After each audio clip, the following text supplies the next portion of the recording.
Hello everybody. Welcome, welcome, welcome. As always, JR here with our continuing adventure down the Life is Strange franchise here. So, since we finished True Colors, which was rather quick, considering we were able to kind of breeze past the game pretty fast. Um, so with the end of True Colors, we still have. Let's see.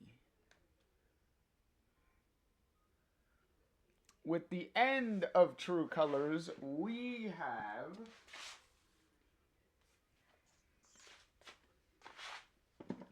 Uh, a little bit of a heat wave coming through. Because now as I said when we did the Steph novel, we were entering the True Colors corner of the Life is Strange franchise. So,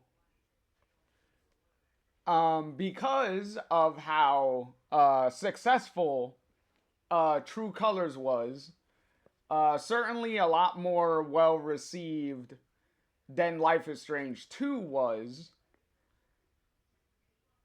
True Colors had, more well received from the fan base. Um, True Colors got um, more of an expansion as the Steph novel showed. Because if True Colors wasn't successful, then the Steph novel wouldn't have been a thing. So, and because the Steph novel was also successful, with the Steph novel being a prequel, there was no other place to really go but forward. So, what wound up happening was they made another novel, novel number 2, called Heatwaves. And this novel is actually a sequel. So this is going to be happening after the events of True Colors. As you can see, we got Alex and Steph on the cover here. Now this novel is not written by Rosie Thor, because Rosie Thor was she was the the writer who did the Steph Story novel. So this novel, Heatwaves, is written by Brittany Morris. So Brittany Morris is the one that wrote this one. This one, I believe, is a little shorter, because I believe when I compared the sizes of the two novels, this one is a little shorter than the Steph Story one.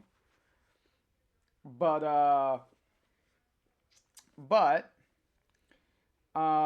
let me give a quick little summary of what the novel is about in the back here. So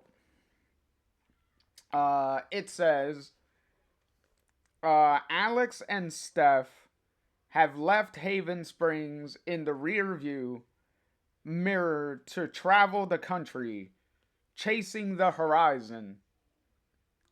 Though they don't have much money, they have their guitar and drums and each other.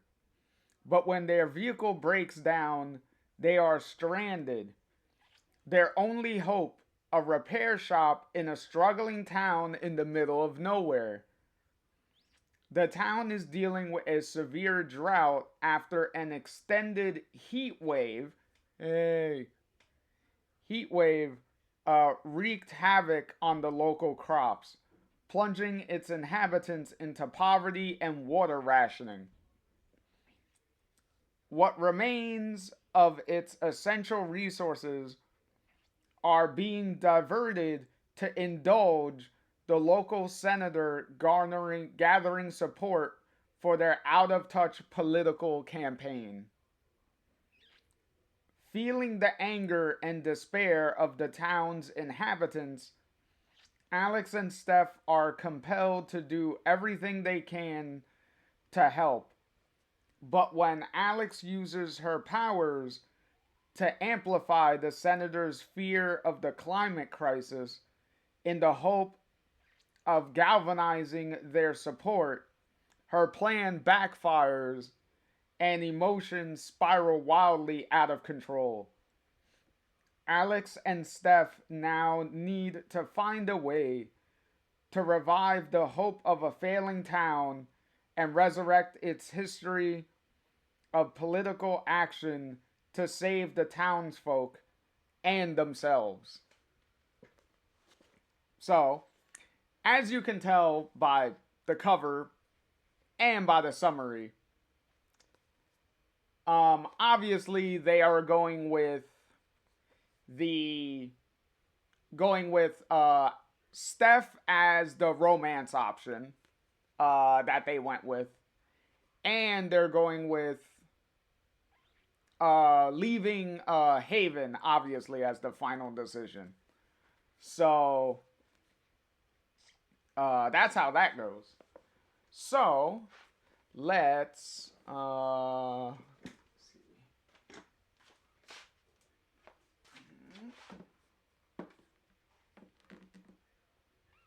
There we go. Let's put the novel there, but hold on a minute. It's a little. It is a little. It's a little empty here. I think there's supposed to be someone else joining me for this.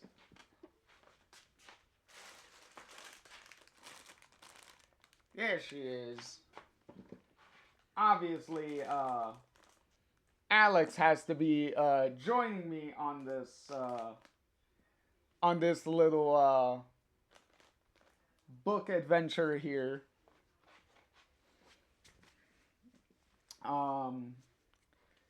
Also,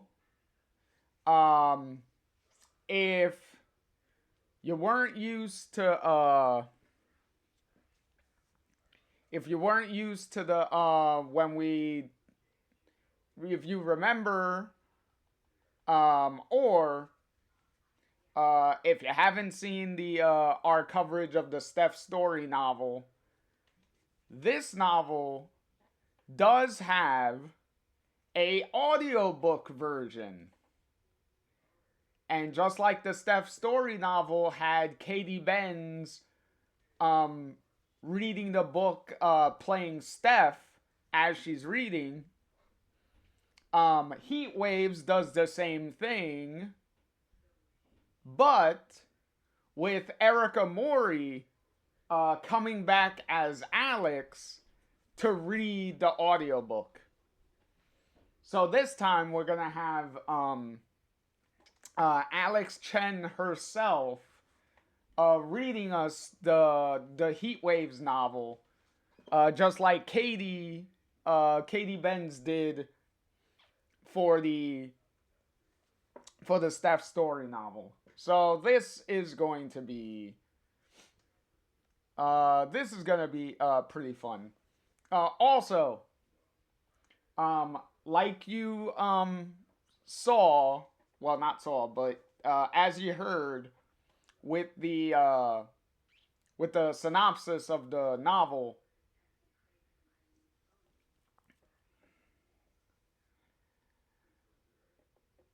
there is gonna be a political aspect to the story.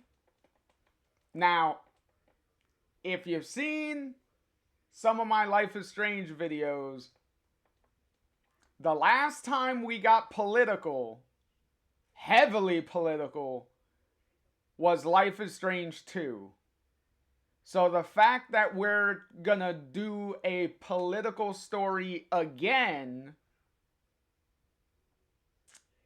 is going to be interesting.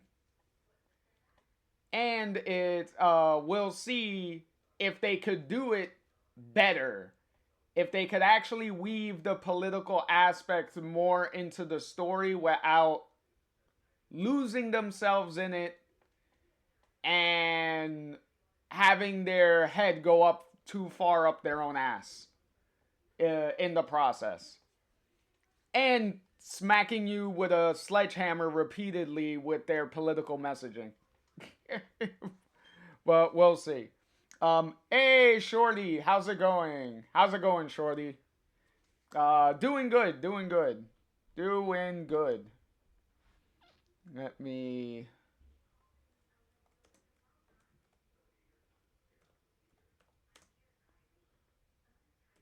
Uh,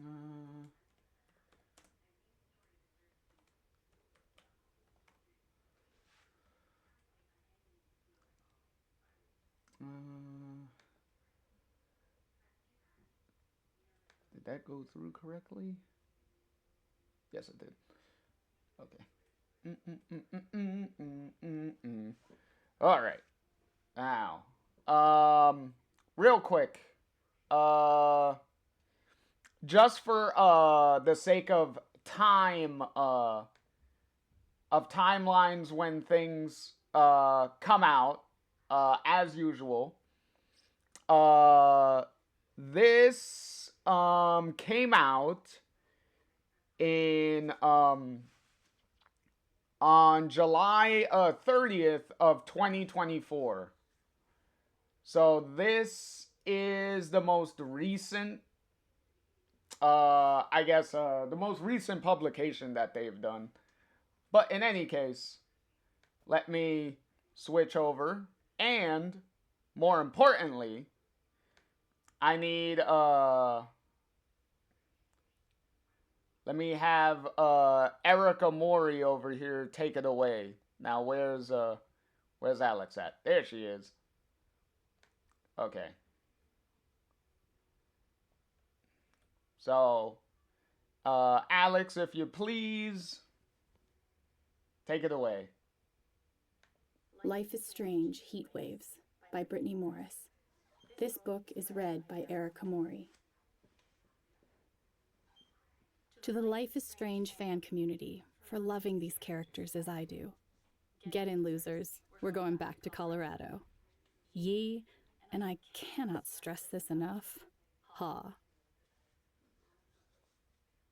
The timeline. Author's note. Life is Strange Heatwaves occurs in a timeline where Steph and Alex hit the road out of Haven Springs to chase their rambling band fantasy together. Whether your game choices led to page 1 of this book or not, I hope you enjoy the ride and continue to add your own spin to Life is Strange's world of infinite possibilities. 1. In the Wild. Steph cranks the volume.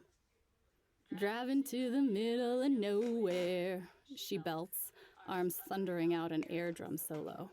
With peaches on my plate. The urge to add my air guitar to the mix is overwhelming, but I keep my hands on the wheel and find something else to focus on. The trees stand tall and still as we fly past. Skies clear and air blowing hot through the window. You know what that song is about, right? I ask. Steph keeps the drums going and smirks at me. Ass. Obviously. Pretty sure the peach emoji didn't exist in 1985, I grin. Were you there?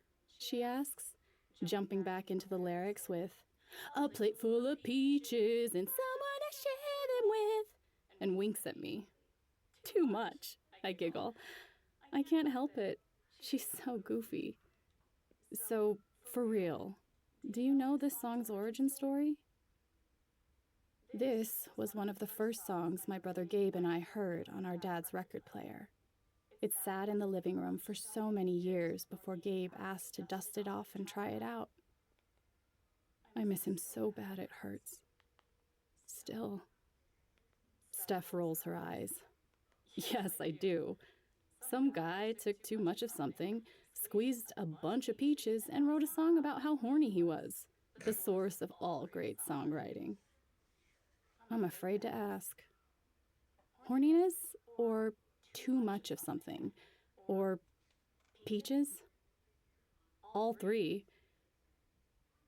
When we get to Fort Collins, we need to find something to smoke and squeeze some peaches. Stop! I laugh. I will tuck and roll right out of this car. My cheeks feel hot. My whole head feels hot. I glance at her again. She's smiling at me, an aura of golden light glowing around her head. What? She asks, knowing very well what. To know Steph is to be constantly embarrassed as hell, and also delighted. I can't believe I'm really here, with her. I shake my head and turn back to the road. You're reading me again, aren't you? She asks. You know, I can't read you unless I reach my hand out to you. But you can see I'm happy. At least, I hope you can. And that I'm excited. Of course I can. And I soak in every beautiful, tingly, warm ray of gold. For Fort Collins? I ask, our first destination. For the world, she says, reaching over and squeezing my knee. If you couldn't tell already, Erica Mori is going to be doing a lot of impressions. So that is going to be pretty funny. Cause that is like the biggest thing that I remember about the book is Erica Mori's like vast impressions that she gives like all the different characters, which is pretty funny. Hey Elise, how's it going? Oh my gosh, hey, indeed. uh Hope you are doing well. With you. If she had my powers, she would see I'm glowing too. I'm not even sure with what. Gold for joy? Purple for the tidal wave of butterflies I'm feeling right now? I look down at her hand on my knee and quickly turn my attention back to the road. So, she says, turning down the music and nestling cozily into her seat. When we get there, what are you going to do first? I breathe and think. Oh no, Elise, it's fine. It's fine. You're good. You're good. Don't worry about it. Don't worry about it. As long as you're hey, as long as you stopped in, say hi, you know, that I know as long as I know you're around, it's all good. It's always a pleasure to see you as long as no matter what how long you're able to stay. It's always wonderful seeing you. So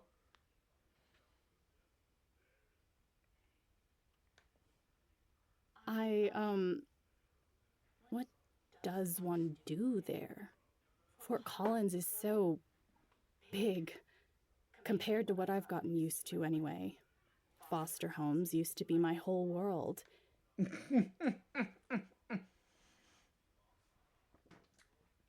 Elise is funny. Elise said, I'm gonna make it known you'll sense my aura from miles away. Uh, and that's going on the assumption. That's going on the assumption that I have empathic abilities like Alex does. uh, and depending on even if I had empathic abilities, what would the range on them be? that's the that's the question. What would be the range on it? Or or if you think about it this way, Elise's aura is just so strong that it doesn't matter what the range is. It's gonna be felt no matter what.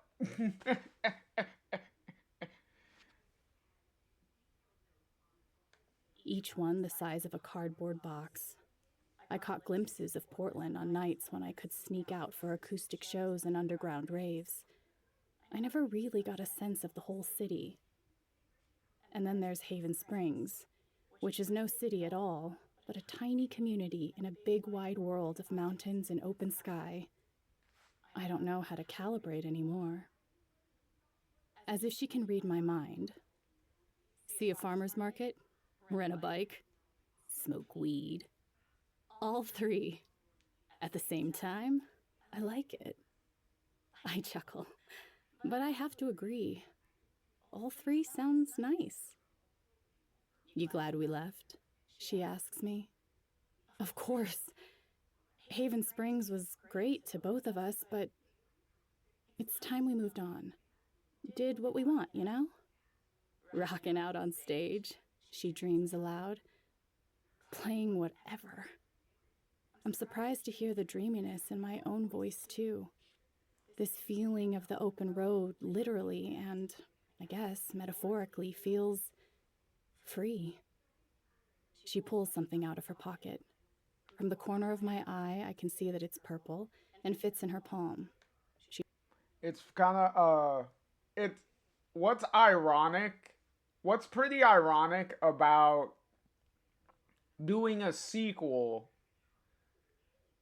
to True Colors and specifically doing the whole like go on the road and try to start your band thing. It's kind of ironic that True Colors almost feels like a setup to kind of do the concept of Life is Strange 2 all over again. The whole road trip angle, the whole going from place to place and stuff and travel like the country and stuff like that. It seems like it's like, oh, we're doing that idea again, but this time in a more light-hearted way instead of extremely dumb and depressing. So it's like apparently Deck 9 wanted to be like, all right, let's do a mulligan kind of with how they set up the ending of True Colors, and then now the novel here is kind of taking that road trip setup and actually like paying it forward now. She shakes it. Of course you brought a shaker egg. Can't go nowhere fast without rhythm, she sings, tapping her free hand on the dashboard, her occupied hand shaking the egg in tandem. Can't go nowhere at all without time. I join in, lending my vocals, my fingers itching to strum my guitar along with the shk shk shk of the egg. Can't go nowhere good without you, babe. You're the rhythm to my rhyme. I study Steph, all aglow as she sings with me, like we don't have a care in the world. New city, new careers, new dream. But we've got each other. My mind drifts back to the word babe, and I realize how effortlessly it rolled off my tongue, off both our tongues. Could I call her that one day? Would she let me? Or would she say it's cliche? Then, suddenly, something deep and dark settles into my stomach. Something that twists and coils. Something's wrong. What's the color of feeling like you've forgotten something? Holy shit, the oil! I exclaim, just as a soft clicking sound starts tick, tick, ticking away under the hood. The oil? Didn't you check it before we left? Exclaims Steph. She takes her feet down from the dash, so I know shit just got serious. I thought I did. I guess I forgot. Ugh. I had literally one job. Steph had to load our instruments and backpacks in the car after buying this junker from her friend Hector. Apparently, Alex has something in common with Chloe because Chloe actually made the same exact mistake, pretty much, of not checking the oil when Chloe and Max were going back to Arcadia Bay in the beginning of the Partners in Time comic series.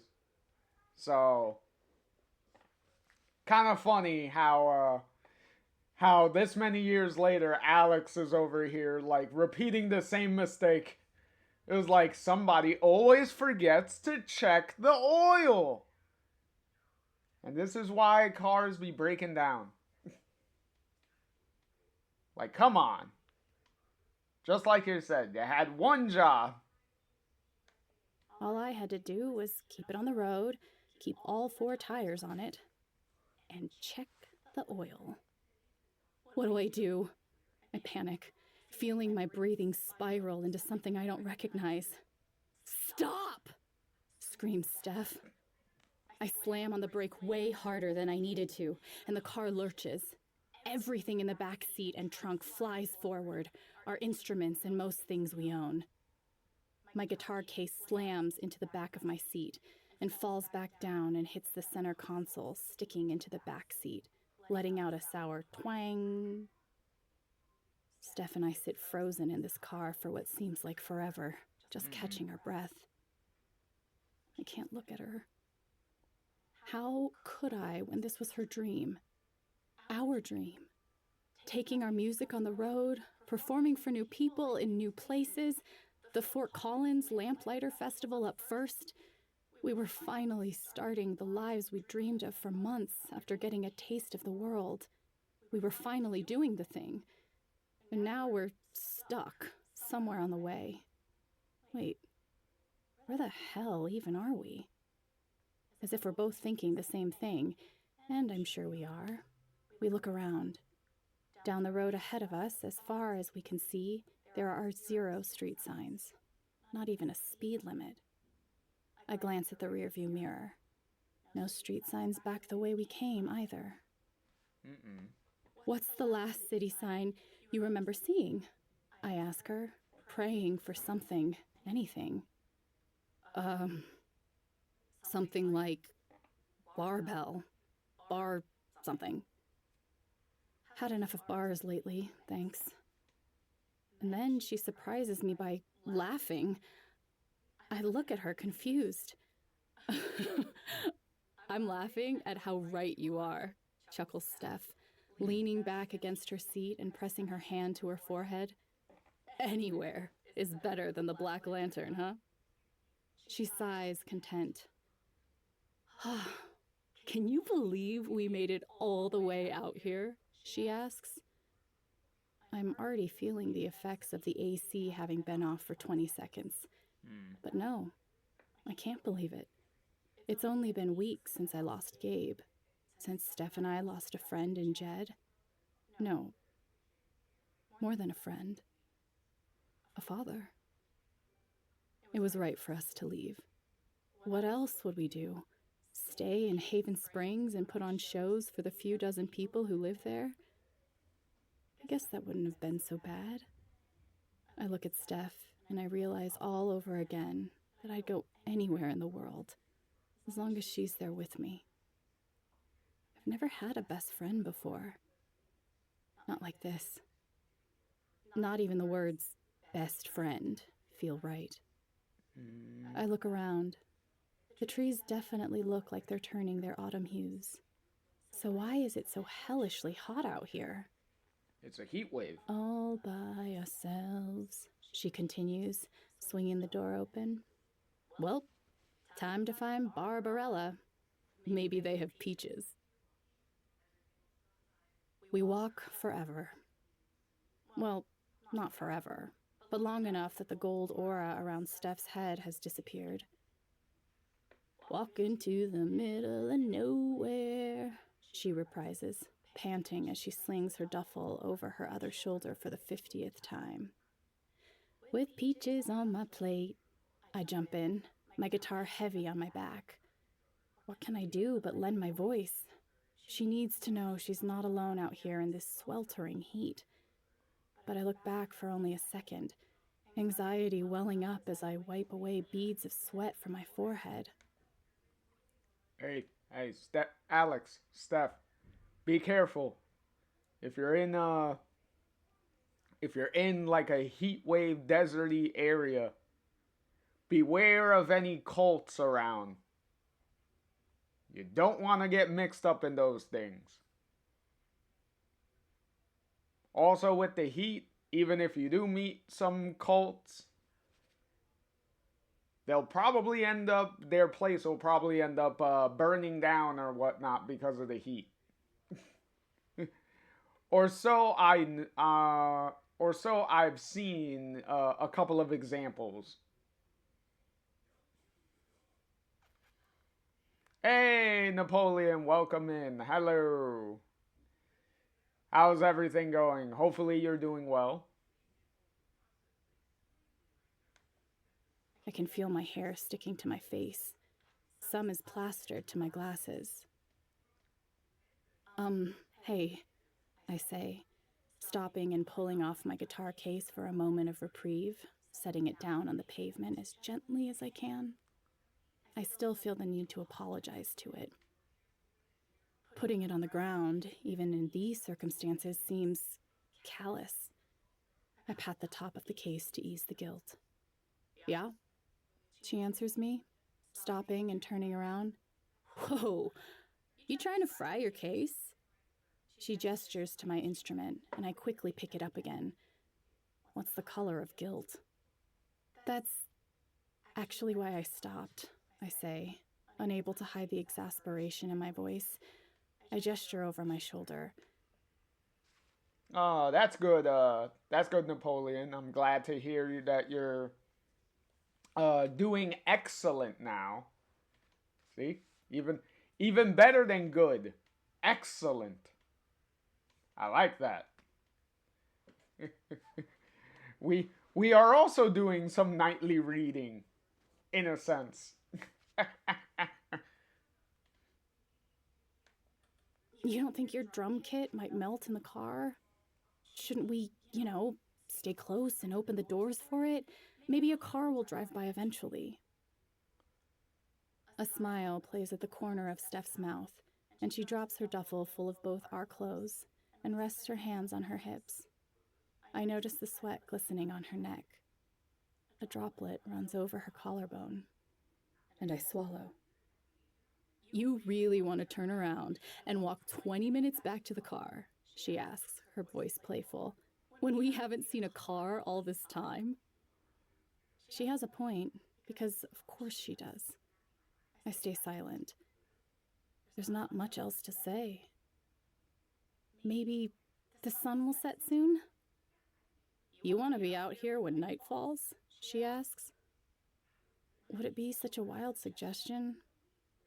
I mean, we have granola bars and crackers. And coyotes? She asks. We had those in Seattle too. Trust me, they're scarier than you'd think. Creepy as hell, and they travel in packs. That's enough to keep my ass walking. But she continues anyway. Besides, Alex, we came out here for an adventure, she exclaims, fists in the air. And damn it, we found one. You found adventure at the cost of getting stranded. I don't think that's the type of adventure Alex had in mind, Steph. Oh boy. Really sweet that you're trying to be extremely positive though, Steph, about being stranded in the middle of nowhere. We've got 3 days before we have to be in Fort Collins. Let's, see the sights, even if it's just trees. And pavement. And pavement. She turns and walks on, and I look ahead at the heat waves shimmering in the middle of the road. We walk until the car shrinks to a dot behind us, and a tiny green highway sign appears in the distance before us. Look, exclaims Steph. That has to be a sign for Barbarella. That has a Z in it, I say, squinting to read it. Beelzebub? Oh shit. We're walking into a demon cult, she jokes. Or a demon sex cult. But I'm not fucking joking. Yo, what if B-Town is a bad idea? Okay, first of all, of those two options, Steph, a regular cult is bad enough. A sex cult, it's kind of the same thing because usually the stereotype with cults really is eventually it turns into a sex thing.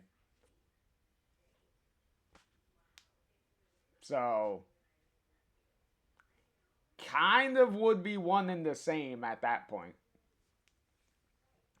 In any event, if you do meet a cult of any kind and things get real bad, just call Daniel. He has experience burning down cult buildings. I ask. A place with no cars coming in or out is maybe not somewhere we want to be? Steph is looking past me. Prayers answered. I follow her gaze and spot a car in the distance behind us, flickering with the heat of the road. I find myself hoping that even if this person doesn't stop for us, maybe they could spare some water. Hey, calls Steph, jumping up and down and flailing her arms. The duffel drops to the ground beside her. Hey, help, please! Steph, we don't even know who this is, I whisper. I don't know why I'm whispering. This person is still too far off to even see us, probably, let alone hear us. What if they're a serial killer? Then we have a chance to solve a murder, she says without missing a beat. What? Apparently, Steph thinks there's the Scooby Gang now. Apparently, the name of their band is going to be Mystery Incorporated at this point.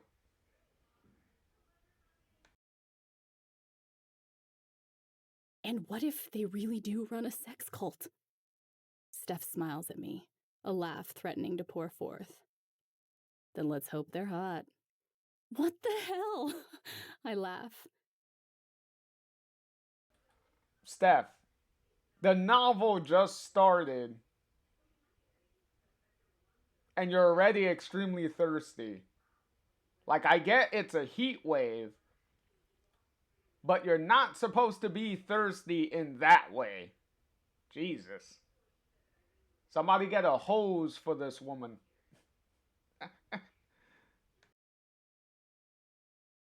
Hey, help! hollers Steph, stepping dangerously close to the road. The vehicle is near enough now to make out that it's a little blue pickup, an old one, probably older than me. The truck pulls up, slows, crawls to a stop, and a guy leans out the window looking exactly how I imagined he would. 40s, slightly disheveled, checkered shirt with the sleeves rolled up to the elbows.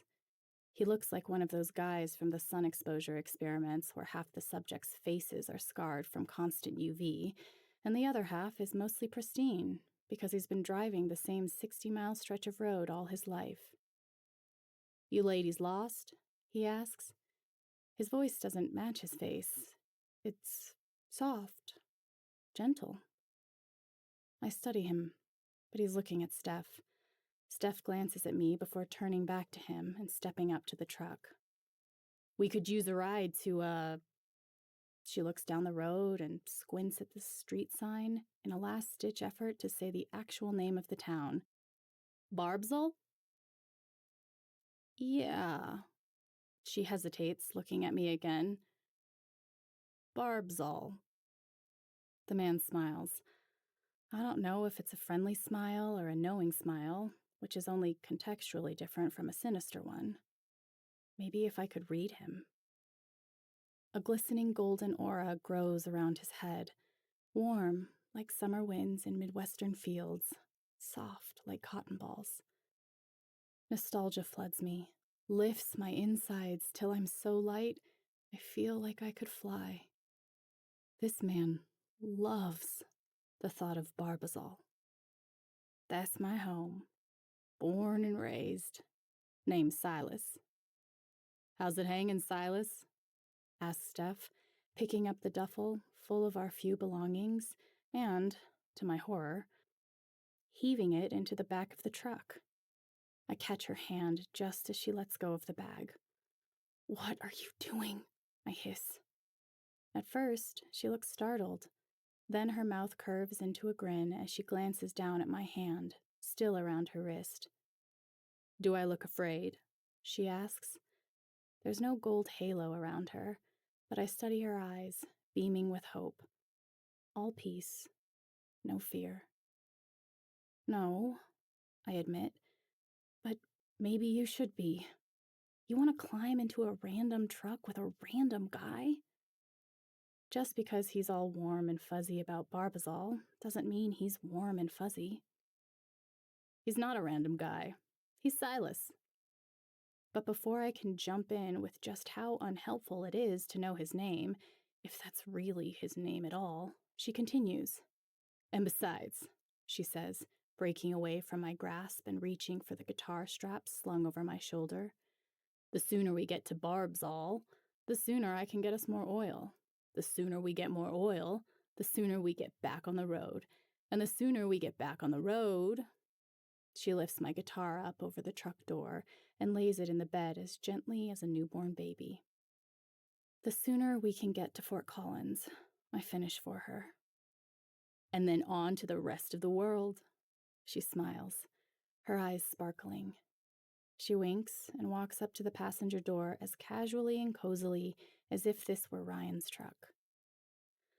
I sigh, 'cause she's right. She's charging ahead into the Colorado wilderness to find motor oil and sustenance because it's our only way forward. Maybe if I suck it up and pretend we're choosing to get into this strange car with this strange man and drive to a strange town we've never heard of, it'll feel like a choice. But as I stare at our duffel and my guitar case in the truck bed, and I rub my wrist to quell this unsettling wriggling I feel in my stomach, I can't help but think, "You coming, Alex?" This doesn't feel like a choice. And now Silas knows my real name. I take back what I said earlier. Knowing someone's name suddenly feels very personal. I look up at the driver's side, where Silas's head turns, and I hear him say something softly. Steph laughs, that gold aura glowing around her head again. Silas has one to match. He's still happy. That means we should be safe, right? 2. Barbazol. Okay, real quick. Uh, um, like how the Steph's story novel had, well, kind of had a little bit of illustration as far as the drumsticks and the text message fonts.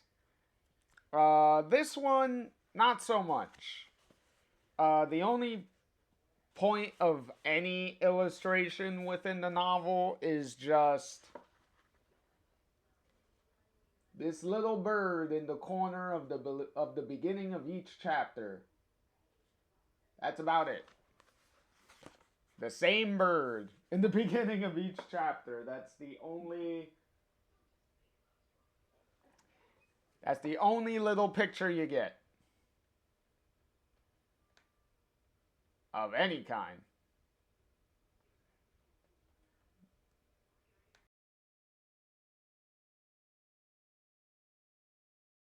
And also, this is, what was it, 19 chapters in total? So, considering Steph's story was like 34 chapters, kind of a big difference between these two novels. The truck smells exactly how I expect it to. Like ass. But Silas is warm. A goofball. He's in the middle of an improv session right now, which he claims are world famous. Had my bacon, had my eggs, had my coffee today, got my energy drink, and I'm on my way. Steph glances over her shoulder at me with a face that asks, "Where else could you find free entertainment like this?" I smile at her optimism.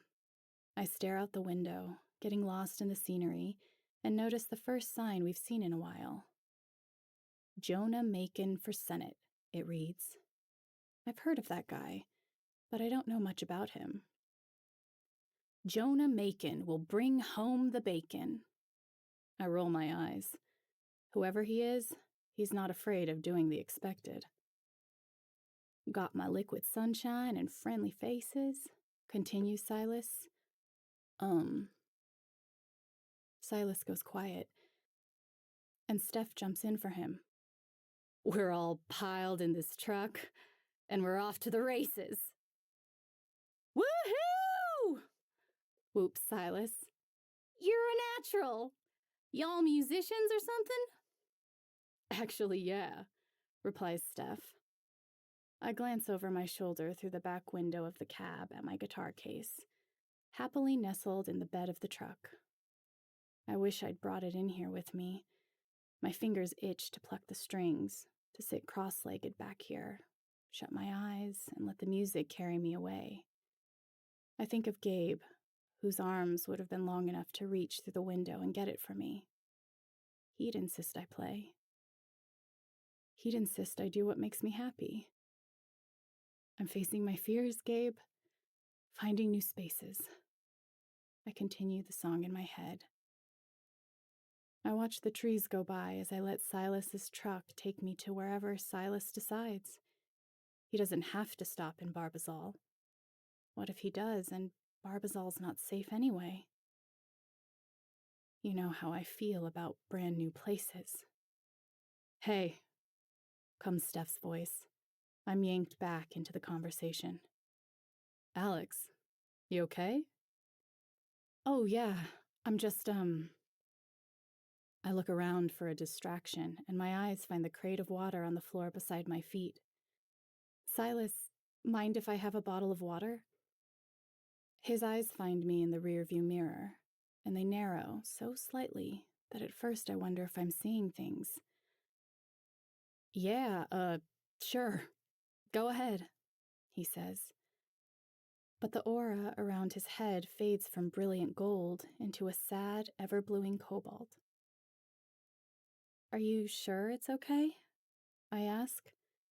Steph cocks an eyebrow and looks from me to Silas. He adjusts his hands on the steering wheel and lets out a long, deep breath. I don't mean to be inhospitable, he apologizes. We're just short on water, is all. Mind keeping it to 1 bottle each?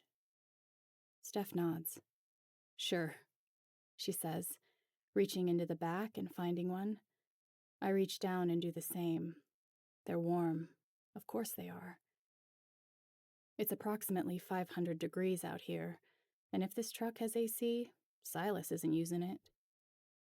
So, I begin, too curious to let the question go unasked.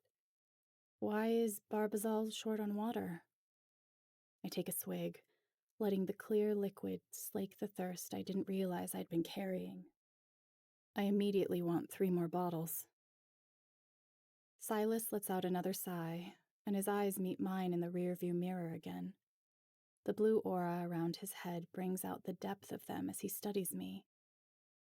It's a long story, miss, he says, his voice heavy, and we're already to Barbzall. The truck slows, and I look around as we turn right down a dirt road. The trees are sparse here, tall and austere, dry. Everything about them looks pained, bending like old war-weary soldiers. Whoa, says Steph, probably thinking the same thing I am. Feels like we're driving through a graveyard. Just up this way to Elias's shop, says Silas. Another sign. Vote Jonah Macon, it reads, followed by Beat Lazy Maisie. Jonah versus Maisie, I guess. I am disappointed. They didn't say the slogan, bring home the bacon. Actually, it's for the best. It'll probably make me wanna wanna eat some bacon at this point. Make me hungry. See, Steph will be thirsty. I'll be hungry. Never heard of the latter. Who's Jonah Macon? I ask. Steph side-eyes me, probably because I just rocketed this conversation headlong into politics. But I couldn't help myself. My chest tightens, and I hope she intercepts the telepathic message I'm beaming to her. God, telepathy would be really convenient right now. Sorry, Steph. Little Joni? He was born and raised here.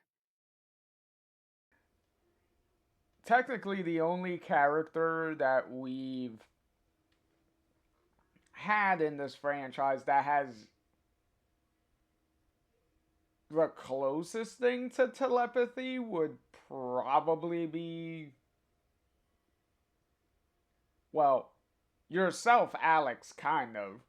As far as reading emotions go, it kind of almost feels like you're telepathic in a way. And then Pixie, kind of, with her power to see different like possibilities and stuff across different timelines. So, kinda. Now he's a big shot senator. Or hopeful, anyway. Long as he beats that snake woman, Crazy Maisie. I tense at that word. Crazy. I rub my thumb along my wrist, a comforting motion my therapist taught me to do when I'm stressed. Crazy. I've heard that word so many times. From others, from myself until just months ago. So many adult faces staring me down with disdain, using synonyms they thought were kinder. No, less legally incriminating. Insane, unwell, unbalanced, disturbed, demented. I haven't heard the word crazy in so long, and it's still too soon.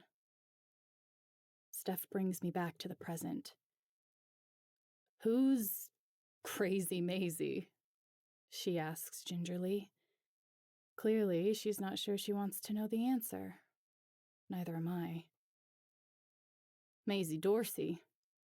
She took my rain barrel away. Silas sighs. There's the faintest bite to his words, an edge he's suppressing, like he ate something that's turning his stomach. That blue, wavering aura that had been pulsing since I brought up the water bottle fades, from blue to indigo, to purple, to magenta, and heats up, searing and prickly, all the way to red. Searing, hot, blazing, angry red that blares in my ears like a siren, sending shockwaves of pain through my head.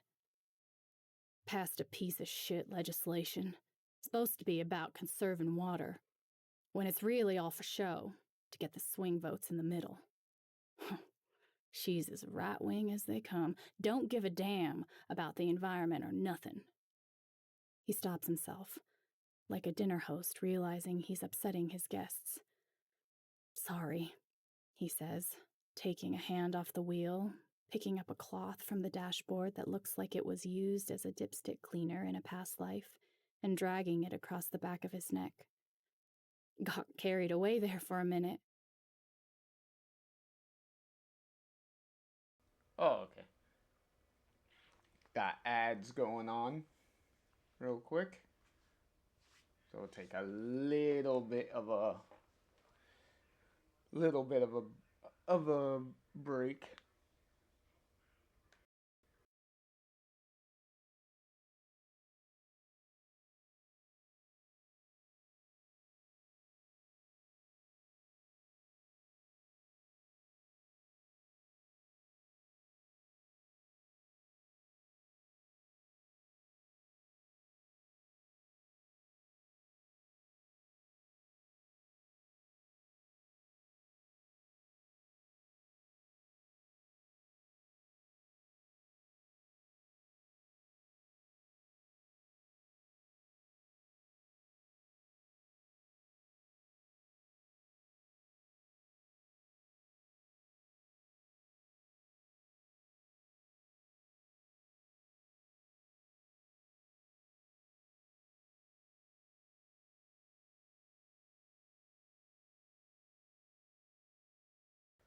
Yeah, we got a couple of, got 40 seconds.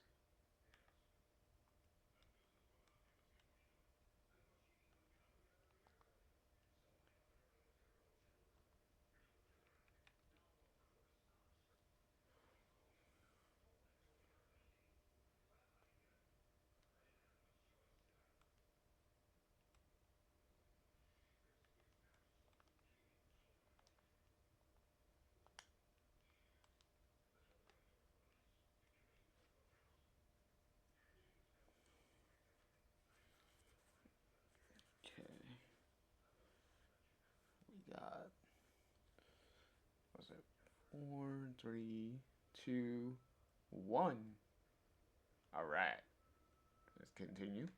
I'm sure Maisie's a nice lady, but she's just so misguided. Could use some common sense. Know what I mean? She ain't been here, in Barbzall. She's in Denver, where there ain't no water shortage.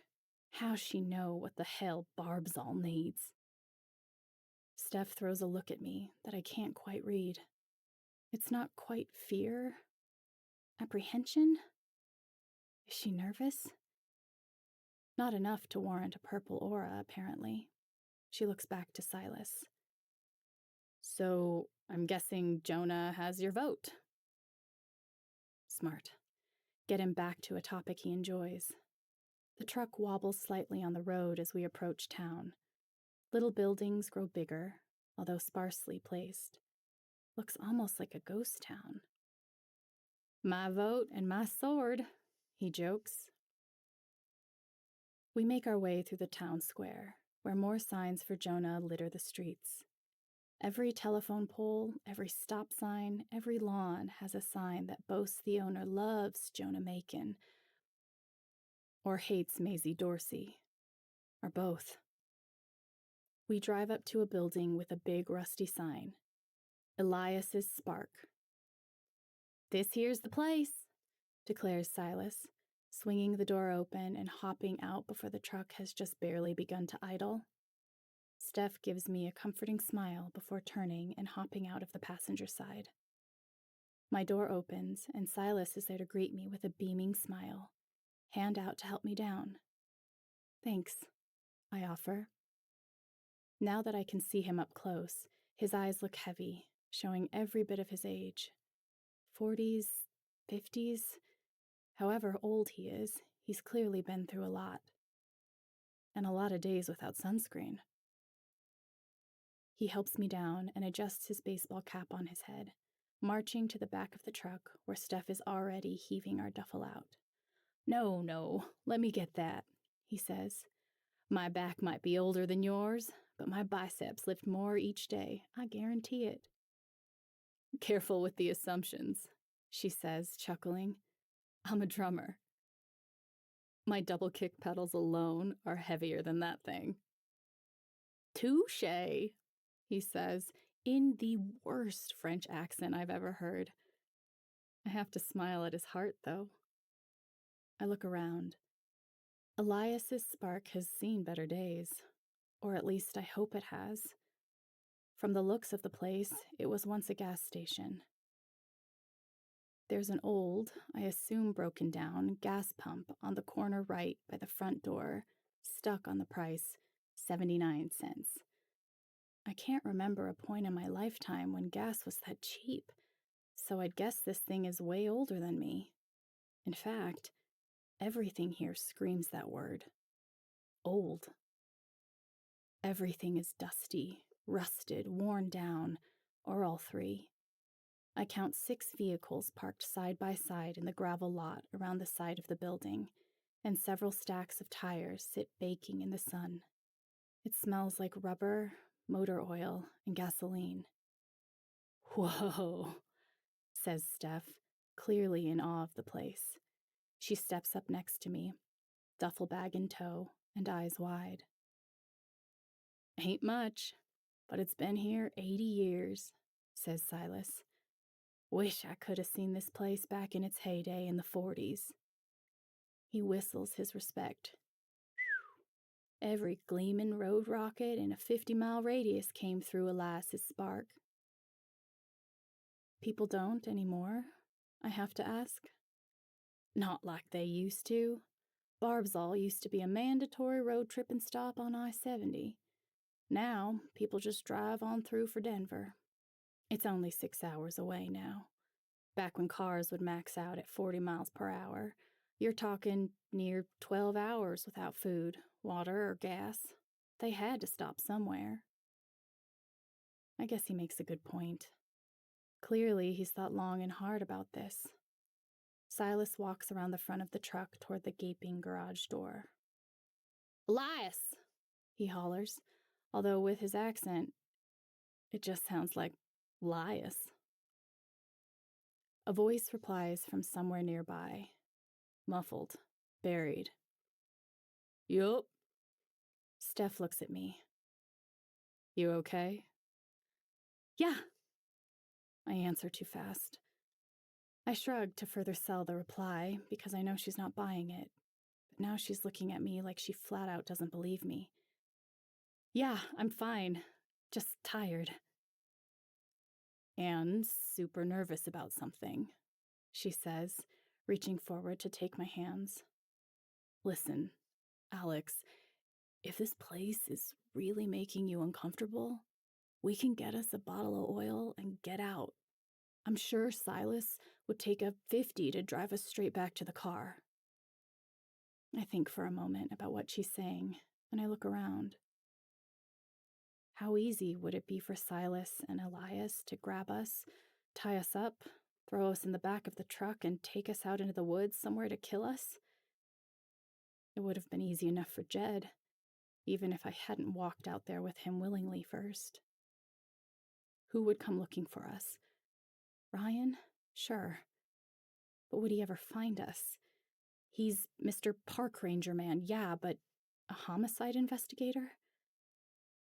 I had to get myself out of that mine shaft.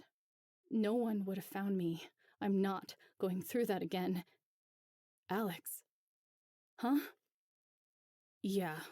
Let's hurry and get out of here. Steph can tell when I'm spiraling. Anxiety is like that for me. Well, Alex, when you're dealing with PTSD from everything that happened with Jed, falling down the mine shaft, having a near death experience pretty much with your like life flashing before your eyes, pretty much, which is pretty much what we played through during the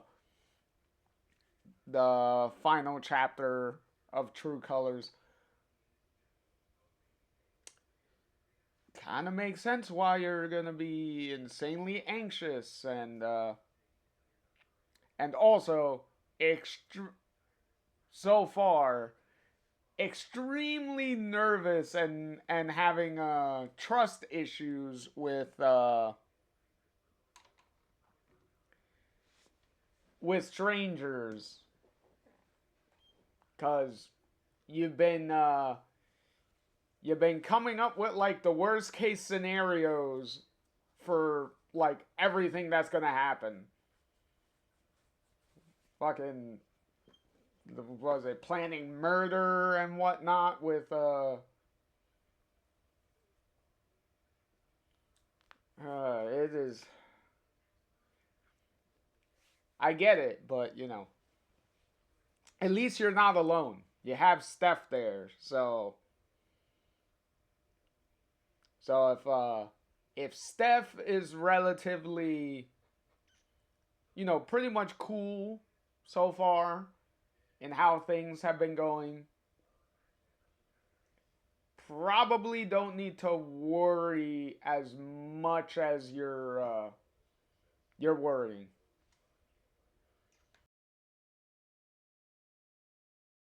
My brain starts locking up. I start disassociating, and information bounces off my ears instead of being processed like it's supposed to. The children's home attendants used to call it spacing out, but now I know it by a better name: maladaptive daydreaming. Maybe Steph is right. Maybe we should get out of here. You comin'? She asks. I look up and she's walking up the driveway to Elias's shop. Yeah. I thought the outside smelled like motor oil and gasoline, but inside the aroma is almost unbearably strong. Broken equipment fills the garage. The space is 20 feet across with only 4 feet of walking space. It looks like someone set up for a garage sale and then never got around to selling anything. Car parts I can't identify line the walls. Belts and wheels, pipes and bottles of fluids I couldn't identify if I wanted to because their labels have fallen away. Something crashes at the back of the store, making me jump. Steph glances over her shoulder at me to ask silently if I'm okay. I nod. Come on back, girls, comes Silas's voice from somewhere in the back of the shop. Then I hear another voice follow that one less excited at the idea of company. Not up for visitors, it mumbles. There's oil in the lobby. Come on, Elias. You want him to just leave the cash on the counter? Yup. Don't be like this. You know that's why people don't come round here no more. Steph and I exchange a glance at that last part. That's why people don't come round here no more. Implying that 1, people don't come round here no more, and 2, there's probably a reason for that. Could it be the unfriendliness Silas just mentioned? Or maybe that everyone here is as reclusive as Elias? Or could it be something worse? I narrow my eyes at Steph in a way that I hope says, let's just leave the cash on the counter and get out. But she tears her gaze away and spies something that's clearly more important. Alex, look, she exclaims, darting to the wall where a huge picture of a shiny red hot rod hangs, slightly crooked. She's beautiful. 1965 Mustang. She whistles. Didn't know you were so into cars. I may drive a bag of screws, but I can dream. She sighs as she looks up at it. When we get that record deal after Harson sees us perform in Fort Collins, I'm getting one of those. I have to chuckle. What makes you think we're getting a record deal? She looks at me like, how could you think anything else? Dude, when Isaac Harson hears you romance those strings, he'll go weak at the knees, like I do. I feel heat creep into my cheeks in the best way. Oh, look at Steph with the sweet talking. Uh-oh. But y'all two need to focus. You need to get your car fixed. Like, come on. I get I get there's a heat wave and the weather's hot, but just because the weather's hot doesn't mean y'all two need to be that kind of hot. You might want to cool off a little bit. You know what I mean? Oh my God, Steph, I say, smiling, tucking my hair behind my ear, and glancing at the far side of the room where I know Silas and Elias are waiting for us. Let's just get a bottle of oil and get out. Sounds like a great idea. Pick a favorite. She's smiling and gesturing to the shelf behind her, where I see nothing. The shelf is empty. And at the very bottom is a little yellow price tag that's partially covered in rust. Motor oil, $5.99. I sigh. How can they be out of motor oil? Guess Silas was right. This place isn't exactly a road trippin' stop anymore, replies Steph, following it up with a mock dramatic gasp. Maybe we should go. Oh, I don't know. Ask the owner. I roll my eyes. If he's a cannibal, she says, taking my hand in hers, he can eat me first. Yuck. We round the corner, Steph first, and as I lean my head in, I half expect to find Silas and Elias crouched side by side with some unidentifiable piece of meat roasting over a campfire. But nope, they're standing, looking perfectly normal. Silas is leaning on the workbench behind him, turned towards Elias, who's got his back turned to us. He's leaning over another workbench, working hard on something. I can't see it from here, but something else about him catches my attention. His shoulders are slumped, his posture hunched, and a huge blue aura glows brightly around his head, thick and suffocating like a humid fog, and cold. So cold. And I get the overwhelming feeling of something heavy, like a lead sack resting on my chest.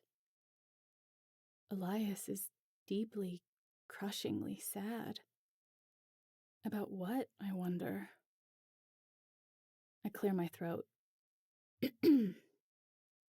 Silas looks up at me, but Elias stays where he is. Hey, ladies, welcome to the shop, he says with a warm smile, gesturing to the rest of the room. Silas, spits Elias. A single word, but it speaks volumes. Steph clocks the tone switch too, because she glances at me and then clears her throat. Mr. Elias, sir? We're just here for motor oil, so if you could find a bottle in the back, we'll just... Don't have any in the back. Whatever we've got is out front. Welcome back, Elise. Welcome back.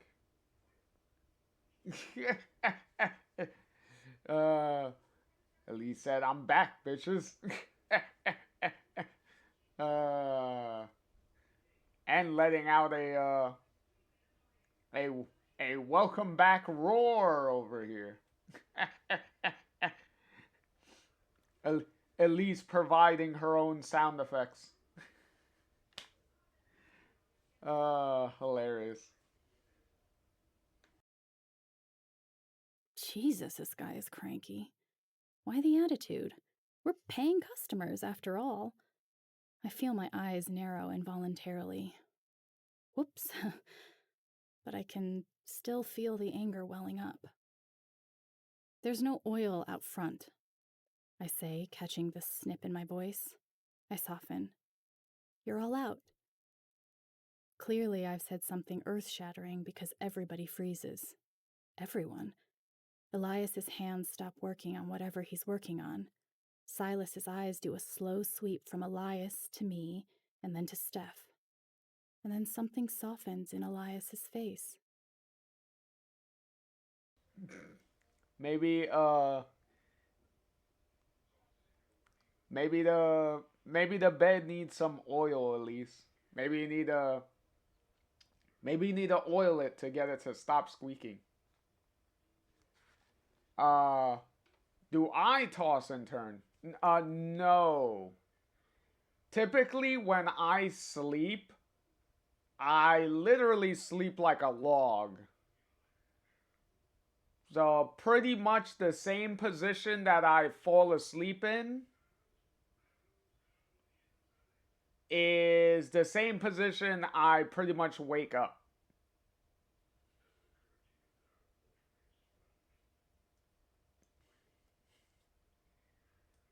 Hey, not that kind of oil.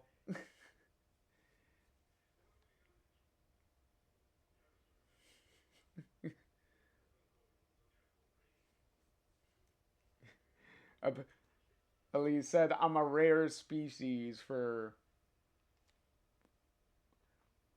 being able to sleep and wake up in the same position.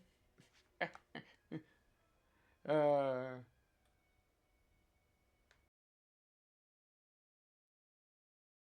He sighs, like a teacher who was about to reprimand a student for talking out of turn, and then realized they made a good point.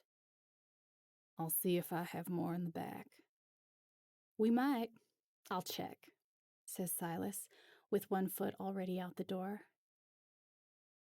no. Typically, Elise ask if I sleep on my stomach. No. Typically I just sleep on my back. Like when I just sleep like I said, I sleep like a log.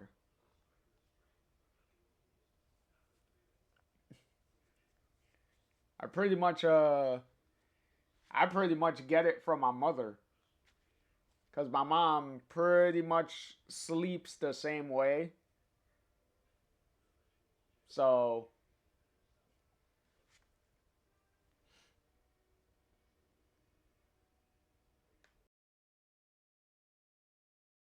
If we're out, maybe Jonah's caravan has a bottle we can use. And Silas is out.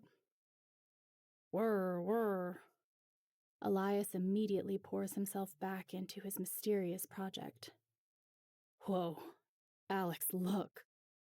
Steph stands and wanders to the wall of shelves where more photos of classic cars rest, all of them in black and white and dusty.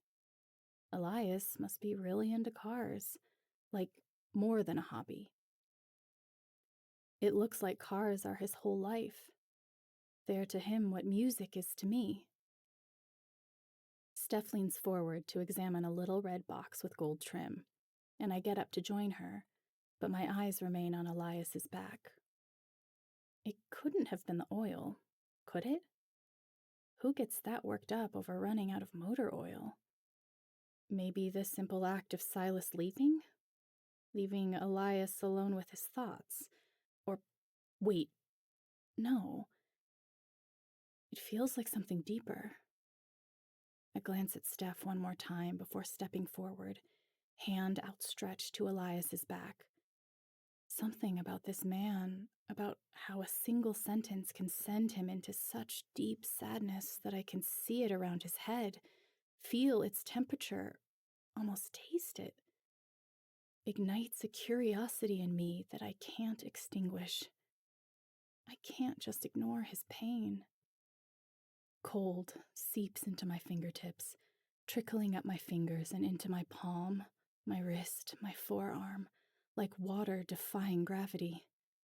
I clench my teeth as the blue hue travels up into my chest, and I shut my eyes, sinking into Elias's feelings. I step into the aura. I'm still in Barbazal, but outside. Red, white, and blue flags flutter in the wind, strung along pennants weaving through the town square. There are people everywhere. Like more people than I thought could live in a town as empty and off the map as Barbazal. I'd never even heard of this place before today. And yet there are crowds bunching up along the side of the main road we just drove through, eager to reach the barriers keeping them from throwing themselves into the street. I crane my neck and stand on my tiptoes to get a better look. I'm already short, and the arms in the air cheering on whoever's over there aren't making this any easier. I can hear cars crawling past. Flashes of shiny red, glittering chrome bumpers, and brilliant white rims with white walls indicate that these are classic cars. Is it some kind of car show? The crowd swells from cheering into straight-up shrieking in excitement, and soon I see why. A gigantic balloon float pulls up the rear of this parade. I don't know what else to call it. At least 10 feet high. 2 smiling women in white blouses and jeans with cowboy hats and red lipstick toss candy into the crowd. Only the youngest out here bend to find it. And when I look back up at the float, I see him, the subject of everyone's worship, a man in a navy blue blazer with a lighter blue necktie, tied perfectly, dark.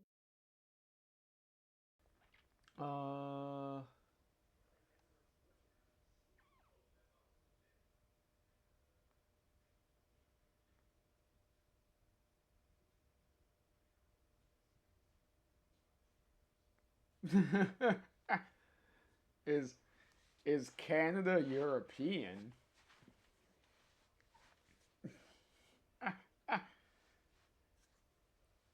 uh, last time I checked, Canada was North America.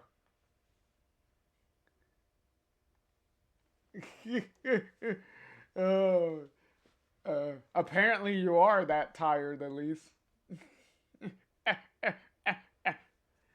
uh,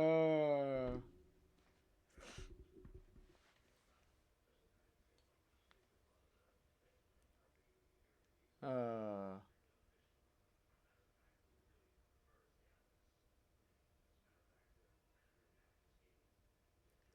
well, without getting into specifics, without getting to specifically where I live, I am definitely on the East Coast. So I am an East Coast boy. Pretty much born and raised on the East Coast. So,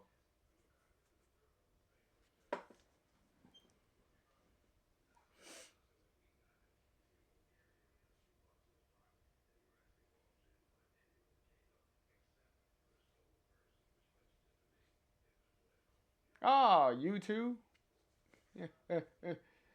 Yeah, I know a couple of streaming friends that are also like East Coast.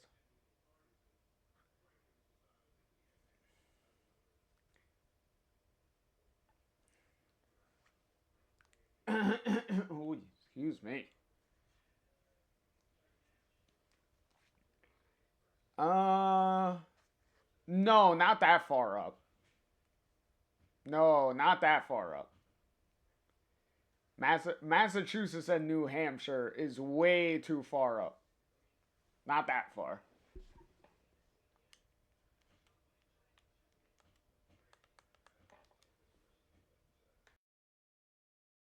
jeans, white cowboy boots, and a matching white cowboy hat.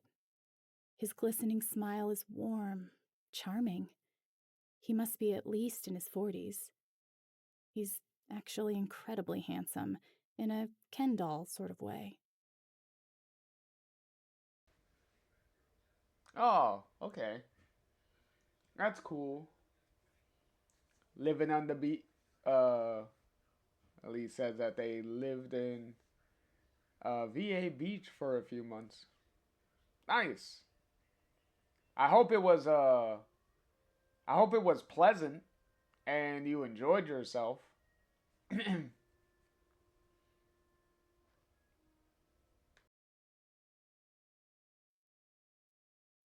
Like if Ken owned a farm and never had to actually farm anything a day in his life.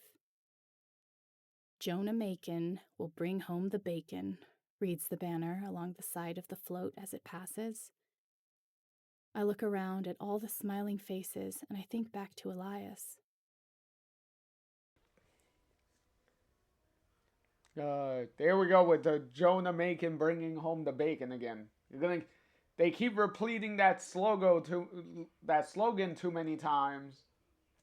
I'm gonna start getting hungry for bacon. Elise said, it was anything but too hot, everything, everywhere, too much city. Ah, ah, you've been in not much of a not much of a city person. Yeah, I'm pretty used to like the city atmosphere because I have well, I don't have anymore, but I did have family that lived in New York City. So I was, in the New York City area cuz I also do the convention scene. So usually I always am in New York City a couple of times a year for conventions. So so I'm pretty used to the city atmosphere.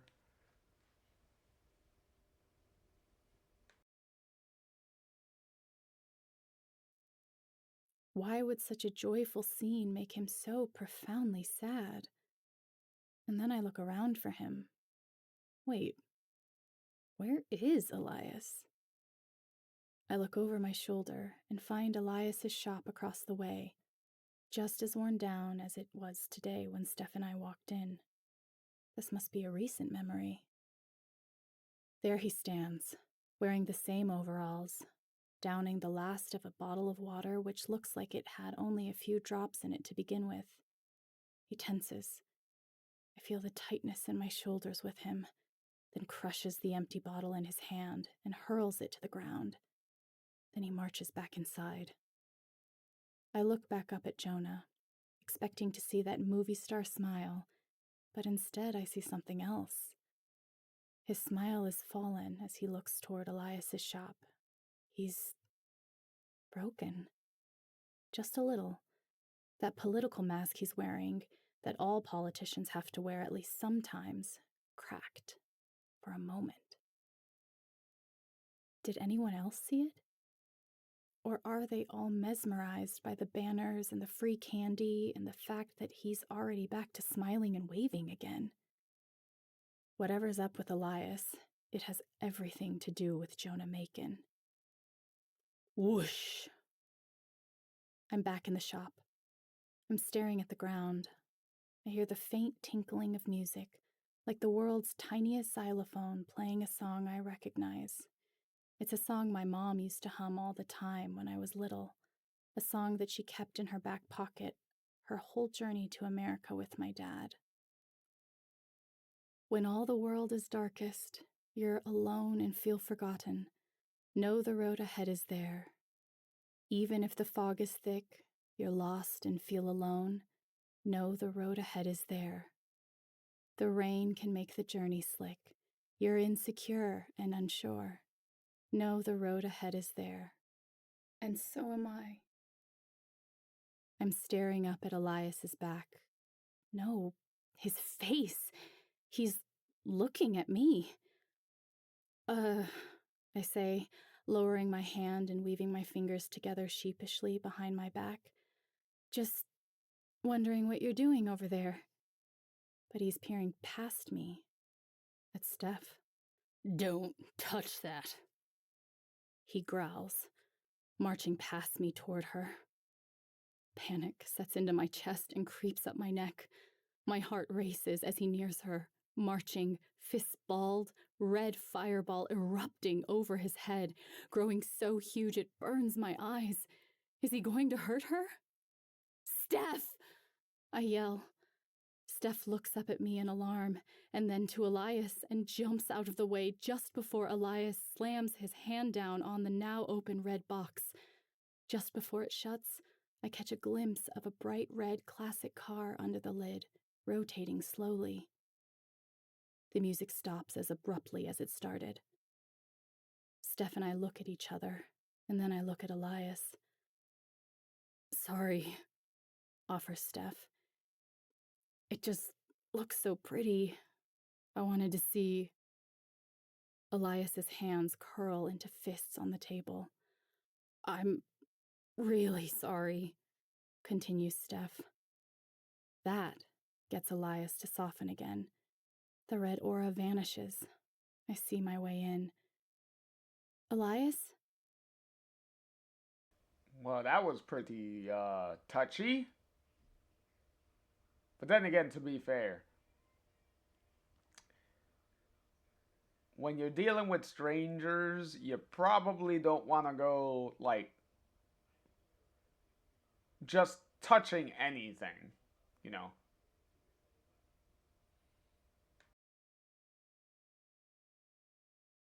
I ask. Earlier, when Silas brought up Jonah Macon, you seemed upset. Who is he? He scoffs. Steph looks at me like, why the hell are you asking that? I know, Steph, get the oil, get the hell out, but I have questions. Important ones.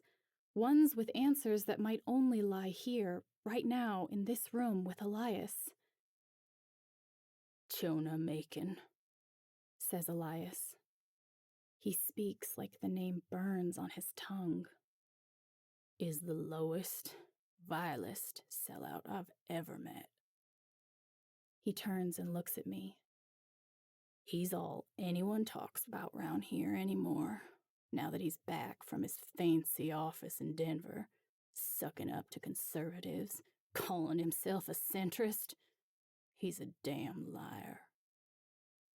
Why the fanfare, then? Asked Steph. Because these people of Barbazal are too gullible to know what's good for 'em. They think old Jonah Macon will fix our drought, bring us our water supply back after they dammed up the river. Well, I tell you what.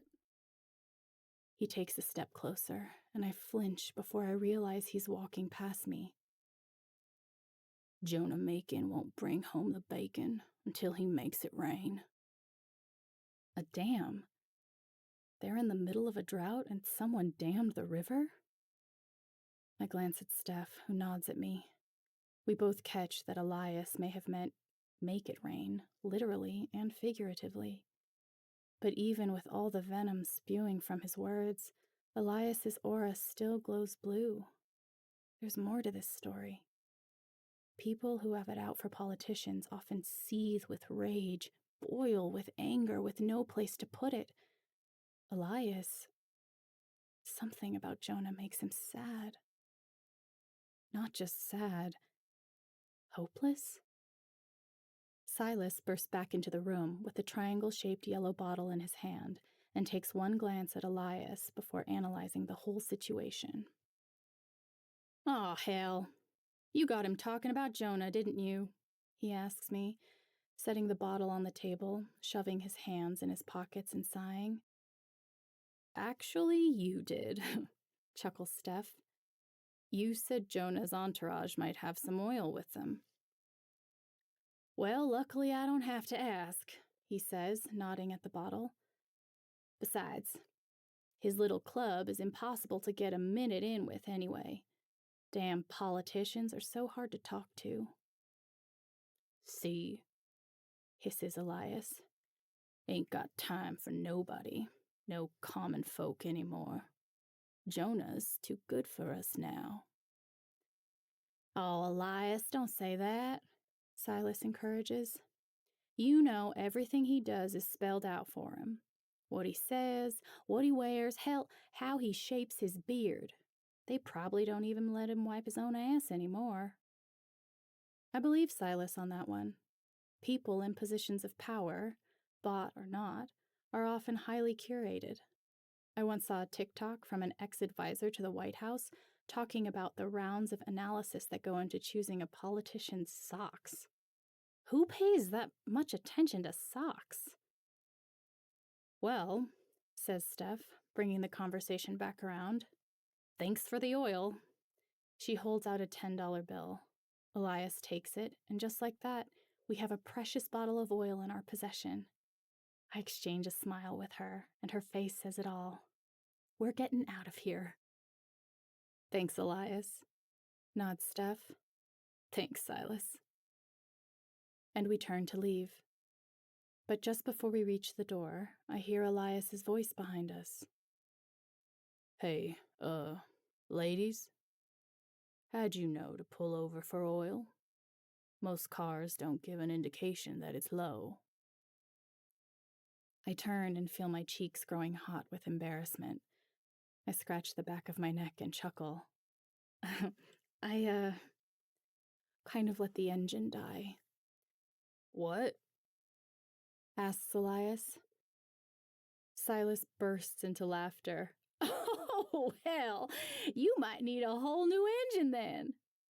What? Cries Steph. What kind of car is it?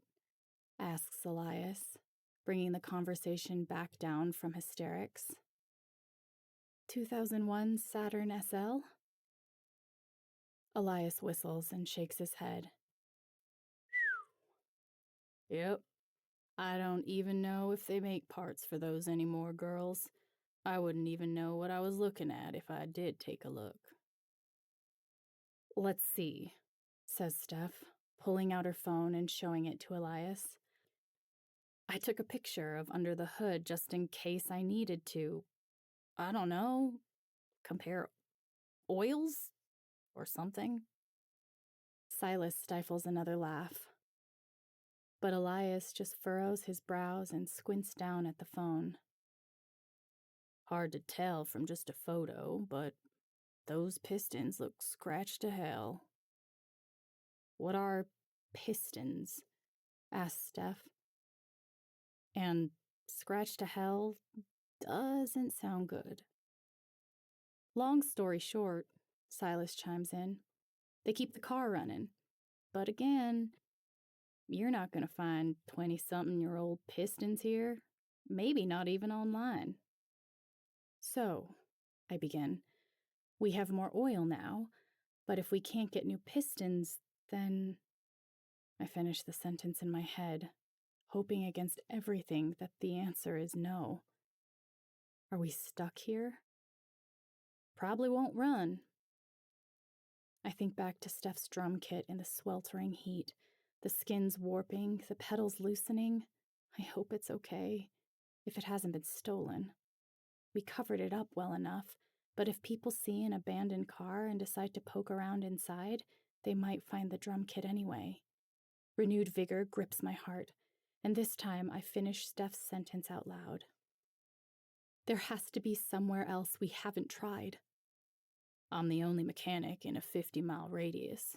I can see about ordering specialty pistons for you, but that'll take at least 2 days. 2 days? Exclaims Steph. But that's Saturday. We have a show in Fort Collins Friday night. Silas, I ask, what if could we borrow your truck? just to get us to Fort Collins for the show, and then we'll bring it right back. Promise. You could even keep collateral. Steph raises an eyebrow at me like, what the hell do you mean by collateral? She's right. We don't own anything. A granola bar doesn't exactly scream collateral. We'd have to bring along all our instruments for the show, and even the most expensive thing we have, the car, is a piece of shit on 4 wheels. Maybe fewer wheels than that by now. Silas gives me the saddest smile I've seen in a long time. Sorry, ladies. No can do. I've got some sheetrock to haul up to the dam tomorrow night. Even if I did trust y'all, no offense, but we've only just met. None taken, says Steph, but I can hear the disappointment in her voice. I can't. Silas holds his hands out and purses his lips apologetically. His head glows purple. He's nervous. Probably at the fact that 2 complete strangers just asked to borrow his car. But Elias's blue ring around his head has disappeared, and he chimes in. Y'all can stay at the Crown Inn for the night since you're stranded. As for Jude, tell him I sent you. He'll give y'all a room on the house. Really? Asked Steph eagerly. That's amazing. Thank you. She's right. That really is amazing. Elias must be super dialed into the neighborhood to be able to just whip up a hotel room like that, especially with all the huge crowds here to see Jonah. Thank you, I say, and I mean it. It's great to have a place to stay. Beats having to sleep in the car, miles away, alone, in the dark, in the middle of nowhere. Steph has gone suddenly silent after that expressive thank you she uttered only moments ago, and she clasps her hands and stares at the ground, lost in thought. Her aura glows blue, and my heart sinks. I know exactly what's wrong. Oh, Silas, I ask before he steps out the door. He turns to look at me. Would you mind driving us back to our car tonight? We left something important in there. I glance at Steph as her face lights up. That blue ring hovering around her beanie fades into the brilliant gold from earlier. I'm sure I'm smiling the biggest, dumbest smile right now, but I'd do anything for Steph. We're getting that drum kit before it melts. Sure thing, exclaims Silas. He keeps talking, but his words fade into the background for me as I notice Elias leaning on the work table, hands balled, staring at that music box. 3. The hotel. Well, you got a bunch of. Well, at least we're getting introduced to the politicians, so we have to introduce the political aspect of the story. So, uh, so we'll see where this goes. Because depending on how this is handled, it could go very poorly, very fast. So we'll see.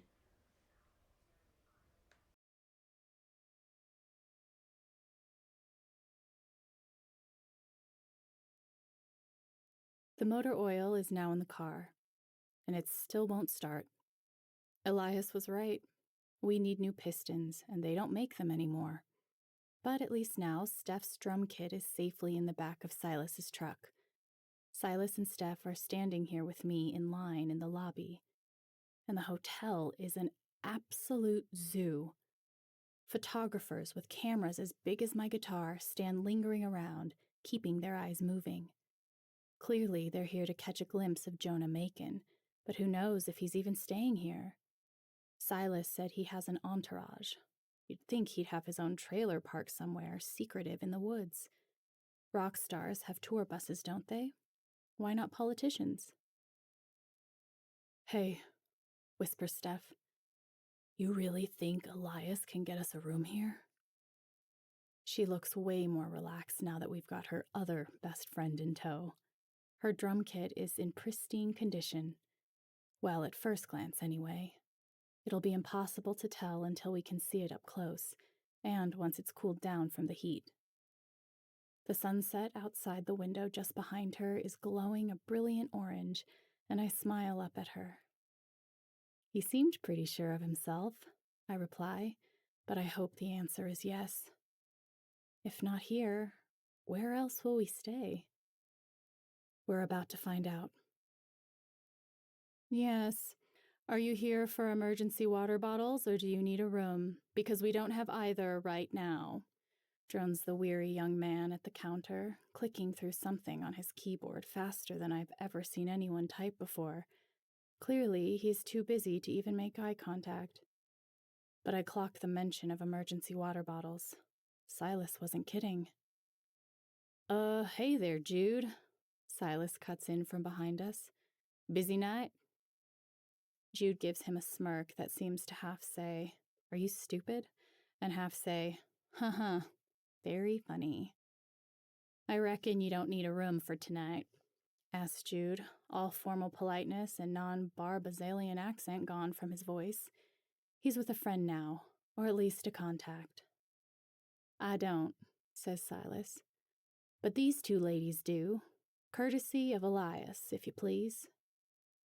Something changes in Jude's face as he turns to me and Steph. "Silas, I can't. Elias says you have a spare room." "Well, it's not really available," he insisted. "Silas?" Jude is snapping now. "May I speak to you over here, please?" He turns to us and dons that front desk smile again. "Pardon, ladies. So sorry for the trouble." "It's Steph and Alex. Thanks," says Steph. "Damn," I say to her as the two walk away. "What?" she asks. If I get referred to as one of two ladies tonight again, I might scream. Might as well say, "These two humans with tits would like to have a word with you." If I was drinking water, it would be flying out my nose and all over the carpet. Oh my God, I snort. "Besides," she continues, pulling her drumsticks out of her back pocket, "I have a feeling we'll get out of here a lot faster if we assert ourselves. You know?" "Are you insinuating we start threatening people with drumsticks?" "Hell no." "These are way too expensive to be used as weapons," she says.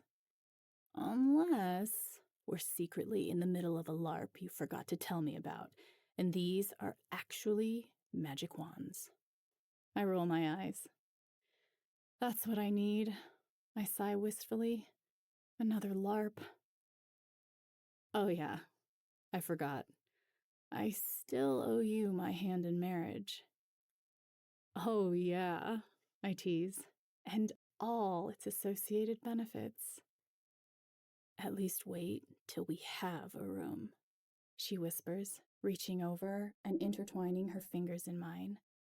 I go warm all over. We both look up at Silas and Jude, who are in the middle of a quite heated discussion, probably about the room in question. I overhear a conversation right behind us, and I don't dare turn around. "That Maisie miss is gonna get us all killed," says a woman. Someone else lends their voice. "Right? How can she support this?" they ask. "Yes, we should get to decide what to do with our bodies," chimes another, reinforcing the first two. "This isn't a morality question, it's a question of health care." Damn. Zero regard for the environment and opposes the right to bodily autonomy. Yikes. I glance at Steph, who doesn't seem to notice the conversation happening behind us. She's still watching Silas and Jude. "So," continues Steph, "what was up with Elias anyway, huh?" "What do you mean?" "He really freaked out at us. And you seemed really bothered by whatever you saw in his, aura. Did you find out what his deal was? I grow quiet. I can only imagine. Clearly, cars are Elias's thing, and actually, they're Jonah's too. His whole procession was filled with them, classic ones, even that bright red one with the chrome rims and white walls. It looked just like the one in the music box. Hello? Earth to Alex. Sorry, I was thinking. Let me know if this is too personal a question, but since you saw his aura. She pulls her hand away and steps in front of me, all ears now. What was it like? Blue, mostly, I say. I can't figure out why. Something about Jonah Macon makes Elias so sad. Maybe they had a fight at some point. Or maybe they fought over a lover. Yuck. Or maybe, given the fact that they look like they're 30 years apart, Jonah used to work for him? You seem really invested in all of this, says Steph. She squeezes my hand and leans in. Remember to protect yourself, all right? I know you feel for people. Deeply. Thanks, Steph. I promise I'm looking out for me. But these people have a pretty dire situation on their hands. A drought? An election coming up? Isn't that happening this week? I remember what the woman somewhere behind us said. That Maisie miss is going to get us all killed. Or, I continue, what if it has to do with Maisie Dorsey? Steph shrugs, just as Silas and Jude wrap up whatever they were discussing and walk toward us. All right, ladies, here's what we can do for you, says Silas, hands out apologetically again. Steph and I both know the answer we're about to get. Nothing. That's what they can do for us. Where the hell are we going to stay tonight? Shit, mutters Steph, so only I can hear. I squeeze her hand back, letting her know that it'll be all right. I can call Darius. He's the town deputy. He can see if we have the resources to get y'all to Fort Collins. He's good friends with Henry, who leads the weekly convoy into the city for farming supplies. They might be able to get y'all there by Saturday. Saturday? Asked Steph, shaking her head. Our show is Friday night. We can't get anything sooner. Isn't there a bus out here or anything? Jude and Silas look at each other in humble disappointment. Afraid not, admits Silas, lowering his voice to almost a whisper. Oh, and, that room Elias promised you is being rented out to the man himself. Jude conducts the most aggressive throat clearing I've ever heard in my life. Is occupied? The man himself has to be Jonah Macon. Steph has to be thinking the same thing, judging by how she's looking at me. So he's already in his room, and all these paparazzi are standing around for nothing. Well, so much for that, says Steph, shrugging. Well, hold on now, I ain't finished yet. Y'all need somewhere to stay tonight, right? I don't have much space in my trailer as it is, but I got room in my backyard for a tent and a couple sleeping bags. Steph and I exchange a smile. Camping doesn't sound so bad.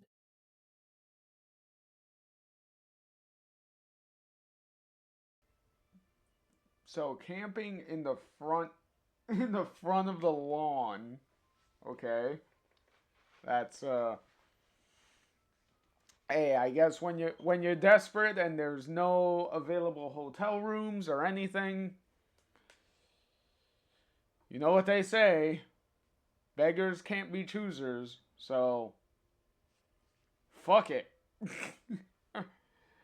uh, but I'm pretty sure they're gonna they're gonna need to come up with some long-term solution while they're stuck in town.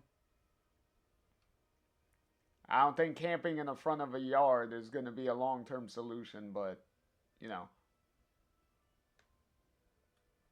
4. Camping. Silas owns a chicken coop.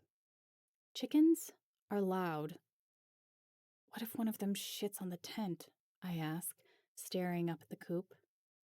Relax, chuckles Steph, engrossed in something on her phone. We're not in the coop. When's the last time you saw a chicken projectile shit on anything? Fair. I watch Steph as she sits there, extremely focused. Her lips hang slightly open as she types, the light from her phone flickering in her eyes. She's sitting cross-legged on her sleeping bag. Both of the sleeping bags smell like animal, probably from Hector's dog, Chrissy. Poor Silas was so kind to let us stay in his yard, but his love for animals is quite perceptible. Steph sighs and then notices me looking. What? Does this count as a room? I ask, throwing in an eyebrow wiggle for good measure. Oh my god, she laughs. I love making her smile like that. I live for it. Hold on, Rowdy. I'm putting out an APB first. For what? To see if anyone from Haven Springs knows anyone in Barbazal with a spare actual room. Wow, you must really love roughing it. I smile. I actually don't mind. It's beautiful out here. You may not mind, Steph, but yet again, not really a long-term solution. Plus, oh, plus ads.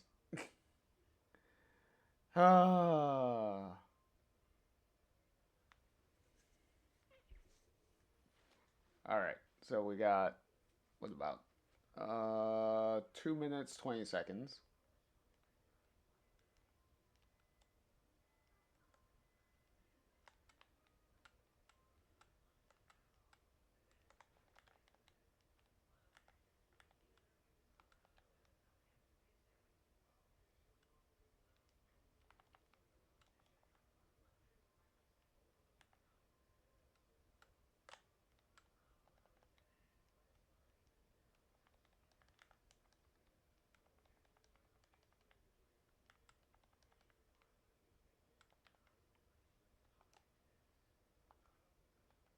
Yeah, about 2 minutes. About 2 minutes.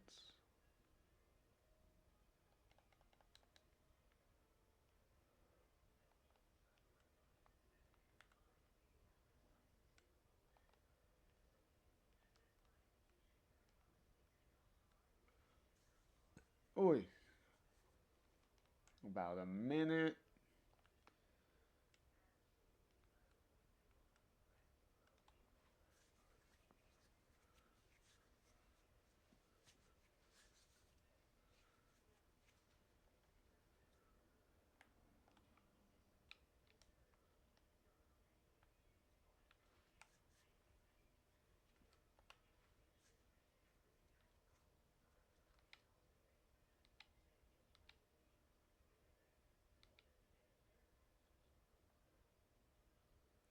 We got 40 seconds.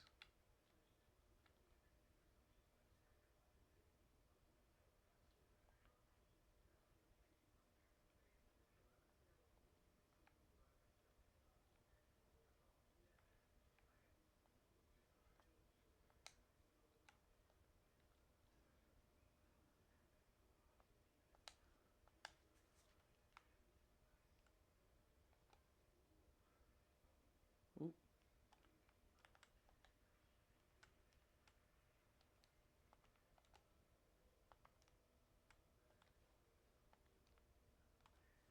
All right. Okay. So we can continue now. Bam. But the smell and the squawking. The rooster interrupts her just as she says the word squawking. sending us into an eruption of laughs. Exactly, Buster. As I was saying, if Steph really enjoyed being out in the yard camping of a guy of what was it, the guy's home, you wouldn't be sending messages asking if anyone had an actual room. But you know, uh, but in any case, you would because that way you could stay out camping and then Alex can stay in a room. She gestures toward the coop. Even the birds have started mansplaining. I shake my head and look up at the sky.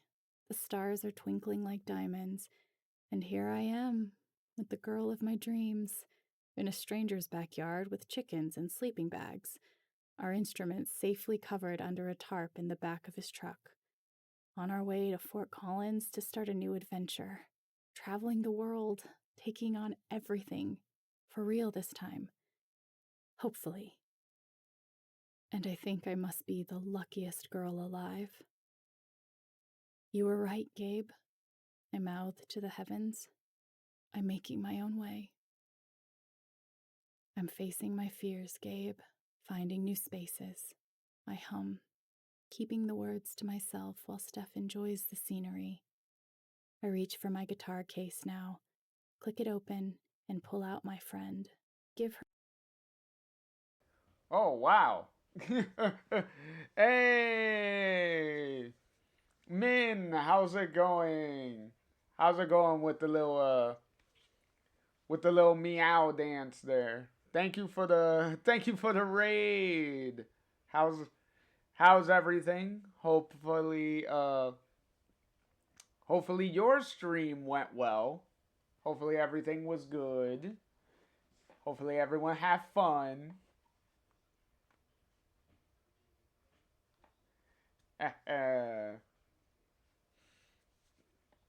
Yeah, just taking it easy here with the little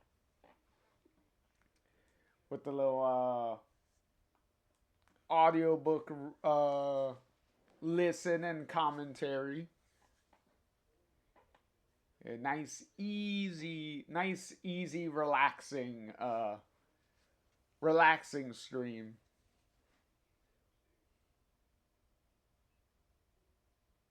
Ah, that's cool. How you're enjoying it so far? Oh, Min already answered that question. Is it scary enough for you, or is it too scary for you?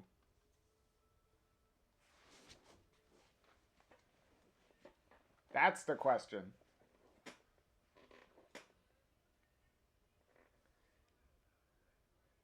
Her a quick tuning and strum my fingers along her strings as I hum the next line. You know how I feel about brand new places, but under the stars there's a world to explore. I watch Steph as she stares up at the sky in wonder, smiling to herself. With the girl of my dreams, how could I ask for more? Min said, I get scared easy, so. Well, but, are you enjoying it, though? Des- despite all the. Despite all the scariness, are you enjoying it? That's the. That's the main thing. Oh, okay. Min said, oh, yes. Okay, cool. uh, at least it's not scary enough that you immediately are like, oh no, I don't want to play anymore. Because I know sometimes that can happen for people. Is if a game is too scary for them, then they just stop completely and they don't even keep going. but I'm glad that you're loving it so far.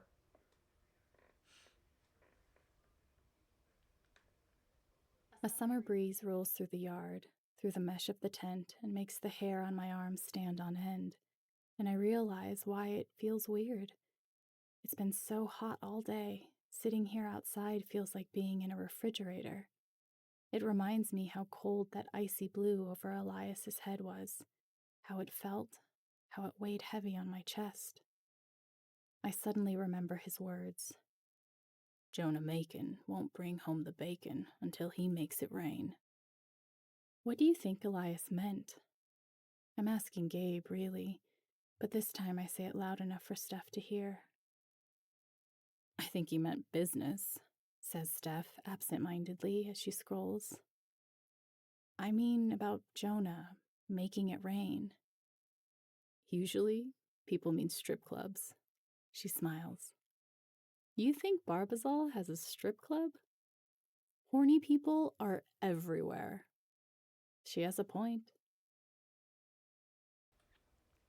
She does have a point, Alex, but don't encourage her.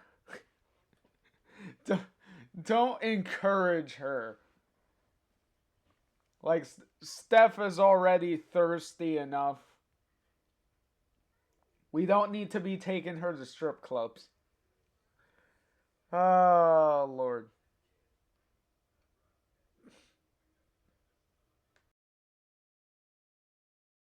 Ugh, what am I saying? I'm letting her distract me again.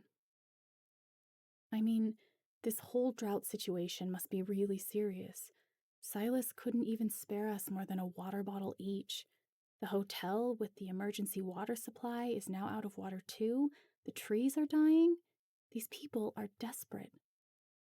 That gets her attention. She sets her phone down on her sleeping bag, curls her knees up to her chest, and stares at me. Yeah, she says. I hope Jonah comes through for them. Silence passes between us until Steph puts together what I'm thinking. You don't think Elias wants Jonah to play dirty, do you? I don't know what else make it rain could mean with the way he said it. He pointed right at me with the Uncle Sam face, like. I lower my voice and imitate exactly how he said it, like a grandpa. Make it rain. Steph scoffs. That could mean anything. But after a moment, she humors me. But with how much he hates Jonah, it could be why he's mad at him. Maybe Jonah won't ruffle feathers, and given the water situation, maybe Elias thinks it's high time they should. High time? I chuckle. We've been in Barbazal too long. Anyway, again, don't get too invested, she says. There's not much we can do anyway, you know? We've got a show to pull off in a couple of days, and for now, no way to get there.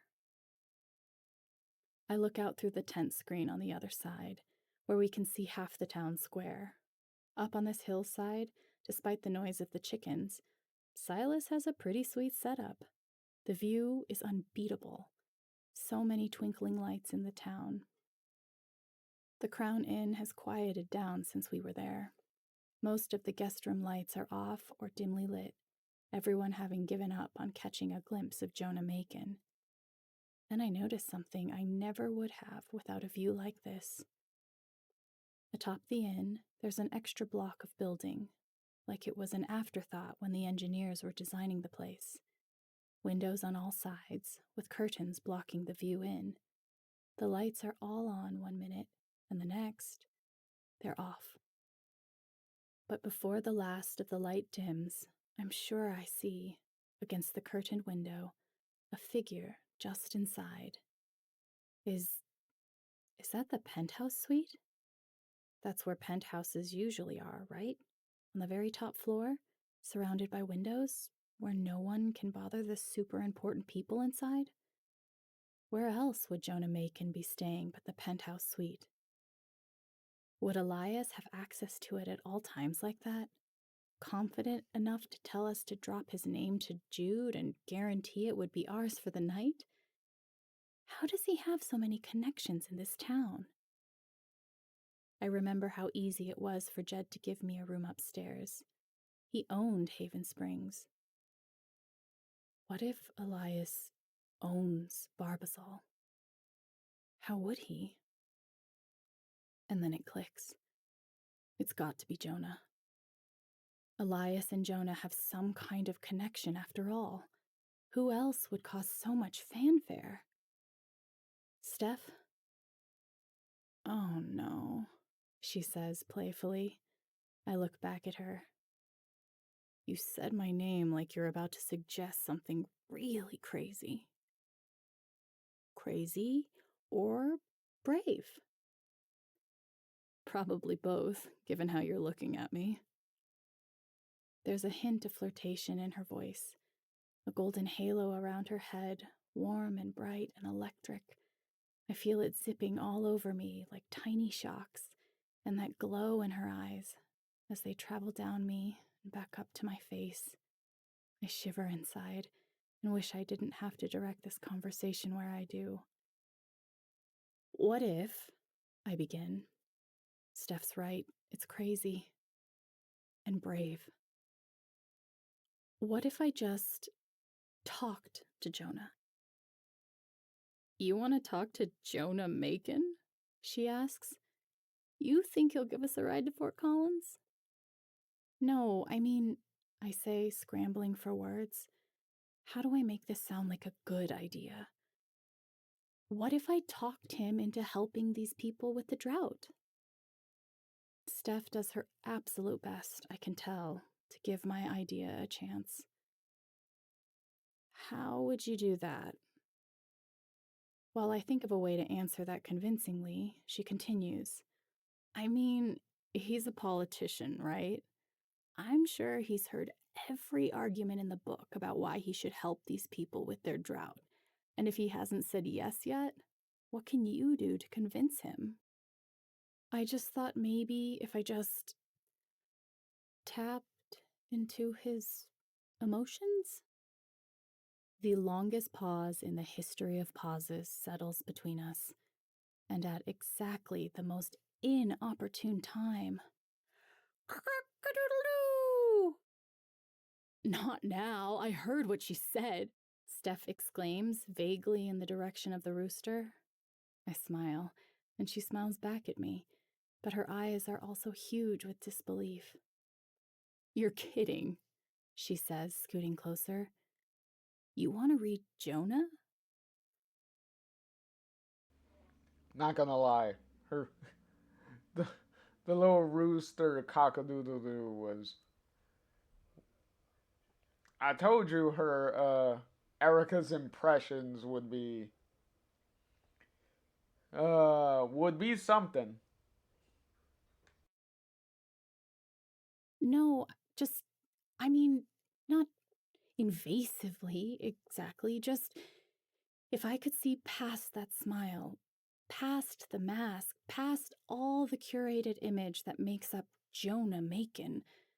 Maybe if I could see the real Jonah and make him realize what's important to these people, maybe I could explore his feelings about the dam. Her eyes are huge and hopeful, but then her smile falters slightly.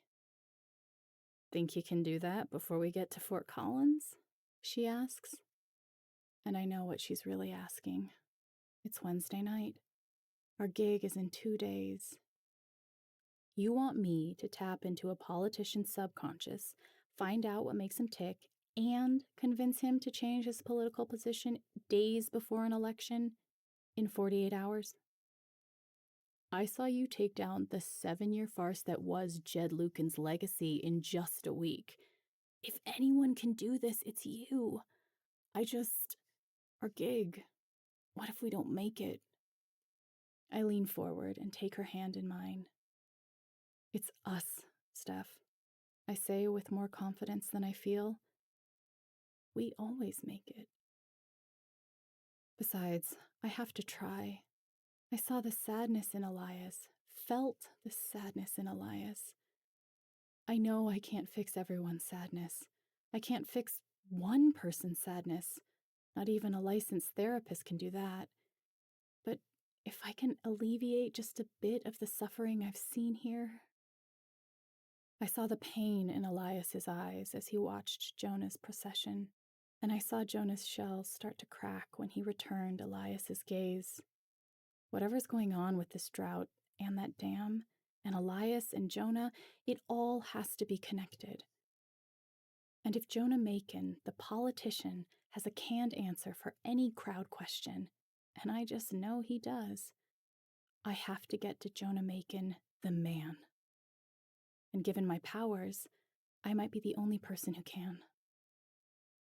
I have to try, Steph. I can't just do nothing. I can't leave these people like this. I feel her squeeze my hand. I know, she says. And I meant what I said in Haven Springs. Wherever we go, whatever we do, as long as I'm with you, I'm in. Come on, Steph. I'm not giving up on Fort Collins or the rest of the world with you, I say. And that's a goddamn promise. Steph wouldn't say it to me. She knows how much this means to me, helping these people. But I know how much Fort Collins means to her. Another shot at the big time. A chance to perform in front of Isaac Harson and play music for anyone we want, wherever we want. A chance at a record deal and seeing the world with someone again. After all, that was Steph's goal before Haven Springs, before me. She was on her way, too. And now? This is our chance to do it and make a living. Together. Who could pass that up? I promise, I say. And I mean it. And then I realize I've forgotten something. Something extremely important. Something I should have said this morning and probably would have if I hadn't been so frazzled. I'm sorry I didn't check the oil, I say.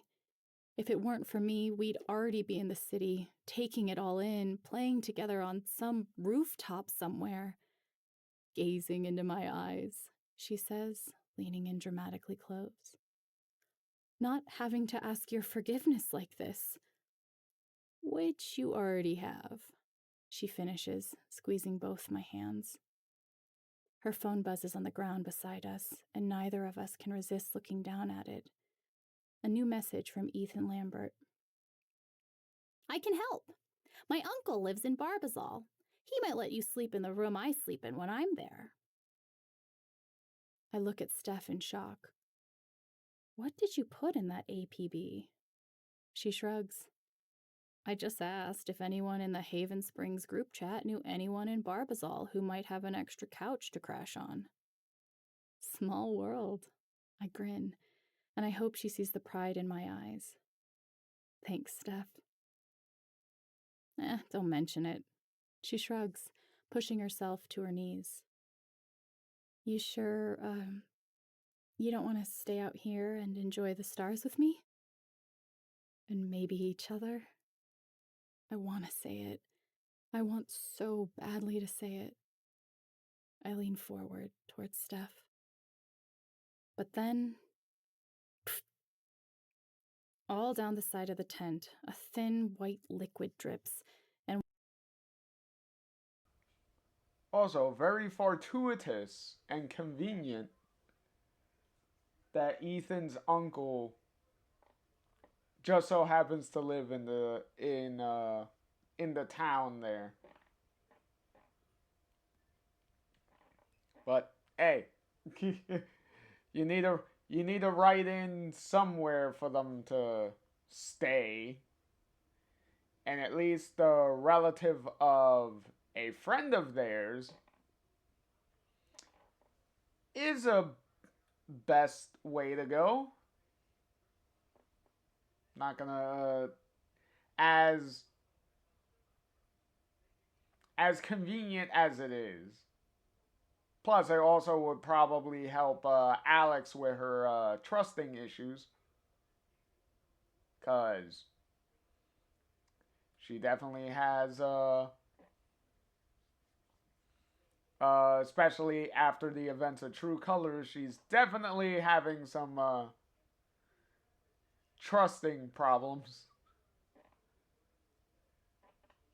yeah, which is understandable when you're closed off as much as you are from Alex's time in orphanages, foster care, group homes, all that stuff being ping ponged around all over the place and having good experiences and bad experiences. Gonna have a very unfortunate time. So letting people in and then getting betrayed, you're kind of gonna start curling back up again. But at least this time, Steph is there, so it's not like Alex has to go through this whole situation on her own. So at least there's that.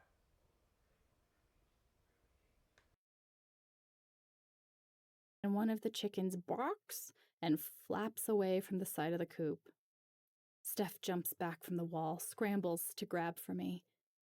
Ew, is that? I'm not ready for the weight of her or her tripping over the blanket between us, and the tent goes tumbling. After we untangle a tent full of screams, tent poles, zippers, and projectile chicken shit, thank God this tent is waterproof, we escape, and 20 minutes later we're knocking on the front door of Owen Lambert. The first thing I notice about Owen's house is how clean everything looks. Sure, it's small, tiny even. Definitely a trailer for a single person, but it's pristine. The whole thing is a sharp white, like hospital white. So sterile it hurts my eyes. There's not a scrape of rust or dirt anywhere, which, compared to the rest of Barbazal, makes it look brand new. You'd think the mayor lived here.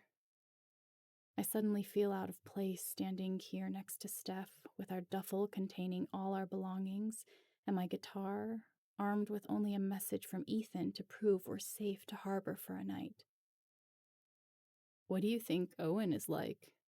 Asks Steph. Clean, I say. And that's all I really have to go on. She nods and looks around the place, probably noticing the same things I have. Nice statue, she says, looking down at the one thing keeping us company out here on this front porch, a clay figurine of a knight holding a sword to the sky. It's not well done. Looks homemade. Could it be Ethan's? I smile, remembering his comics. I'd kill to have a copy out here with me. Something to pour through, something to distract me from the timer counting down the hours till our show. If we just had Isaac Harson's number. But all we've got is a memory of a nod from him and a promise that I'll be there in Fort Collins, waiting to hear us. I feel something well up in me. Persistence? Defiance? We'll make it to Fort Collins, even if I have to walk our instruments there myself. We have to. Steph leans forward and knocks again, harder this time. Think he's home? The door flies open, and Steph and I jump. Guess there's our answer. A man more than a foot taller than us leans out, glances at the outside of the front door nervously, and then looks up at both of us. Yes? He asks. Everything about his stature, his hunched over posture, the way his eyes shift between my face and Steph's, his head glows purple. Yup. He's afraid of something. She begins, sensing that there's something weird going on here. I'm Steph Gingrich. This is Alex Chen. We're from Haven Springs. His eyes widen, and that purple glow retreats just a bit. Haven Springs? He repeats. We know your nephew, Ethan, I say. The purple flares up again. What's going on? Is he okay? His voice is totally panicked. Did something happen to Charlotte? Oh God, I'm handling this horribly. No, I reply. I mean, yes, Ethan's fine. And no, nothing happened to Charlotte. We're not here about Ethan. We're here to talk to you. About what? He asks, recoiling just a bit back inside the house. If you're here with the press. We're not the press, says Steph, her voice sharply turning this conversation back to the relevant topic. We're here to ask if we can stay in the guest room for the night. Ethan said it would be okay. He raises an eyebrow. Look, we know it's late, but we're supposed to play a show in Fort Collins on Friday night, and our car is stranded up the road with busted pistons, and no one's available to drive us. There's no bus, and... Crown Inn is booked with Jonah Makin's fan club, I cut in. I hate to interrupt Steph like this, but I can feel her spiraling next to me, and I have to ground us. Someone has to. That's the real problem, anyway. If this hadn't happened the week that Jonah Makin was running for office out here in the middle of nowhere, we'd be cozied up in that hotel and figuring out a way to get to Fort Collins. Hell, somebody out here would probably be able to drive us. I unclench my fists and shut my eyes, willing the patience to manifest in me. It doesn't. So, you're with Maisie's people? Asks Owen, visibly stiffening. We're not with anybody, insists Steph. Least of all a state senator, I say. Least of all a right-wing politician, I want to add. We're just looking for a place to crash, and then we'll be out of here. Promise. His shoulders relax. That purple halo shrinks just a bit. Clearly, he's more comfortable with us now that he has the idea we're not cool with politicians, but honestly, I don't know how to feel about Jonah or Maisie. I still haven't heard a single detail about their political positions, just that people around here feel very strongly about both of them. All we know is there's a dam and a drought, and Jonah and Maisie, Steph replies better than I can, and a lot of really strong opinions, one way or the other. You've been talking to Elias, he says, a smile playing on his mouth. He glances over his shoulder as if he's going to find some guidance on a final decision here before turning back to us and nodding. Come in, he says. Just, please don't touch anything. 5. Owen. Steph and I sit at Owen's table as he stares down at his mug of coffee. I can tell it's coffee because I can smell it, and not because we have cups of coffee in front of us. Because we don't. We have nothing in front of us. I feel my stomach turn over with hunger, and I look around to keep myself busy so I don't ask what kinds of snacks Owen has and come across rude. We really did just knock on his front door and ask for a place to stay, after all. I don't expect this single man to have enough food to feed 3 adults. So, he begins, breaking the silence. How is Ethan, anyway? Steph and I nod silently until I venture a reply. He's great, I say, although it's been several days since I saw him. Last we checked. I spot a picture on the small console table behind us that looks worn down for decades, based on the state of the wood. Inside the picture frame is a shot of Ethan. A much, much younger Ethan. It's a professionally shot picture. Looks like it might have been taken at a department store. He's grinning between his chubby little cheeks, arms outstretched to the camera. I smile. He looks so damn happy, so bubbly. I wonder if even back then people could tell he saw the world as a mecca of adventure, ripe for the taking. His parents, Liam and Charlotte, had to see it even then, right? He looks so out of place in such a formal photo studio. I might not even have recognized him as the LARPer who bravely defended Haven Springs from evil with me.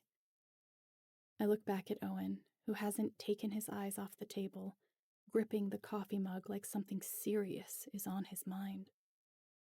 His head looks like an iris with that deep purple aura. He's scared again. The fear creeping bigger and bigger above him, like a looming, swelling giant threatening to swallow the whole room like a balloon. It feels light and floaty, gossamer like a spider web. He's absolutely terrified. Of what? His index finger traces his coffee mug handle, up and down, up and down, up and down. Then he taps 3 times. Tap, tap, tap. Then up and down, up and down, up and down. I glance at Steph to see if she notices, but she's engrossed in her phone. I glance over her shoulder to see she's texting Ethan. Thanks, man. Yeah, have fun. I hid chocolate under the guest room mattress. If it's still there, you can have it. I smile. Sick. Thanks, Ethan. Up and down. Tap, tap, tap. Does he have OCD? That purple aura glowing around his head morphs into something that feels prickly, almost like pins and needles, uncomfortable, like I would do anything to get away from it. An itch I can't scratch. I want to scratch it. Hey, says Steph, setting the phone in her lap and looking up at him. Why'd you think Ethan might not be okay? He sighs, almost in defeat. Yeah, he starts, but then he shakes his head. No. I know he's okay. I keep up on my block, and sometimes he texts. But his mom, she hasn't been herself for a couple of weeks now. Just completely shut down after she lost Gabe. Barely speaks anymore. Turned into a total zombie. Ethan shouldn't have to deal with that. Oh. I try not to squirm in my seat, but I feel like I might be sick. Has she tried therapy, or... I cut myself off at the look he's giving me, like, you think we haven't tried that? And then he goes back to tapping on the table and staring at nothing. The purple aura remains. Mr. Lambert, I venture, leaning forward and resting my elbows on the table. No. He starts, his hand flying out like the table is going to burn me. I flinch back. I mean, I'm sorry, Clearly something else is bothering you. What is it? Steph looks first at me and then at Owen. Yeah, we're here to listen, she says, putting her phone away. We've got all night while we figure out how to get to Fort Collins. Owen lets out a huge sigh and then glances over at the TV, which has been aimlessly broadcasting whatever's been on. He picks up the remote and shuffles through the channels until we land on a woman standing behind a podium. Short, dark hair, dark eyes, faint pink lipstick with a sign in front of her. Maisie Dorsey. That woman is bothering me. Maisie Dorsey? Asked Steph. Why? The hell is up with this town hanging their lives on a national election? It's about the dam, isn't it? I ask. That gets Owen's attention. He turns from the TV to me and narrows his eyes. Who told you about the dam? He asks, his voice darker than I expected. Elias, at his shop? Oh, right. Elias. He sighs with an eye roll. He probably told you all of Jonah's business. Tried to dissuade you from voting for him, huh? Of course, that's not how it went down at all, but Steph and I look at each other and exchange the same idea. No need to tell him exactly how it happened, lest we feed this fire. That purple fireball above his head has warmed into red. Oh, and we don't know anything about either candidate, I assure him, trying to calm him down. We're just trying to get to Fort Collins. He looks from me to Steph and seems to decide we're still trustworthy. I'll make it real easy for you then, he says, leaning back in his chair and pulling out a cigarette. The red inferno cools down and dissipates into nothing as he clicks the lighter a few times and inhales deeply.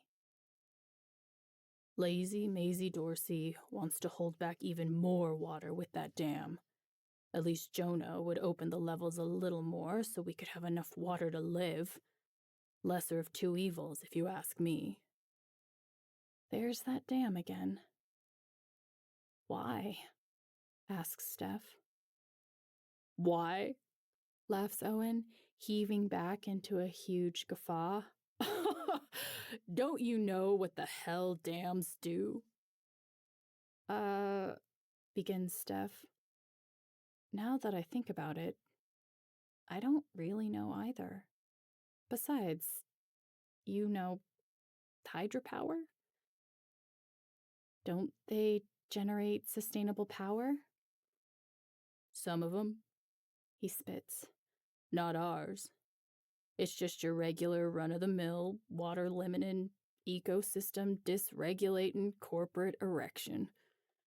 Maisie's in the pockets of all the bigwigs on Capitol Hill. She wants the dam because they want the dam. And Okay, so let's not get into erections now, but at least getting along with being introduced to Owen here, Ethan's uncle, at least also getting a little further detail into what the political aspect of the story is gonna deal with. So, trying to get a full picture of what the situation is that Alex and Steph find themselves in.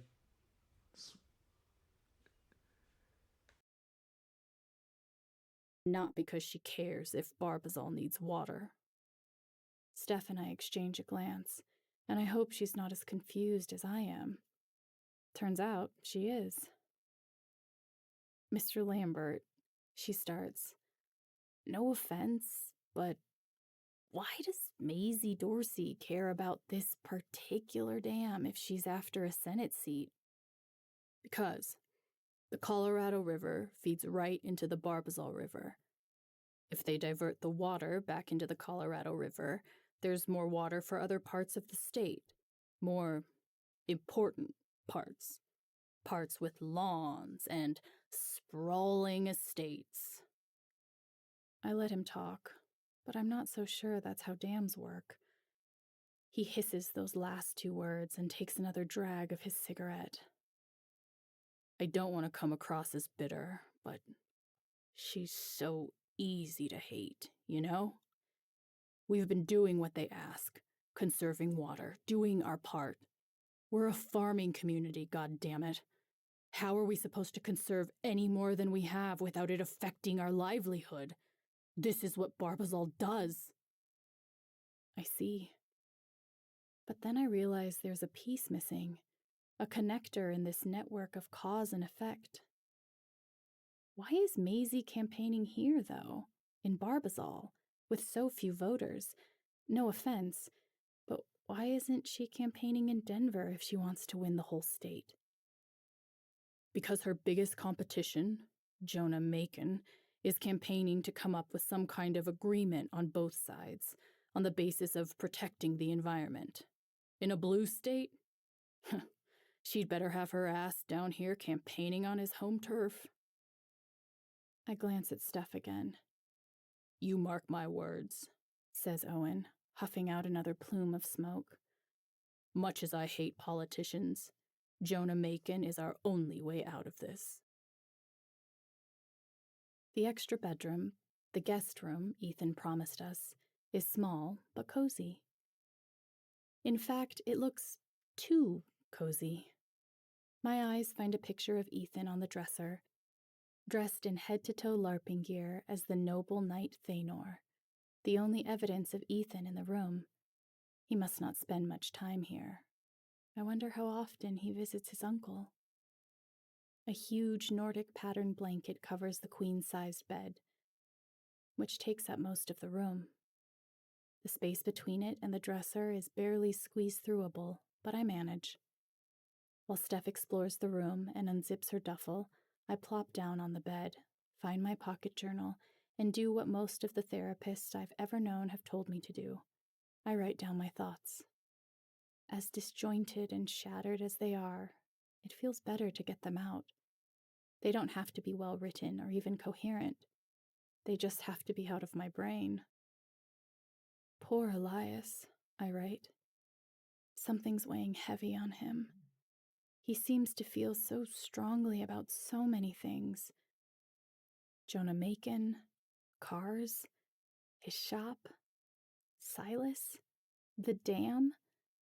His sadness felt deep, like the sting of frostbite, something he can't get rid of, craving warmth to melt it away. I have a feeling that this situation with the dam goes a lot deeper than Jonah Macon. I sigh, clutching the pen tighter. How the hell am I supposed to untangle this in 2 days? Press it down again. I have to do something. I can't just leave this place to burn itself. Steph finds her way around the other side, and without hesitation, she climbs on beside me and sighs. Alive. I look up at the ceiling, at the little green stars speckled all over it, and some even trickling down the walls, and I remember lying in the woods with Ryan that day we found a sliver of joy after Gabe's passing. It was so weird, so surreal. It felt strange to laugh after having been through so much pain and shock, but we found a way. Gabe, I think quietly. I'm doing it. I'm on my way to Fort Collins, the first stop on our tour of the world. If we ever get there. If only we had Harson's number. I guess we could DM him, but he's got over 1 million followers. His DMs are probably... I pull out my phone to check. Yup, closed. Thunder cracks outside, rumbling across the sky like a hungry stomach, and I shut my eyes, thankful that Barbazal is about to get some rain. Who the hell would divert the Colorado River away from a farming community? Do rich people not understand that their locally grown organic produce requires water? Would they rather have a lush green lawn than food? Why is the world so twisted and backwards? Ugh. And why am I back to thinking so hard about other people's problems? This isn't even my issue. There's not much I can do but talk to Jonah Macon, if I can even get close enough to him, and even that's a long shot. I should just bury the Barbazal water problem in my brain, file it away somewhere in its deep recesses, and focus on getting to Fort Collins. But I can't. What if Jonah doesn't listen, and Barbazal dries up, and all these people who have spent their whole lives here, Ethan's dad and Silas and Elias, have to pack up everything and leave the only home they've ever known? As far as I know, nobody else here has the kind of power that would let them tap into what makes someone tick, what makes someone really afraid, and use it to remind them what's really important. So the fate of Barbazal might rest in my hands. I sigh. Our car breaks down in the middle of nowhere, and suddenly I'm responsible for thousands of livelihoods. I roll to my side and look at Steph, who I'm startled to find is lying on her side staring at me. Those piercing brown eyes. What's up? I ask. I could ask you the same thing. I sigh.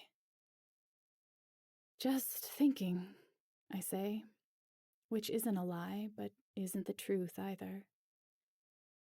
Thinking or spiraling? She asks. I smirk. She continues.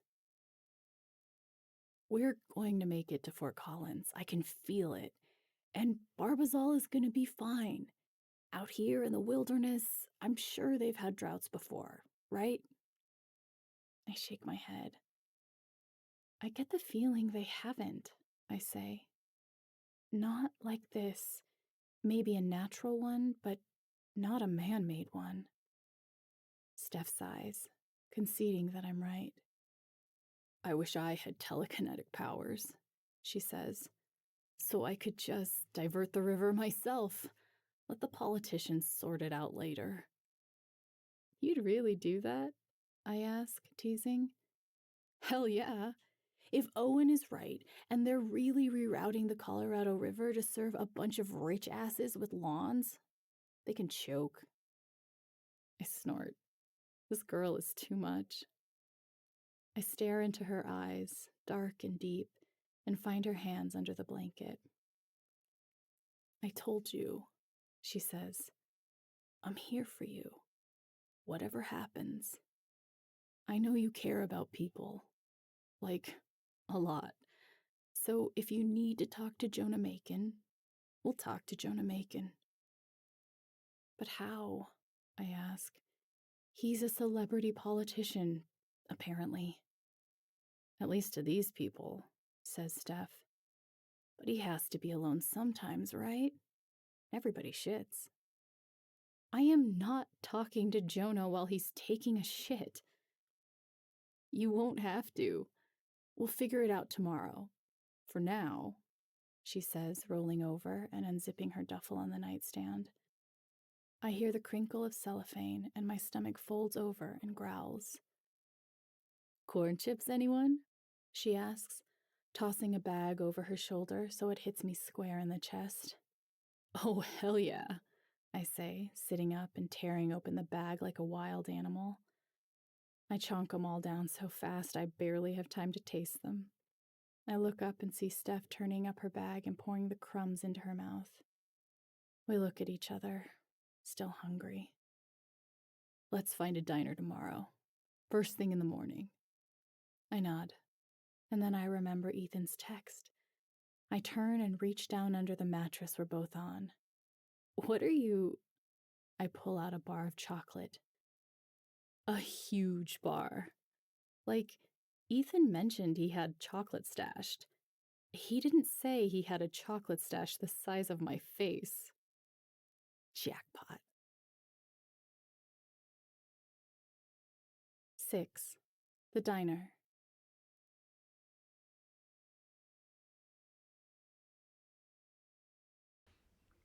Well, that was funny.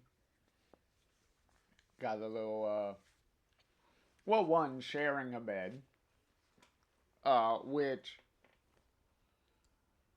I don't know if the bed is supposed to be big enough for Steph and Alex to be on.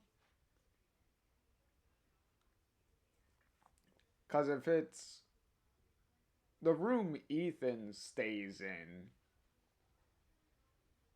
at his uncle's, you would think the bed may have been like a twin size bed, not more of a bed to fit two people in.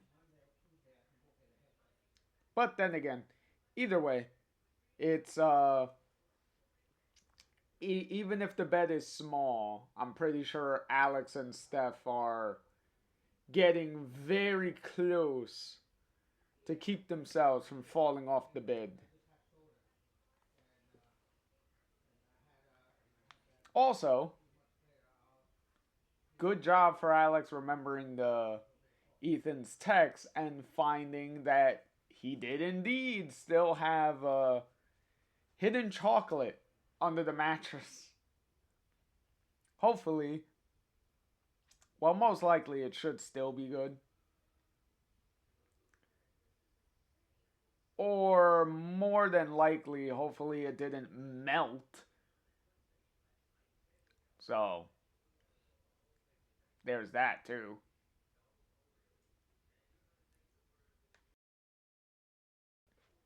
Well, she says Alex has a big chocolate bar the size of her face, so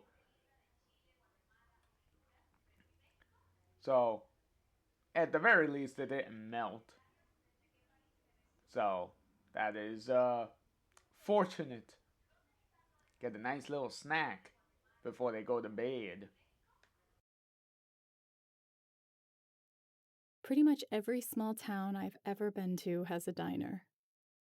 Usually it's retro, the kitchen grease hasn't been replaced since the 90s, the coffee tastes like dog shit, and the food is exactly what you need at 4 a.m. on a cold morning when you wake up for no reason because you're in a new place, in a new bed, and you're hungry, and the guy you're staying with has only enough food for one. This is the Plate and Skate Diner. Steph takes a sip of her coffee. This tastes like dog shit. I grin and stare down at my cup. She's right, but sometimes bad coffee just hits the spot. She smiles up at me, and the sight of her holding back a laugh sends my sides into orbit. We both burst into laughter, and I hear the bell ring behind me, announcing the arrival of a new customer. I hear hushed voices behind me. From over the rim of her coffee mug, Steph stifles her laughter to look just past my head, and I can't help it. I turn around to look. A woman in a navy pantsuit has stepped up to the front counter, where Anita, that's the name of our waitress, runs up to meet her. "Mornin'," she smiles, but the woman in the suit is clearly not here to be seated. "What do you suppose she's here for?" Steph's voice intrudes. I hear her take another sip behind me, but I don't turn. "I don't know," I reply absent-mindedly, watching as our waitress turns and walks back toward the kitchen. The woman in the suit spots me, and I turn around way too fast. "Wow," says Steph. I tuck my hair behind my ear and pick up my coffee mug so I can look busy. "What?" "You're really bad at spying on people." I roll my eyes, and Steph leans over the table, shoulders hunched, smile huge and mischievous like she's stalking prey. "Who do you think she is?" "Gotta be Maisie Dorsey." "You think Maisie Dorsey would be slinking around the Plate and Skate at..." She taps her phone screen, and it lights up with life. 4 in the morning? No. She has a point. I mean, I don't know many people who would be slinking around at Barbazal Diner in a business suit like that. Yeah, that thing probably costs more than my car. Not a wrinkle in sight either. Reminds me of Diane from Typhon Mining. My entire spine prickles with how obviously Steph is leaning to look past me. Hello? She'll see you." "So?" She grins. "We don't even know who she is." I hear footsteps behind me, and then I hear our waitress's voice. "Coming right out for you," she says before those same footsteps grow closer. Anita appears next to our table. "Have you two decided what you'd like?" Yeah," says Steph. "I'll take the California Benedict, please. Side of fruit?" Sorry, the California's unavailable." "What?" asked Steph, glancing down at the menu again just to make sure she read it right. "Anything with poached eggs is off the docket," sighs Anita apologetically. "Sorry, hun. Dishes like that use up too much water.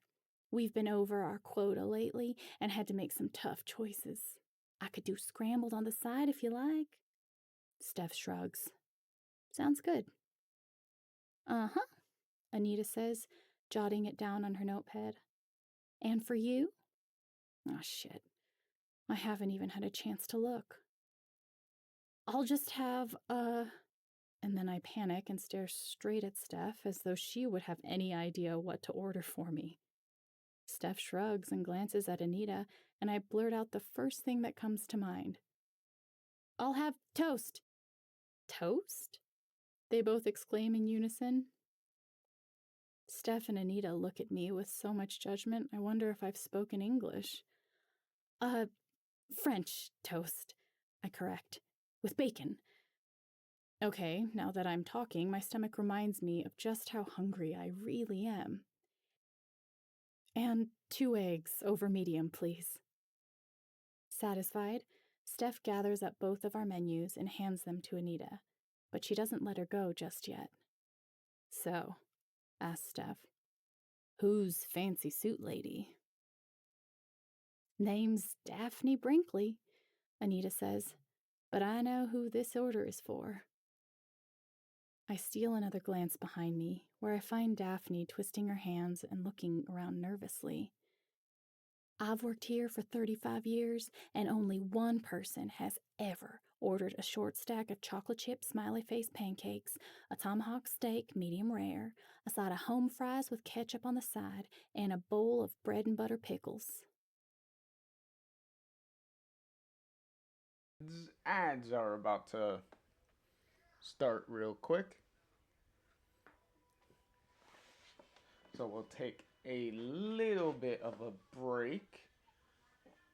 And then when we come back, we will continue listening.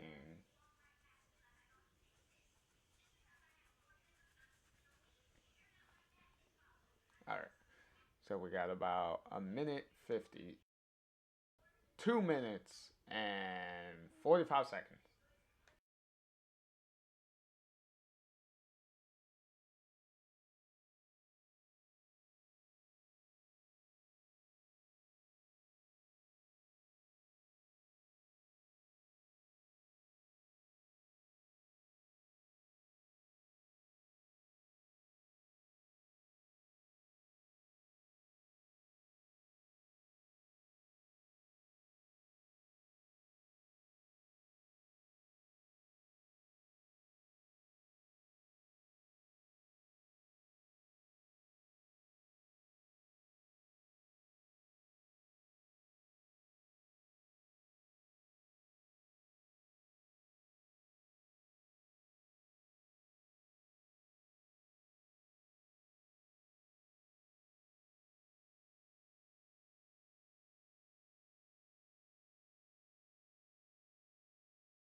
Oh, I got like about a minute left. Ooh, excuse me. It's like time is going slow.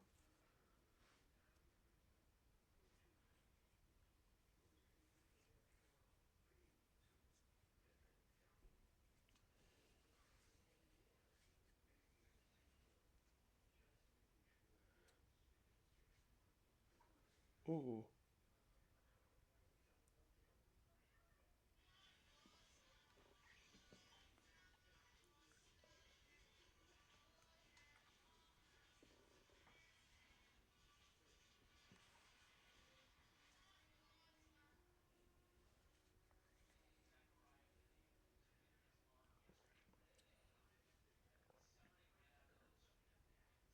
Mm-mm.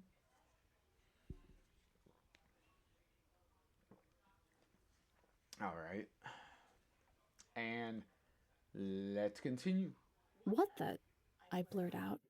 Steph snorts in my direction, but I couldn't help it. That order is weird as hell. I mean, I'd remember that order too. Jonah's been ordering it since he was a kid. Well, minus the tomahawk steak. That started when his doctor told him he was low on iron. Must have made up for it by now, eating like that. Whoa, you know Jonah Macon? Asked Steph, glancing at me with the most suggestive smile. Who's the worst at snooping again? She might as well do a full-blown eyebrow wiggle at me. Course, she says, refilling Steph's coffee mug. You know, he was born and raised here. What was he like as a kid? Damn, Steph isn't holding back. Oh, you know, shy, quiet. Used to come in with his dad all the time. Never gave me any trouble. Sweet kid. I'm sure he'll do right by us with this drought mess. Hope so, anyway. Hard to run a diner on limited water. Steph glances down at her mug, and I glance down at mine. Maybe that explains the state of the coffee. Anita turns to leave. I'll be back with y'all's order. I try to picture a tiny Jonah walking into this diner, hand in hand with his father. Did he have that $1 million politician smile even then? Or did that only develop after the cameras and the interviews and the speculation that must come with having such a publicly available face? I think of his diner order. Chocolate chip smiley face pancakes, tomahawk steak, medium rare, side of fries, bowl of pickles. I can picture the news people covering the story. I just can't see how someone who claims to be environmentally responsible can order a tomahawk steak, something that's not only hostile to animals, but requires gallons and gallons of water to produce. Did he even take care to ask if that steak was grass-fed and sustainably raised? I'm all for eating sustainably, but if Jonah Macon has to order such a bizarre breakfast from his hotel room because of the paparazzi, that's kind of sad. Hey, says Steph. You're thinking again. I was just thinking about Jonah. Steph's smile doesn't fall, but it doesn't rise either. You know, I meant what I said about being here for you and helping you do whatever makes you happy. But I'm also here to ask you questions like, yo, Alex, are you doing what makes you happy, or are you ruminating on something that might make you sad until you fix it? I put my mug down, unable to look at her.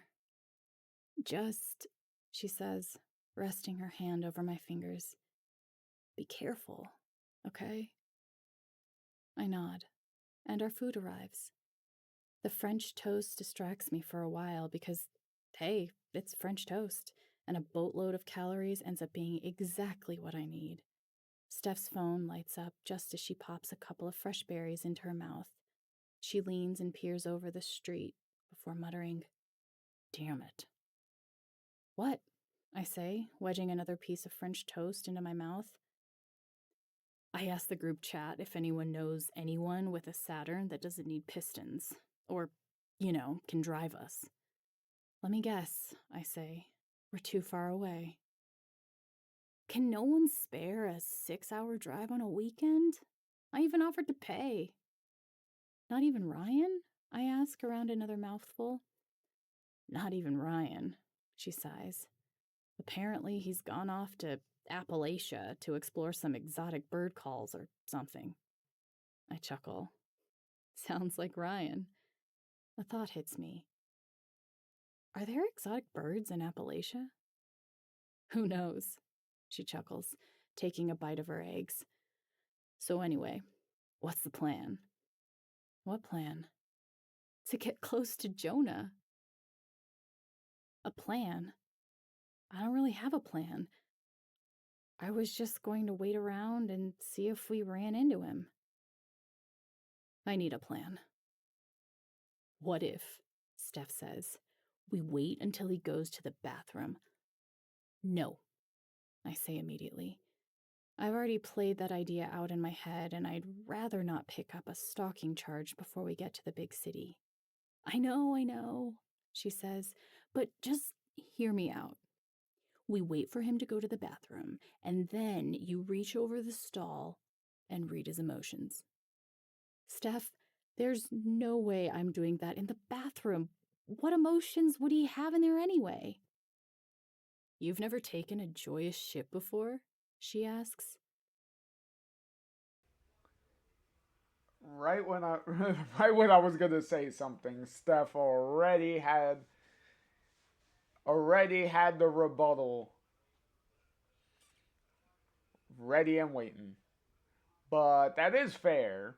Like, especially if it's one of those instances when you've been holding it in for one reason or another all day. Once you finally make it to the bathroom and you exercise that out, it is a very good feeling. So, to Steph's point, Alex could probably feel some emotion in the bathroom. So, that is a fair point.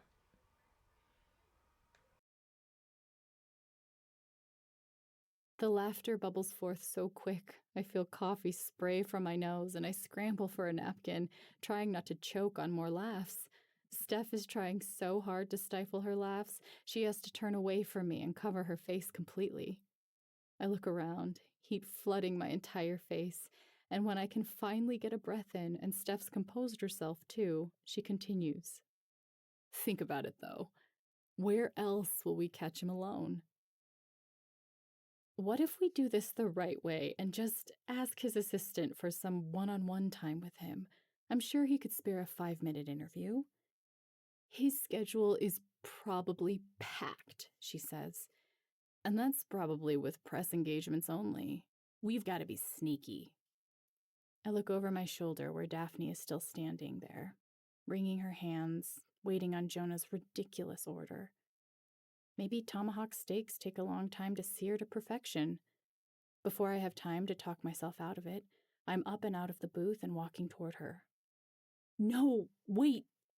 Alex, what are you doing?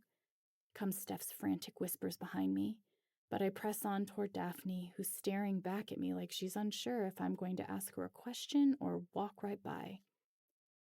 Hey, I say, way too eagerly. I give her a generous distance because a huge purple aura flares up around her head like one of those lizards with the fans that pop out when they're startled. Good morning, she grins. That same plastic glazed over look that Jonah was wearing in Elias's memory. She's all smiles, but clearly nervous about something, probably wondering whether I'm paparazzi or not. You look like you know your way around this place, I say, having no idea where the hell I'm going with this. Is the food good? She smirks and nods past me. You tell me. Oh, right. I've been sitting, eating with a friend. She's the one who hasn't eaten yet. Stupid, so stupid. Come on, Alex. Can I help you with something? She asks. I look at her again, sheepish this time. Look, I begin, pressing all my fingers against each other. I know Jonah must be super busy this week, but could he spare 10 minutes with me? It's gonna be a no. I just know it. Steph was right. This was a bad idea. I'm so embarrassed. I want to curl up into a little ball and disappear. But that no doesn't come. Are you a student? Am I a what? Yes. I mean, I'm always down to learn. Alex, get it together. What I mean is, I'm not a student at an accredited institution, but I really care about the people of Barbazal, and I know Jonah does too. I want to know what his plan is for the drought situation.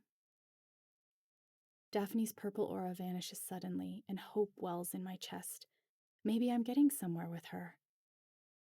Mr. Macon is dedicated to ensuring a better life for all Coloradans. She smiles comfortably.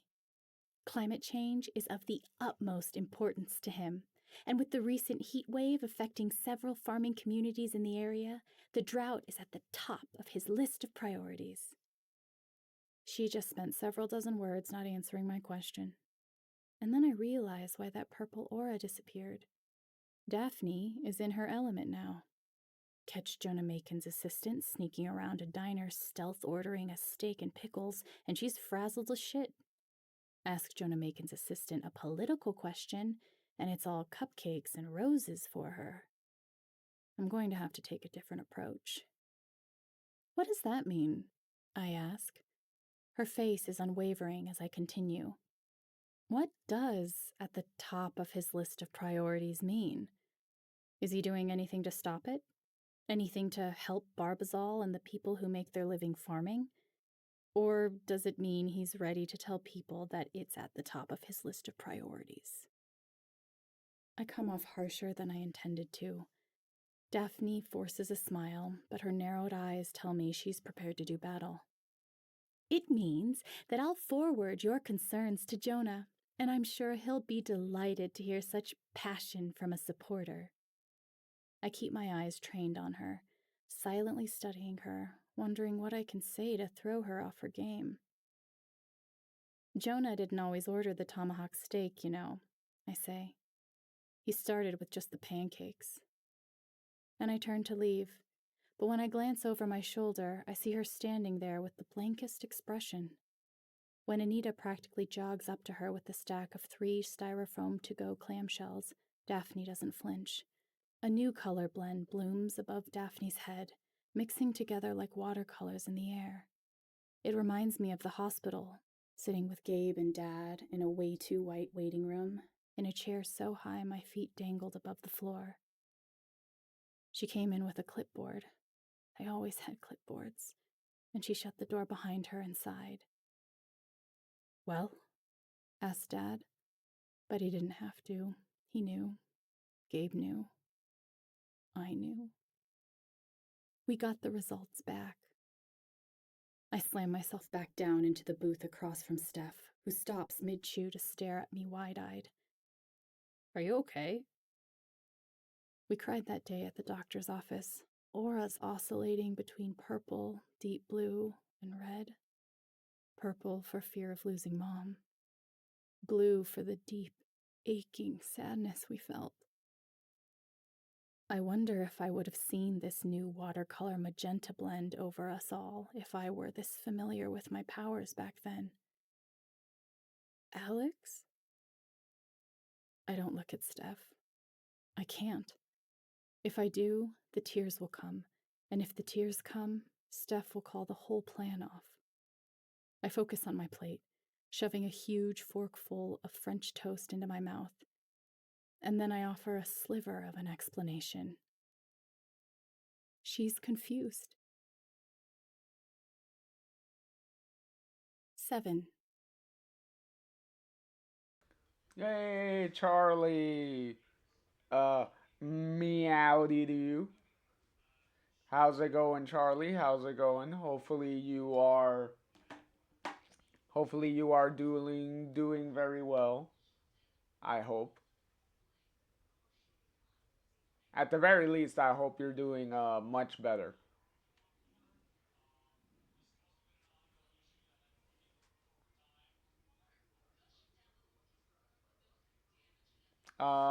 As for me, I'm doing well. I am doing well. I can't really complain. Oh, that's good. That's good that you're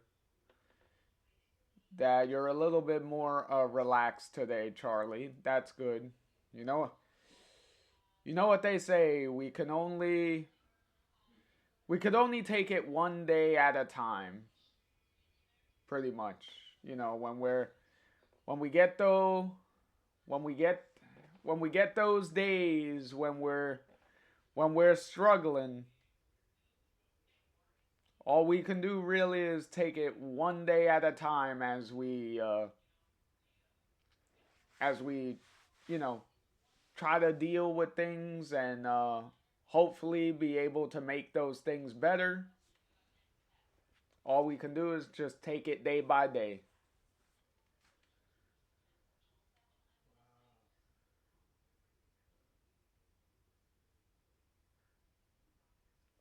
Well, thank you, Charlie. Charlie said you deserve that. That I deserve to deserve all the good. That's the,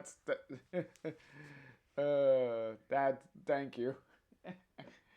Uh, I say exactly. Sometimes it's down to a minute at a time. But same thing for realsies. Well said. Well, thank you, Charlie. Thank you, Charlie. I try. I try.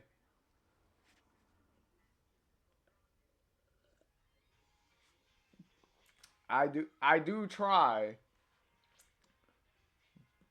but not as much as another try that we know. uh,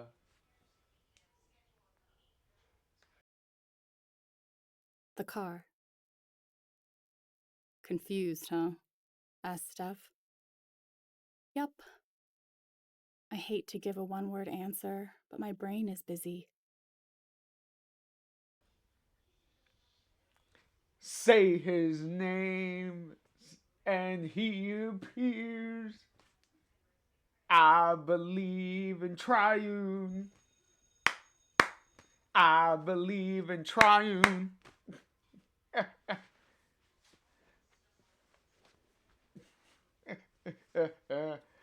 uh,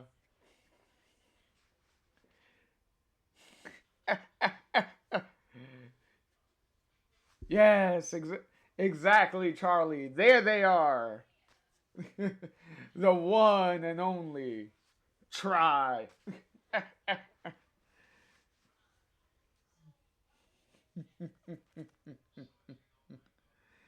uh,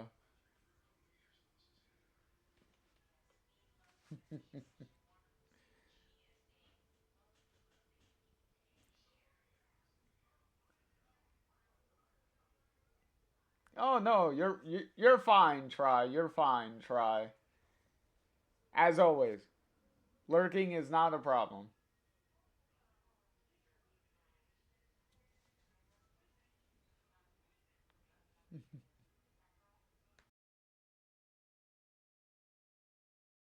We're lying side by side on the grass in Owen's backyard, if you can call it a backyard. It's about the size of a queen sized bed, but it's the only chill spot we have in this town. So here I lie, and I take a deep breath of the fresh and hot Barbazal air. I can feel how dry it is in my nostrils. Feels like the moisture here is just gone. I'll forward your concerns to Jonah, and I'm sure he'll be delighted to hear such passion from a supporter. Daphne, that. No, I won't call her names. She's just doing her job, and doing it well, frankly. You know what you need? It's okay, Alex. You can relax. It's not the. I get what you mean with the political smugness and campaigning stuff and all that. I get the annoyance, Alex. I get it. But at least Alex is smart enough to have cooler heads prevail.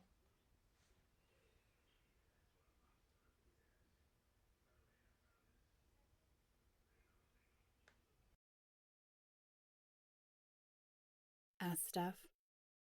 I need a lot of things: a hug, a nap, a drink. What do I need? I ask, humoring her. A walk, she says, peeling herself from the ground. A long, boring walk in the hot sun. In a town with no water? Pass. She glances up at Owen's trailer. Owen's got water, she says. That gets my attention. I sit up and look at her. You can't mean to imply that we should really go steal from Ethan's uncle, right? I mean, is it stealing if we're staying there?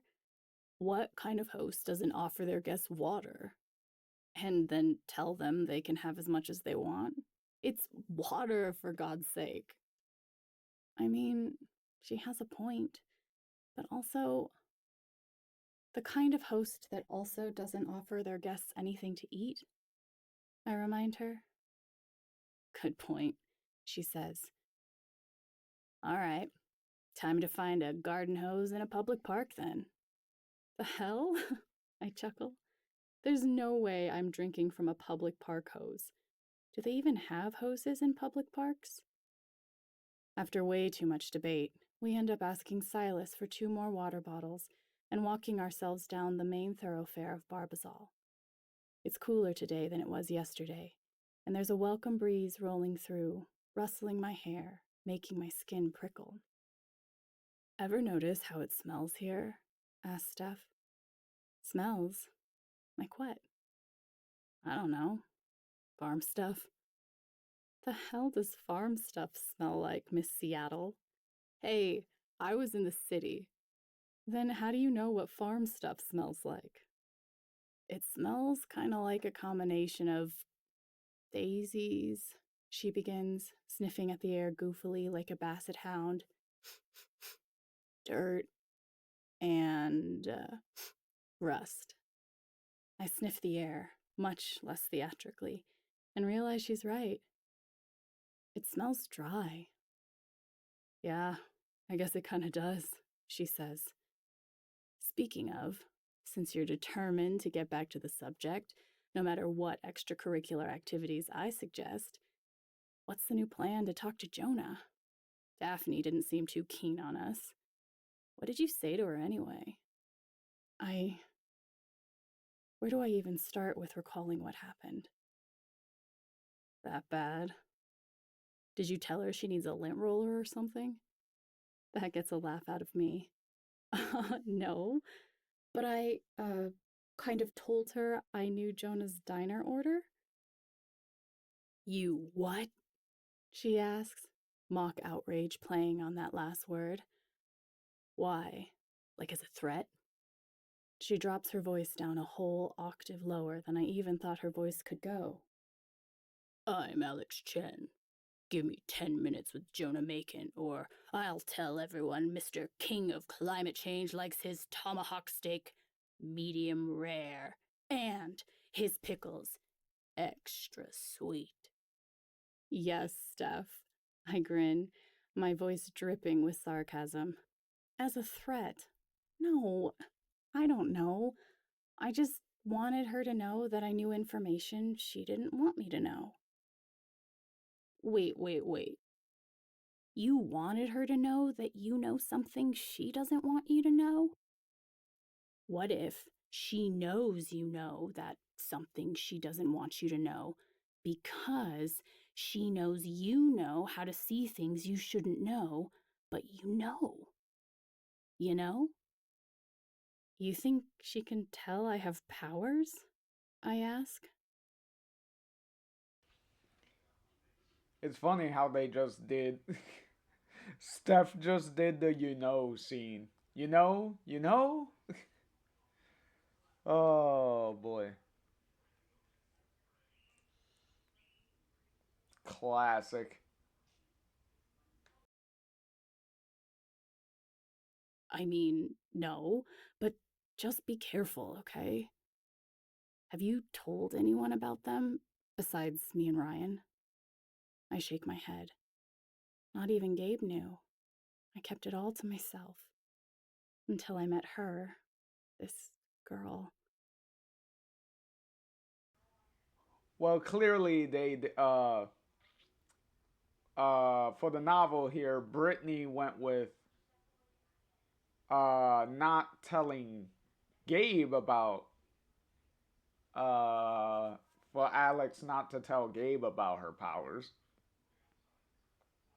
So is a little bit more specifics on some of the choices that Brittany is going with as far as the novel goes. And also earlier with Charlotte, where Brittany may have gone with the taking Charlotte's anger away. Because they did describe her earlier as like emotionally like distant and stuff. And it's like, well, Charlotte necessarily does not become that way unless you take away her anger. Then she kind of becomes like very uh lack of emotion. So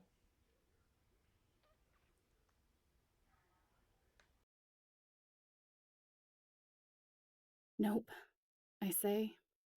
Just you and Ryan. You're both kind of special to me, you know?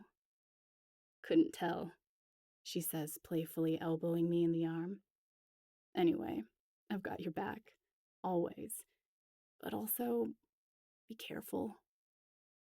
I have to smile because Steph cares. But also, I've had these powers ever since my dad left us. also,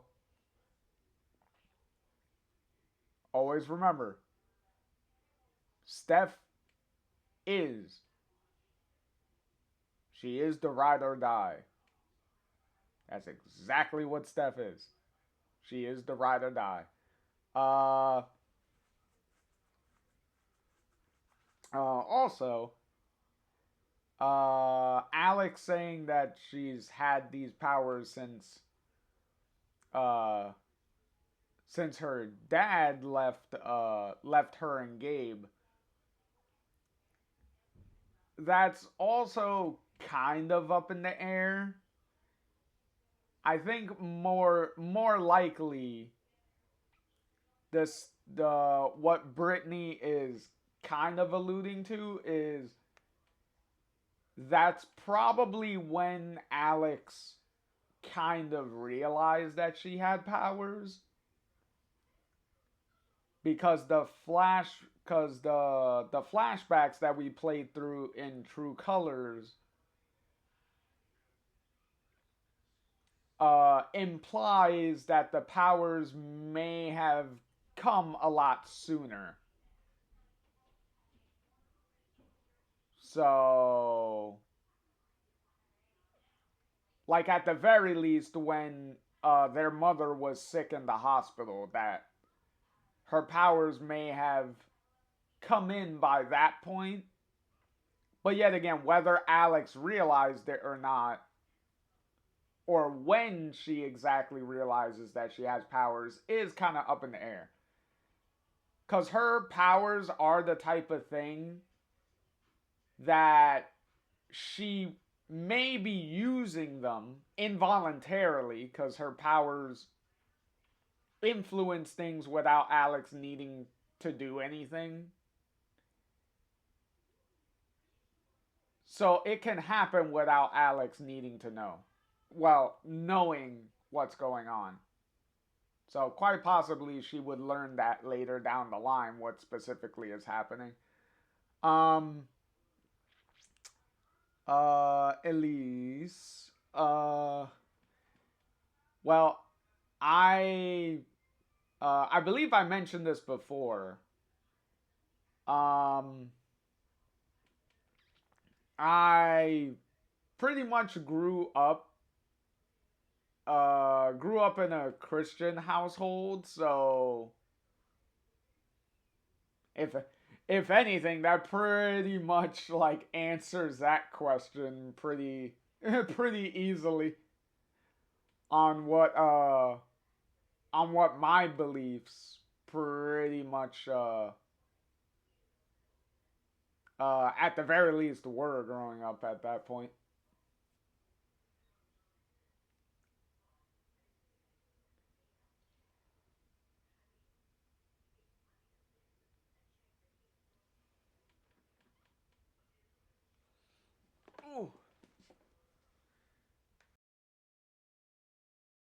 like straight up grabbed his car keys and walked out the front door forever. When I learned that he died, I learned to control it, make it work for me, help me instead of hurt me. I know how to use my powers now. I've been hiding them for half my life. I know Steph cares. So why is something tightening in my chest at the thought of her trying to tell me how to manage my ability to take on the emotions of others?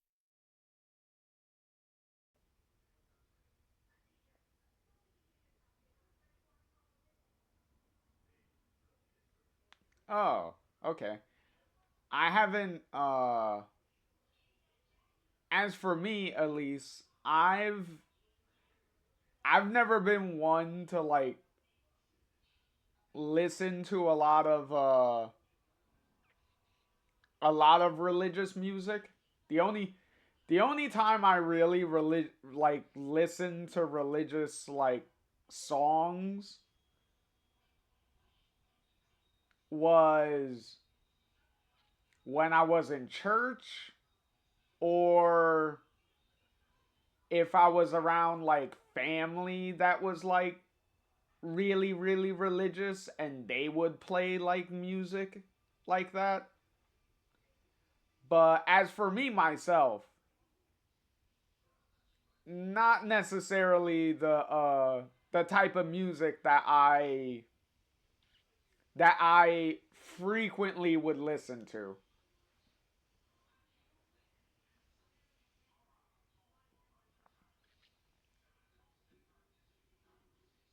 But, as long as everyone, enjoys the music that they like, hey, as long as you enjoy the song and you enjoy the music, by all means, blare it away. Well, as long as you're not causing a disturbance for anyone, then by all means, blare it away. Ooh, excuse me. And uh,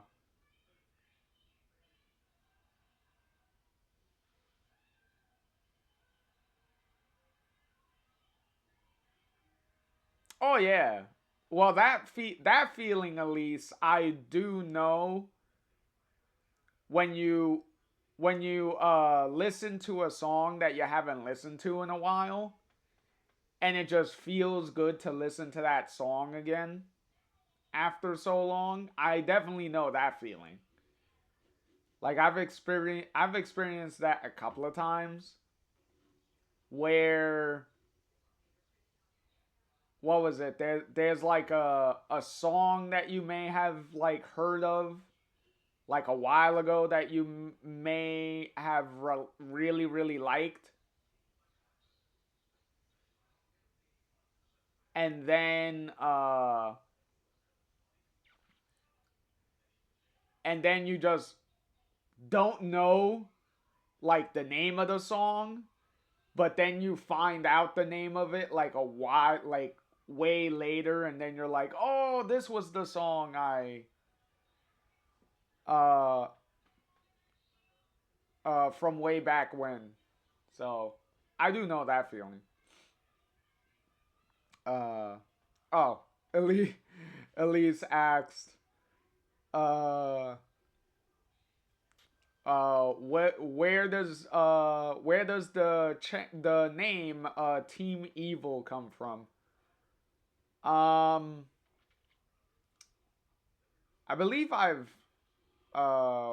said this a couple of times, but um in the past, but the Team Evil name comes from a friend of mine, from me and a friend of mine. Me and my friend are big like horror fans. Like we like a lot of horror stuff, like horror games, horror movies, stuff like that. So as far as horror games go, I what I am the big Resident Evil fan, and he is the big Silent Hill fan. And the early the early Silent Hill games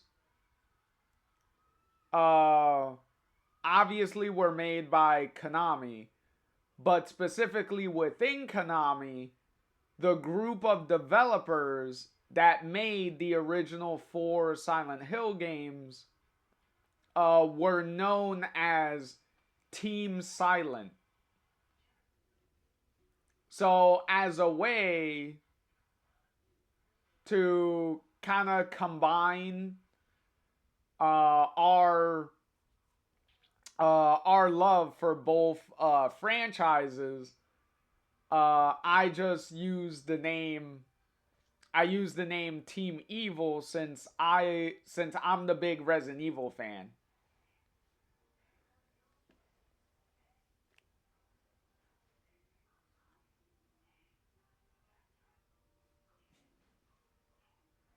So that's where the Team Evil name comes from. So instead of Team Silent, it's Team Evil. Since I'm the Resident Evil fan.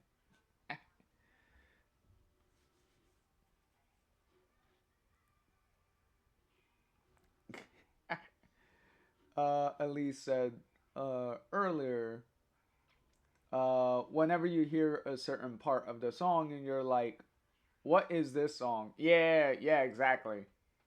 You kind of forget. Um, Elise said, "Okay, I thought it was a satanic thing."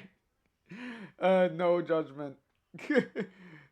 No matter what, I think you're cool. Well, thank you, Elise. Thank you, thank you. I could totally see why the satanic thing, especially with how the logo's designed and everything. But as far as the logo goes, it's more of fitting with like the horror theme and the horror like origins of the name. So that's why the logo and everything is designed the way it is to fit with the theming of the name and where the name comes from. tries Try said I don't think I've ever heard that explanation before. That's awesome.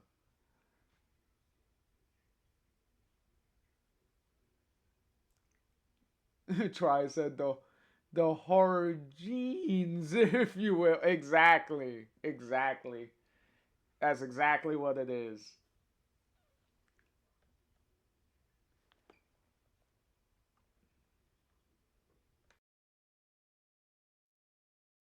I stuff those feelings down, deep down, and smile. Be careful. You just seem really confident messing with people's feelings, you know? I remember what Owen said about Charlotte, how I turned her into a zombie. I know not to take on the emotions of others without considering that the consequences could be dire and permanent. I don't do that anymore. But that doesn't mean I can't use my powers to my advantage. You know what I'm doing. Steph, I've been doing this for over a decade. I know what I'm doing. Her eyes are trained on me, her face even, and I can't tell what she's thinking. Um uh let me see.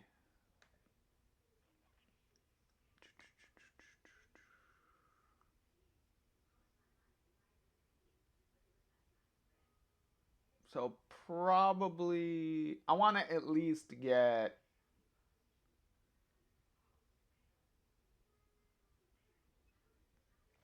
I want to at least get, see if we could at least get to chapter 10. I want to at least get to chapter 10. At least get halfway. If we could get halfway through the book, then that's fine. Want to at least get halfway.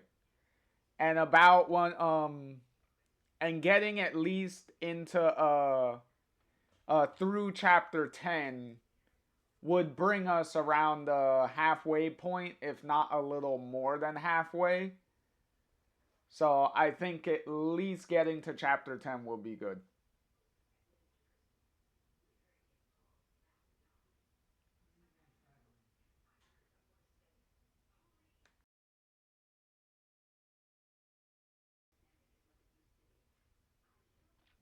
Hey, no problem, Elise. Sweet dreams, Elise. Sweet dreams.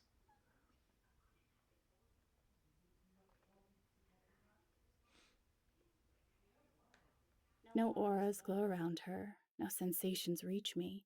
She just studies me. And then she shrugs and moves on. So, you told her his diner order. Oh, thank you, thank you, thank you.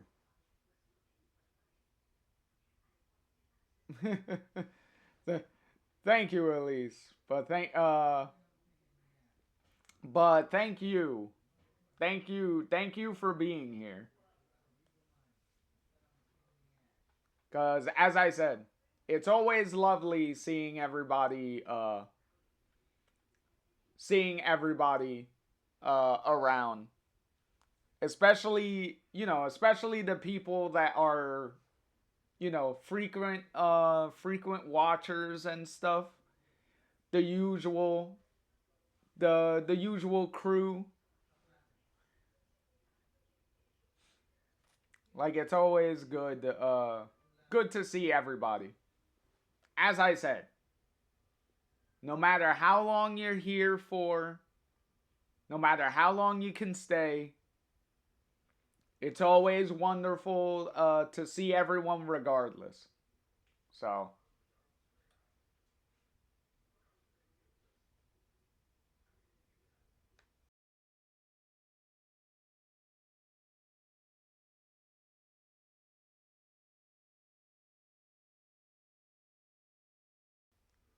oh. Yeah, I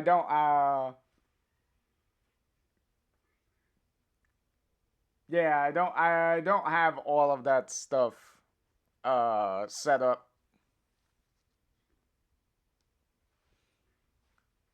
Oh, Elise said one last thing. What is that?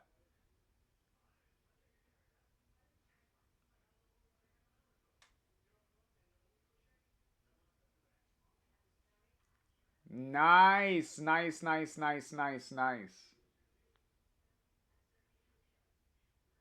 Nice. That'll be fun. That will be fun. I definitely gotta see if I catch that. That will be fun.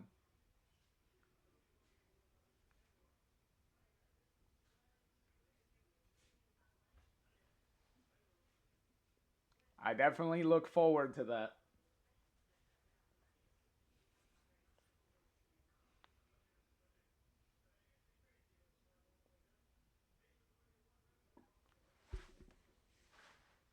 I look forward to seeing Elise play some Life is Strange.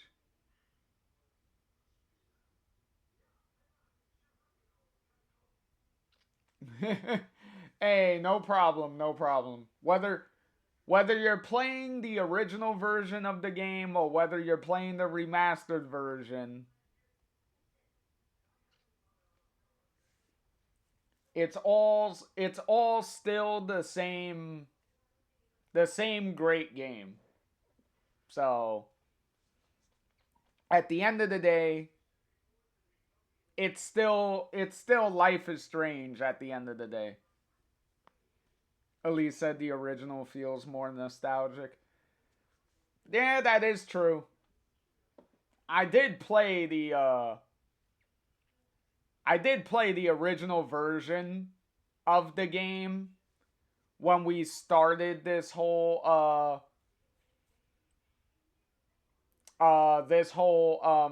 series of videos. I did play the original version, so that was definitely extremely nostalgic playing the original version again. Even though I've played the original version like several times, but it always feels nostalgic going back to it no matter how many times I played it.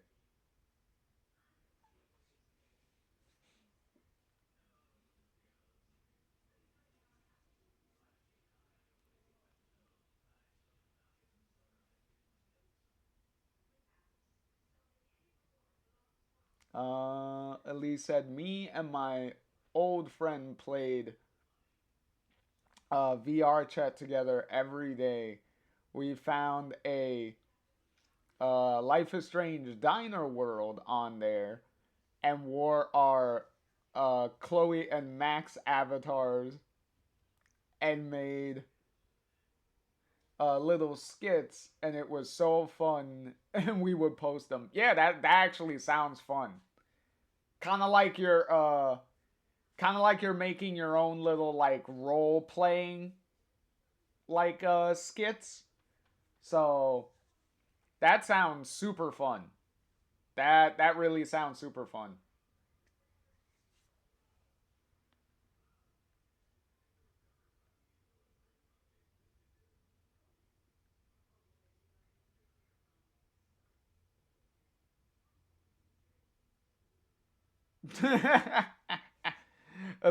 Elise said, uh, also found a dark room world and put Jefferson in the chair and pulled out a knife and started stabbing him in the face.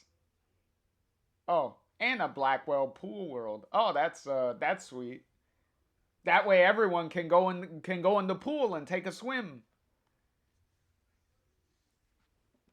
See? That way everybody can swim.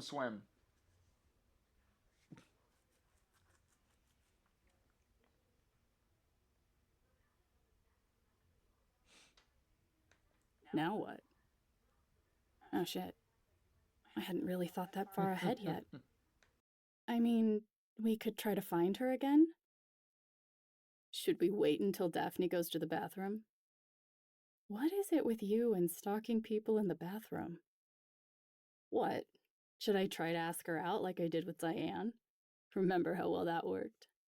Actually, it did work, remember? Maybe Daphne will fall to your charms like Diane did. Or like I did. She looks down at her shoes, but her smile brings out the red in the apples of her cheeks. Well, at least we know that they also went with well, clearly if they're going with Steph as the romance option by the end of True Colors, then clearly they would have went with Brittany would have went with Steph as the distraction for Diane. So so that is 100% fair.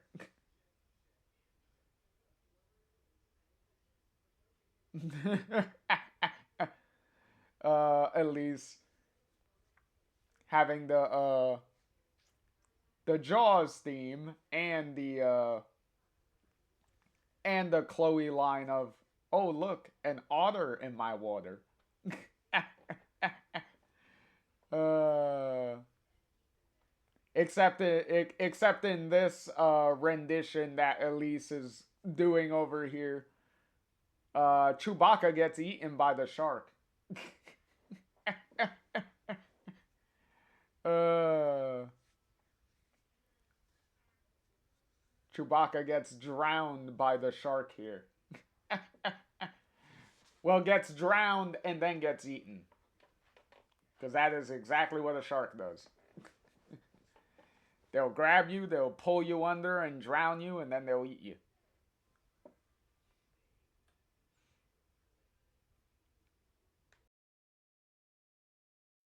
She scratches the back of her neck in thought. Elise said, num num num num num. Tender. Juicy.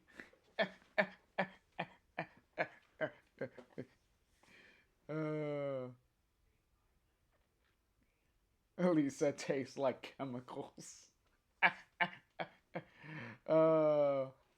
Yeah, that may be true. But remember what Chloe said. You look good with your hair soaked in chemicals.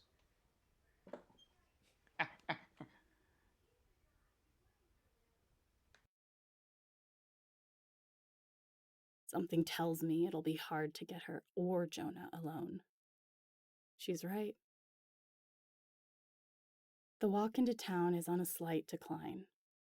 I look down at Steph's hand, swinging next to mine, wondering, hoping she'll bump into mine and invite me to hold hers. But See, Elise, that would have been a good scene for them to kiss there, but David had to be the party pooper.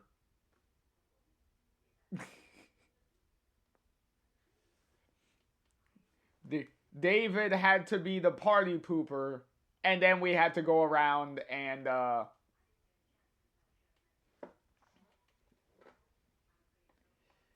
then we had to hide from David, and then we had to sneak out and everything. So we could have had a moment, but then David had to ruin it.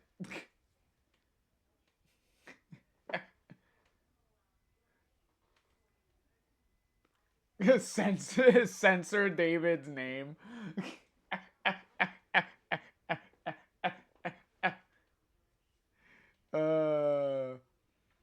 Yeah, because that's what I'm saying. You could have had a kiss scene in the pool. They kind of it kind of gets the mood kind of gets there. You could have did it.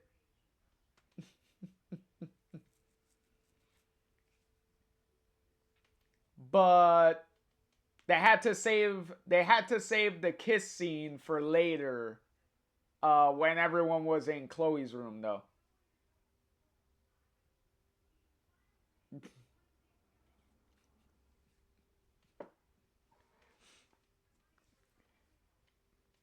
Elise said, "How dare you speak of his name on my cellular device?" Hey, I'm just reading. I'm I'm just reading the chat. uh, I'm just reading the chat. Elise, you did say stupid David.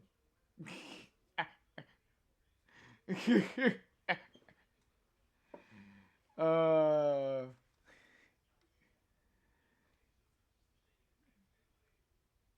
okay, how about Elise said ban the name. Okay, how about this? How about this?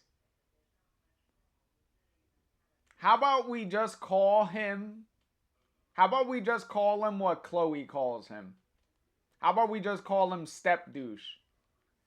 So Step Douche interrupted the pool scene and we were robbed of a more intimate moment. How about that?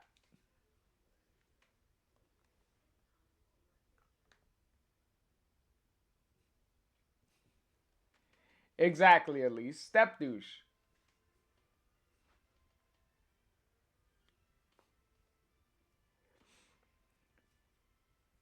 Yeah, I know, Elise. The auto, the auto mod. It's fine. It doesn't matter. I cleared you, so it doesn't matter.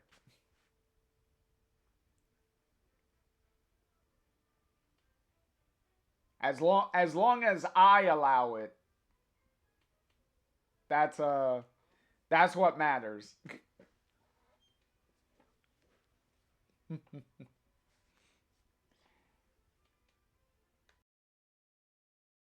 But she doesn't. Instead, she rattles my thoughts back into the present with a single word. Whoa. I look up at what we're about to walk into, the town square. Shop after shop lines the stone path, which looks carefully preserved through the years. Decades, maybe even centuries. Some of the stones are cracked and brittle looking, sharp scores in the earth here and there. I wonder if it's from the incessant heat that's sure to settle over this place in just a few hours, or the lack of water.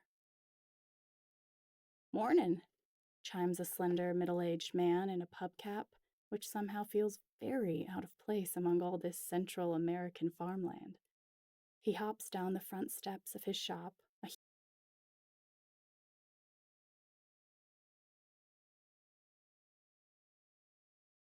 We got, oh, excuse me.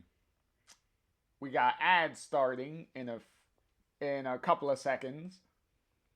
So we'll take a little bit of a break and then we will continue with the listen.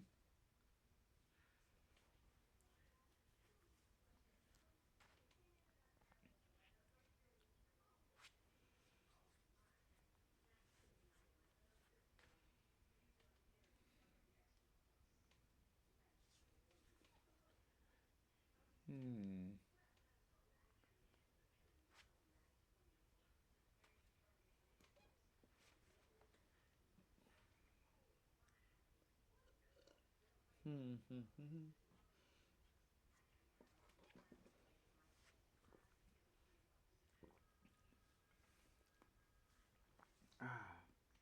You doing good, Alex? You doing good? Yeah. Alex is doing fine. uh,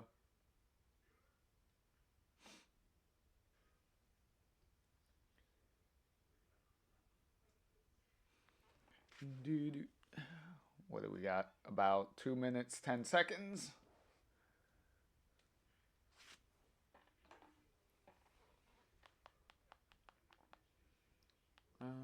Do do do do do do do.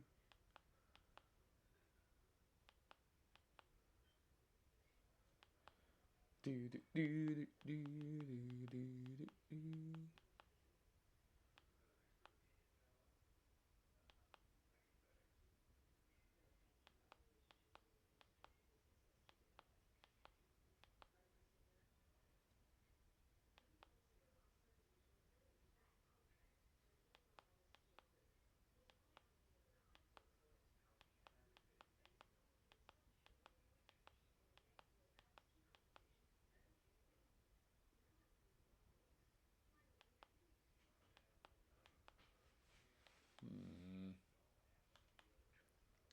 We got almost a minute left.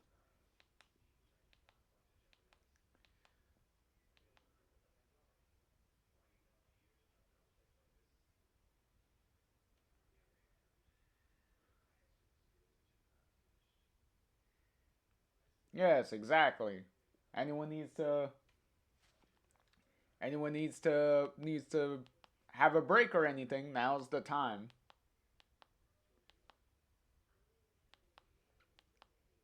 Cuz Lord knows I certainly do at these during these points if I need to get up to go to the bathroom or anything or to refill my drink.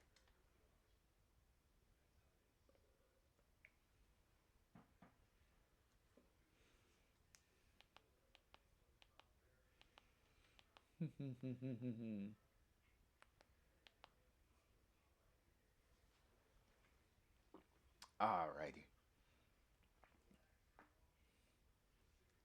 Alrighty. Let's continue. a huge sign dangling overhead that says, Bobby's Books and Things.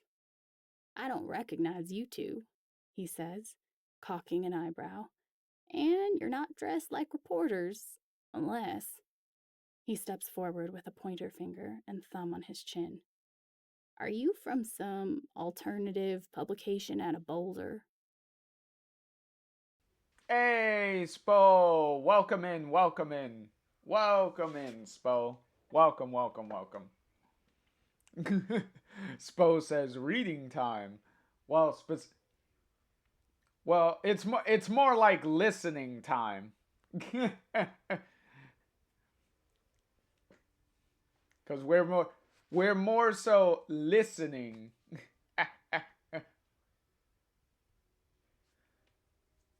We're more so listening than reading. Cuz believe me, if I was here reading the novel, if I was here reading the novel, we'd be here for like a while. we, we would not be as far into the novel as we are now. I will definitely say that.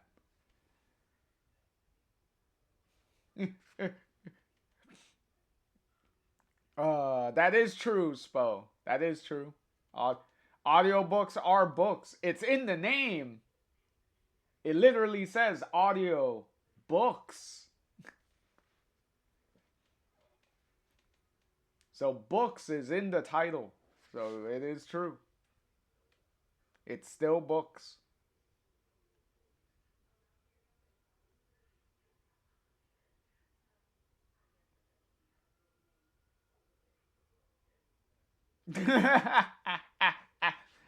that's a, that's a funny one, Try. I'm glad it's an audiobook. As a Magic the Gathering player, I never learned to read. Well, that is well, I'm not I don't play Magic the Gathering, but as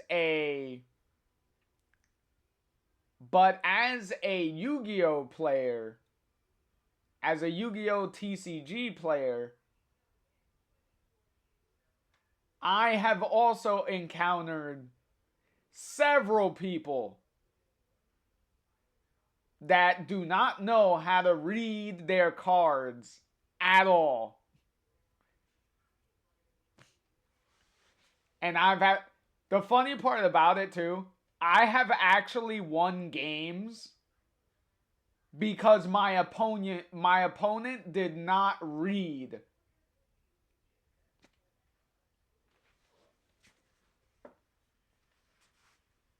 Cuz they probably cuz if they would have read, they probably would have maybe won the match, which is pretty funny.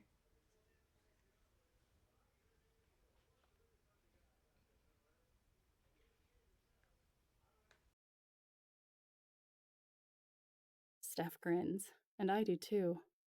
Good guess, she says. Alternative, yes. Publication, no. We're musicians. Warmth pours over his face. Ah, he coos. Try says they say reading the card explains the card, but but them shits have too many words for me. I just play creatures and swing, caveman style. Hey, that is true. That is true. Most people, even in Yu-Gi-Oh, people just do that also. They just oh, my monster had bigger number than yours. So me swing and me win.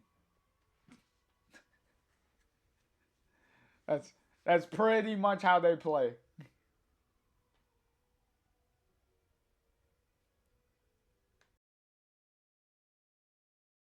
Music is the spice of life. I can't get any work done without it. He gestures up at his bookstore and lets out a heavy sigh. Been in the business 60 years, my family.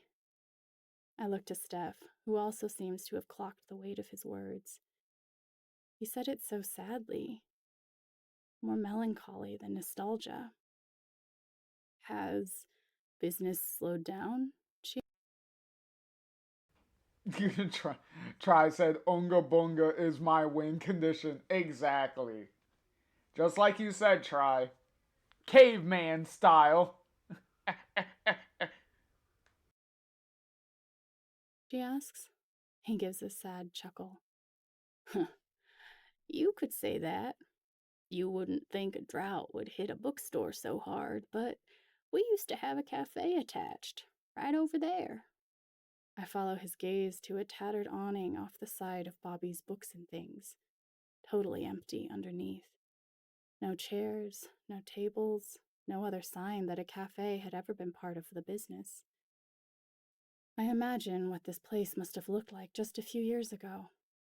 Did kids gather here after school to do their homework? Did parents use this as a pickup spot once they were off work? How many first dates happened here that led to deeper connections? How many business deals happened here, starting new ventures that may not have otherwise existed? Did little Joni Macon come here when he was little?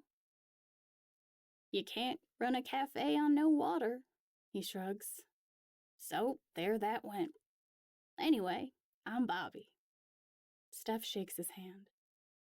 Did your parents name you after the place? Bobby and I both look at Steph in total confusion. You just said it had been around for 60 years, so it's older than you, right? His face goes blank for a minute before he absolutely erupts in laughter. A woman across the street, straining under the weight of an enormous potted plant, emerges from her flower shop. The hell are you laughing about, Robert? These two, he chuckles, as he slowly regains his composure. These lovely ladies, bless 'em, asked if I'm named after this place. Oh, don't flatter him, she grunts, setting the plant down on the porch and brushing the potting soil from her apron. That's Robert William Dalliday, the fifth. He won't let me forget it. And I'm Paisley Ann Galloway, the first. Okay, so we pretty much have our. Well, this story's equivalent of. Excuse me. Of Eleanor, the flower lady, and, judging from the guy's long name, uh, this story's equivalent of Reginald McAllister the Third, aka Ducky.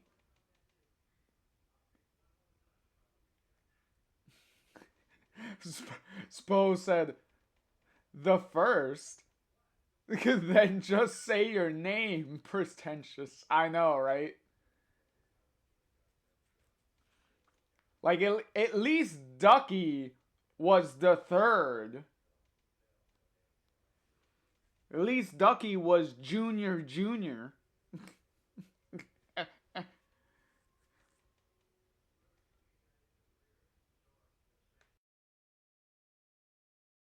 Still Galloway flowers, though, she says, gesturing to her own business's sign. So I overheard you two are musicians. Are we getting a performance here in Barbizal for the election? Joni must have covered it, grins Robert proudly, and then he levels his eyes at me. He did pay y'all, right? I like Joni, but I don't trust politicians. And he's, well, his voice trails off, but the look he and Paisley exchange says it all. Spo said, yeah, third is the first for counting that. Second is Junior. Yeah, I know. Oh, lordy.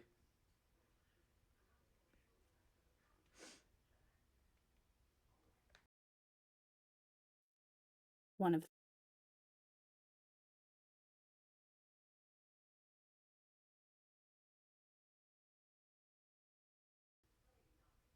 Spo said, I'm gonna claim first on a name. Well, you already claimed first. You claimed first on Spo. You are Spo, the doctor.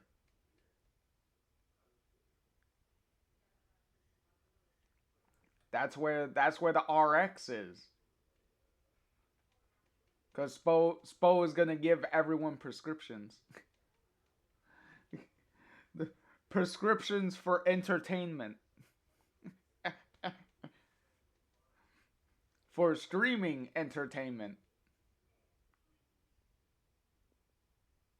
You gotta have your prescribed streaming entertainment. That's what it is. Them now. There's a story there, but I don't press. I get back to the topic I want to know more about. You have a beautiful floral shop, I say. Well, thank you, thank you, Spo. Thank you, Spo. Spo said today's prescription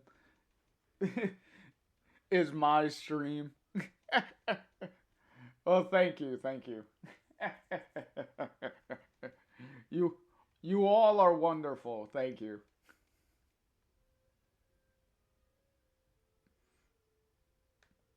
But how do you run this place with the drought? Her eyes narrow slightly, and I wonder if I've said something wrong. You two here with the government? She asks, her voice bitter. I'm not skimming extra off the city supply, if that's what you're wondering. No, of course not. Steph jumps in quickly. What is with everyone in this town assuming that Steph and Alex are with like the government or something? Like whether they're either with the government or there's some like press or something. It's like it's like people. Can we can we leave the girls alone? Like why do they always need to be some conspiratorial thing with them? Like they're just two girls that their car broke down and they're kind of stranded here. Like, come on.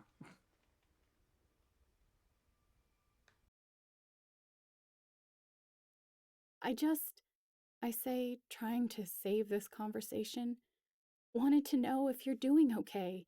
If Sp- Sp- Spose Spo said conspiracy theory women do not exist. The funny thing about that, Spo, a woman is the one that's accusing Alex and Steph of this. So apparently, according to that conspiracy theory, they also shouldn't exist then.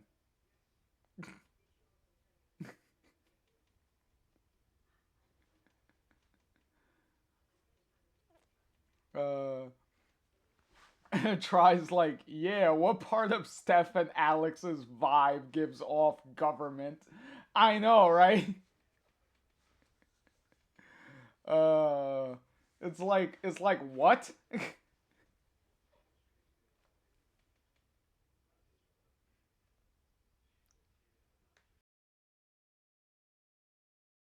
this place is doing okay.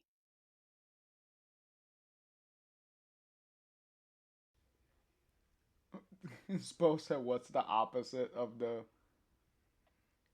bank bell test? I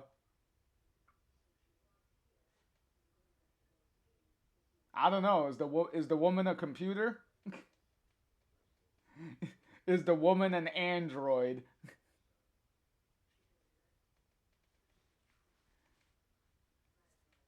If so, maybe you could give her the test.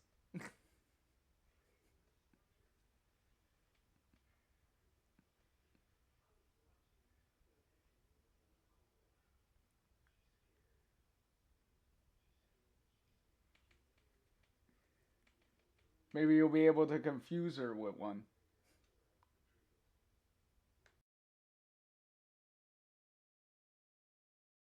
Paisley and Bobby both soften, still staring at me.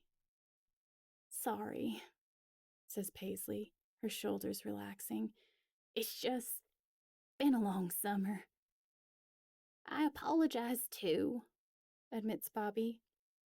But if you want to know all about Barbazal, how we got here, our journey to where we are today, go look at that statue.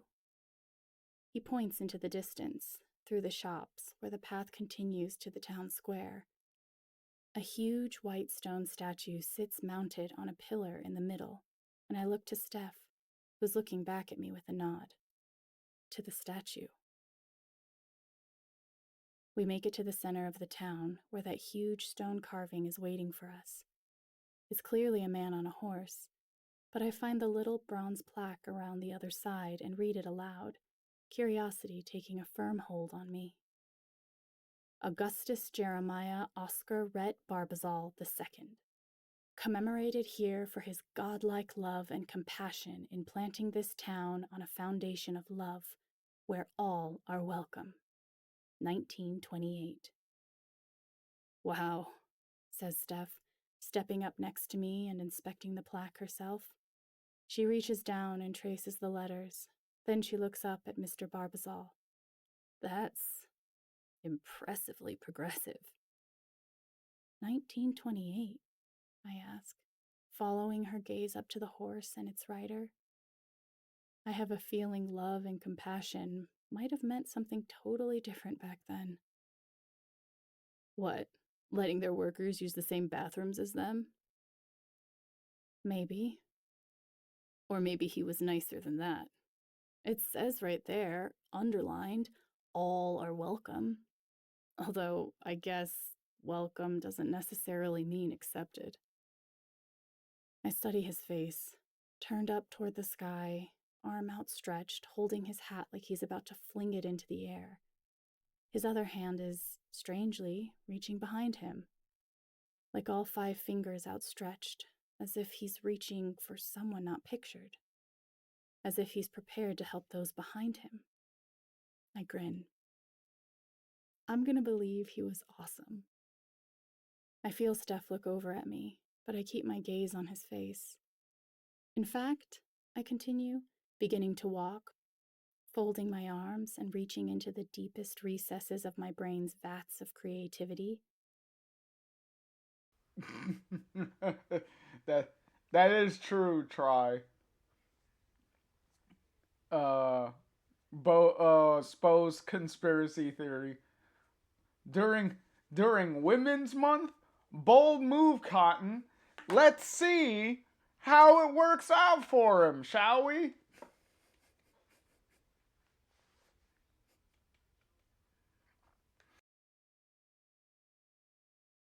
Mr. Augustus Jeremiah Oscar Rhett Barbazal II began his life as a humble shoe shiner. What are you doing? I glance over my shoulder with a grin. LARPing. I catch her grin before I turn back to pacing. Did she just say LARPing?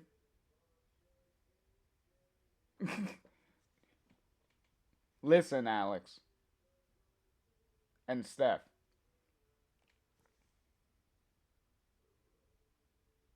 Do not get my hopes up of a really good time by bringing up LARPing. Okay?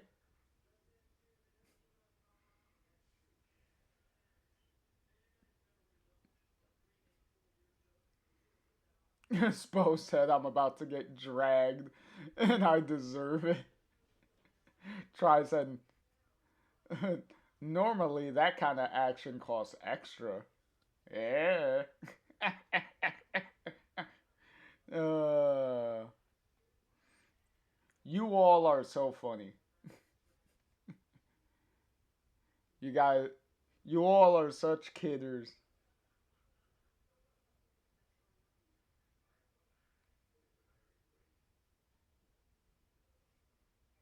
Spo said, hot take, I bet LARPing would be sick without the social stigma.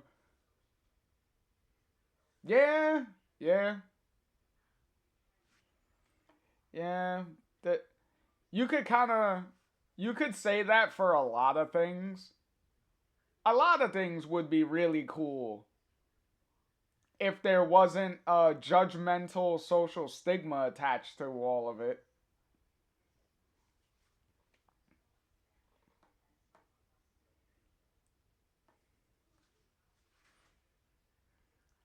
Especially the type of LARP, especially the type of LARPing that we played through in True Colors, where the entire town participates in the LARP and all the neighbors are doing it, and the actual, like, outside of the town and stuff gets changed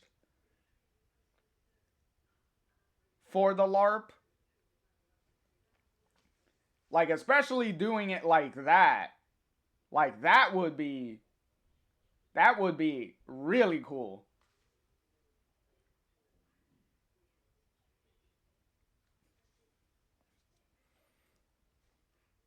Uh, Spo said everything would be better, but LARPing took a hard hit. Try said it's rad up until you get rocked in the nose with a foam covered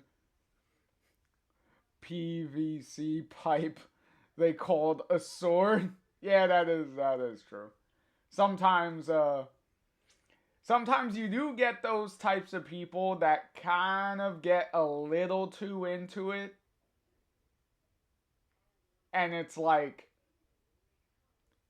people, relax. We're all supposed to be having fun here, not getting not trying to actually physically injure everybody.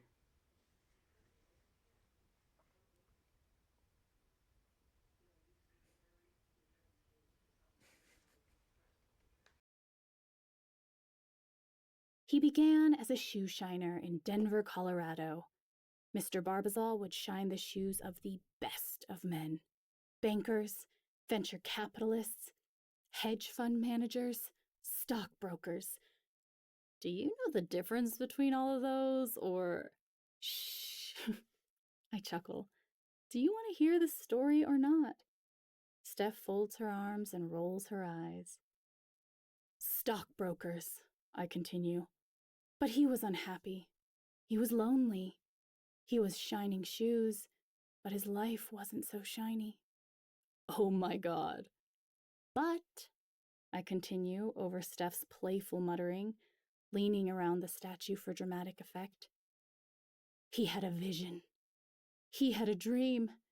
He knew he was going somewhere special, somewhere his heart could sing into the sky and the wind would rise up behind him, spurring him onward into the great unknown. Isn't that a Lord Huron lyric? Sounds like it, huh? But no.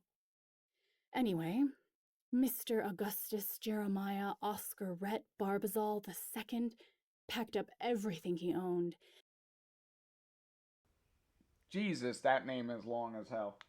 Um,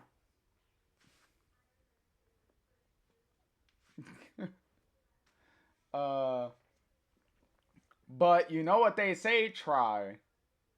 You know what they say. In comedy, in comedy, everything is fair game. Everything gets made fun of. Everybody gets a turn. Everybody gets a turn to be made fun of.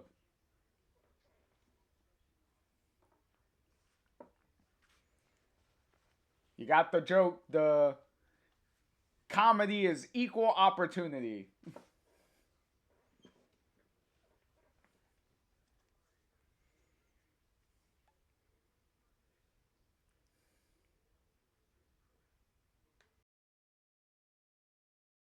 And he walked off into the night with nothing to his name except his shoe-shining briefcase and a granola bar. Had granola bars been invented yet? Okay, then jerky or hardtack or some shit. I laugh. Anyway, he walked for days. He was so So tired, so hungry.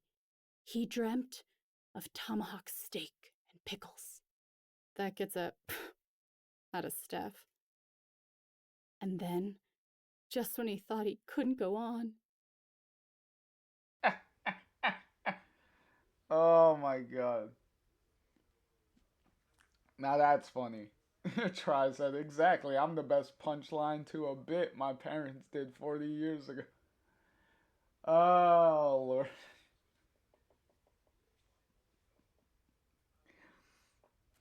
That could, that could probably apply to everybody. uh,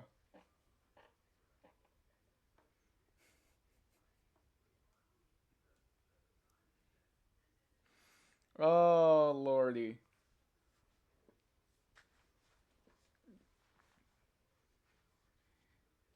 Uh, at this at this point, y'all gonna make me tear up from laughter at this point.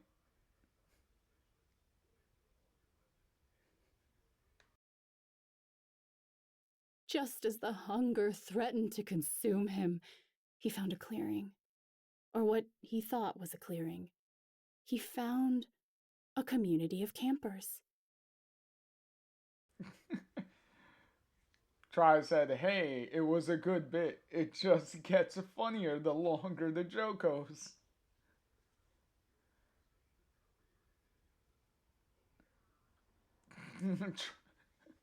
Charlie said, just like my nothing.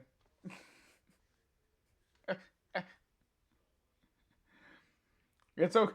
It's okay, Charlie. You could finish the line. You could finish the line. Don't don't worry. If anyone has a joke, if anyone has a joke that may be a dirty joke, it's fine. Even if Automod pings you, I will allow it.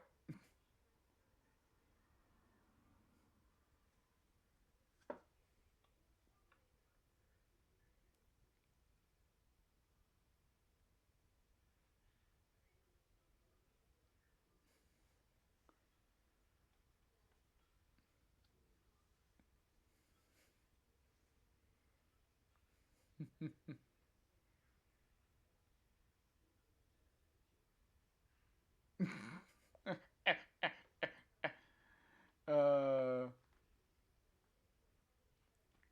we got the we got the roasting going on and funny roast going on in chat over here. Only 3 of them, but they all had the same dream. Walking into the wilderness with only a briefcase and a snack to create a place where love thrives and compassion commands the law. Steph's face has gone from, oh, holy hell, this is the goofiest story I've ever heard, to, oh shit, you've got my attention. Turns out, he was devastatingly gay. Devastatingly, you say? She laughs. I'm using that from now on. Hi, name's Steph Gingrich, expert drummer, impeccable radio host, devastatingly gay. I like it. And I guess that makes me Alex Chen, professional guitarist, expert emotion reader, devastatingly gay. Lucky for both of us, she says, stepping around the statue to join me. Before I can realize what's even happening, she leans forward, slips her arm around my waist, tips my chin up with her free hand, and plants a kiss next to my mouth. Hi, I whisper, slipping both my hands around her waist and pulling her into me. I kiss her back, square on the lips this time, wanting to drink her in and assure her we're going to make it out here in the middle of fucking nowhere because we have each other. She pulls back. Hey. See, now that was devastatingly gay.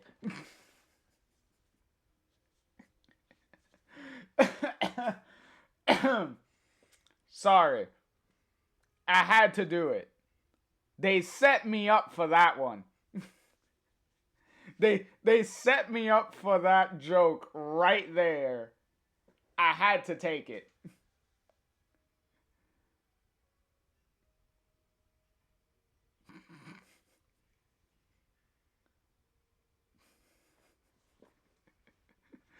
Try say, oh shit, they're doing PDA, not even leaving room for Jesus. uh, see,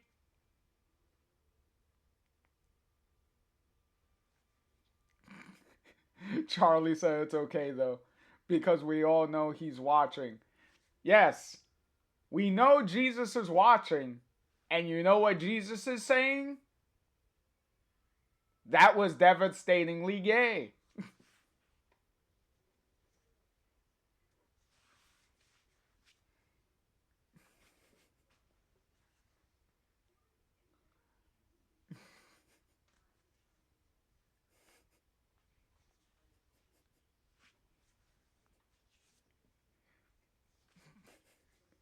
Try, try to say always, wow, JC is kinky. Well, well, remember, try. Of course, JC is kinky. One of his right hand people was a prostitute.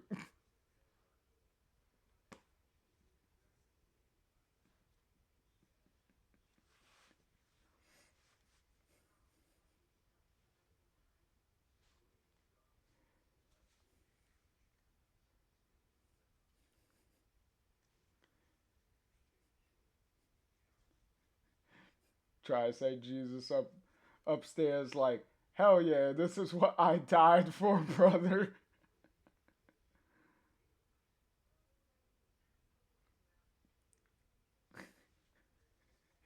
Charlie said, I want to make a joke, but I don't want to get anyone in trouble.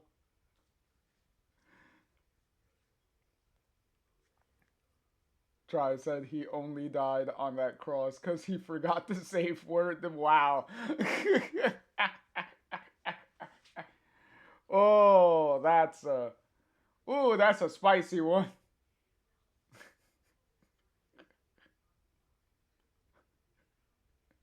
Now, now that was a spicy one. That that one was so spicy. Charlie said I nearly choked on my muffin. Right, right when Charlie was eating.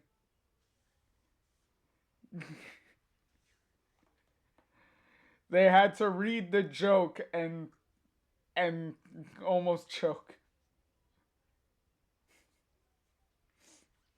Try said I told you he was into that real free nasty type shit.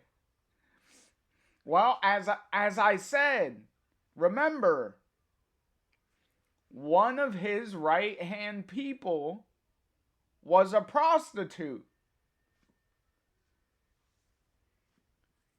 What do you think the prostitute was there for?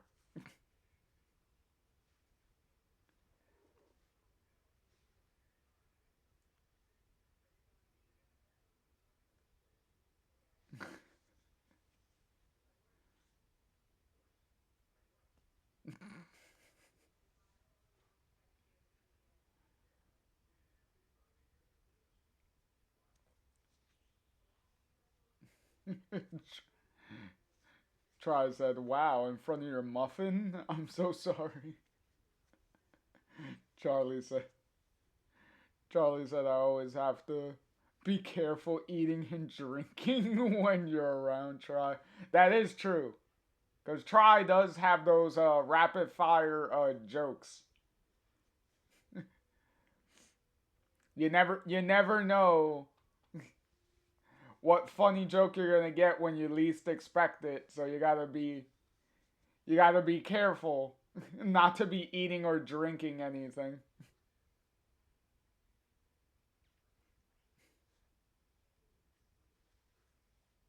Charlie said, "Papa Lightning." Yeah, exactly. Try said, ah, so he was a pimp. Exactly. He got that hose around. Charlie said the H stands for hoe.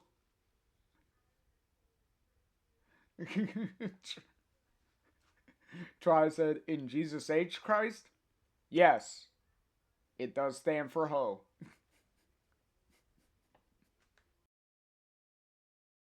She says, tucking her hair behind her ear. Thanks for being out here with me. For this adventure. It's pretty cool. Even if Fort Collins is maybe not happening. It's happening, I promise. Although I'm still not sure how we're going to fix this stupid car and drive 6 hours to the show by tomorrow night. Anyone in the group chat have an old Saturn for us? I immediately wish I hadn't asked. Steph's smile vanishes. She reaches into her pocket to pull out her phone and check. I take the moment to look back up at the statue, wondering what the original Mr. Barbazal was really like. He supposedly founded this place on compassion and love, but would he have tried to fix the car of 2 strangers who'd wandered into his home? I can feel my forehead wrinkling as determination wells in me. Someone in this town has to have the means to help.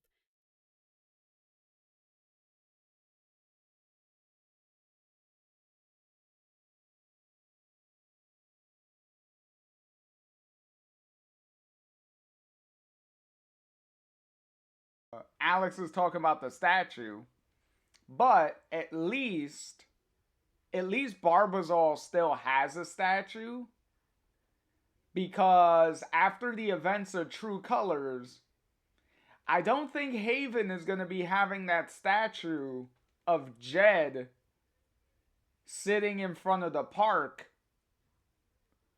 for too much longer. Because I'm pretty sure they're going to be knocking that statue down.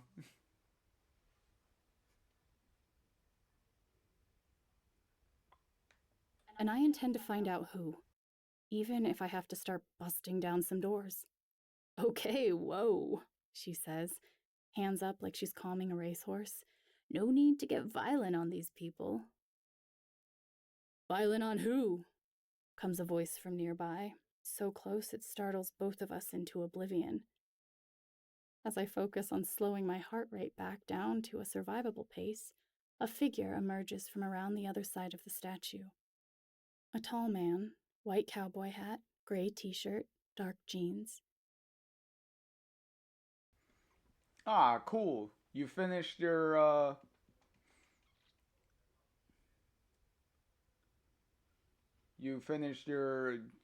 putting together your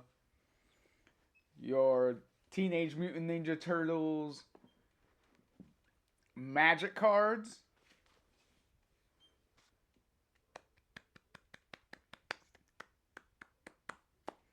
That is great. Soon it will be Cowabunga time.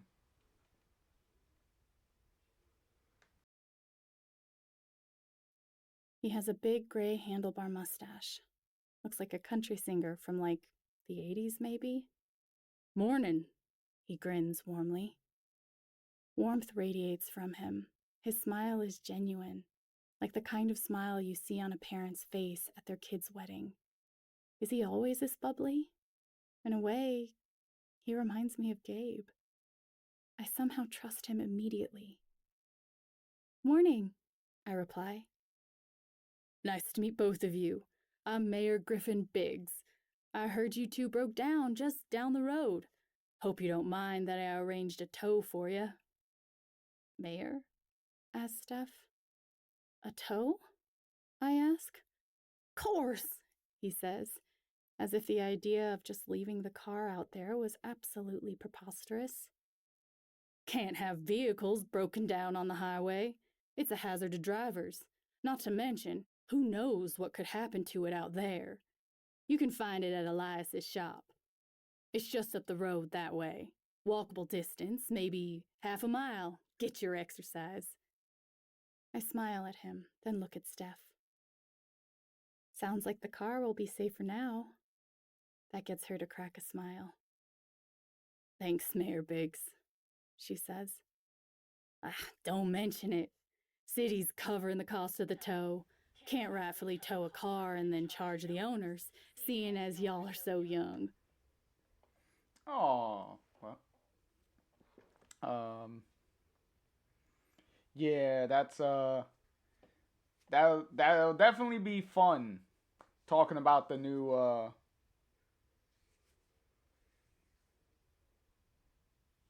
talking about the new cards. Um, but it's also really nice that the mayor is not charging Alex and Steph for the towing costs. But then again, he did say the city is paying for it. So it's like, so the taxpayers are paying for the towing of Alex and Steph's car.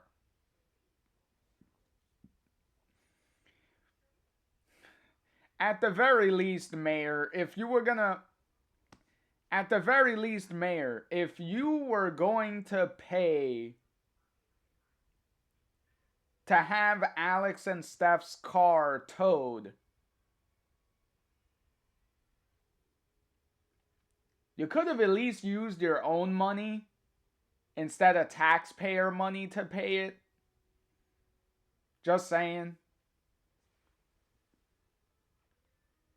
Like, the gesture's nice, but maybe not use taxpayer money for stuff like that. You know?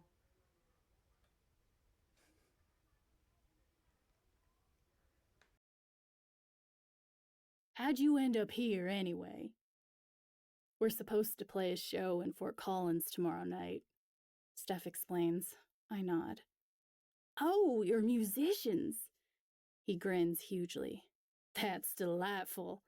I used to play the banjo myself. Try said, hey, he told them once. He doesn't want to tow them again. Told them twice. I know, right? Oh, lordy. Years ago. Don't tell anyone you heard that. Had to let it go after the missus passed.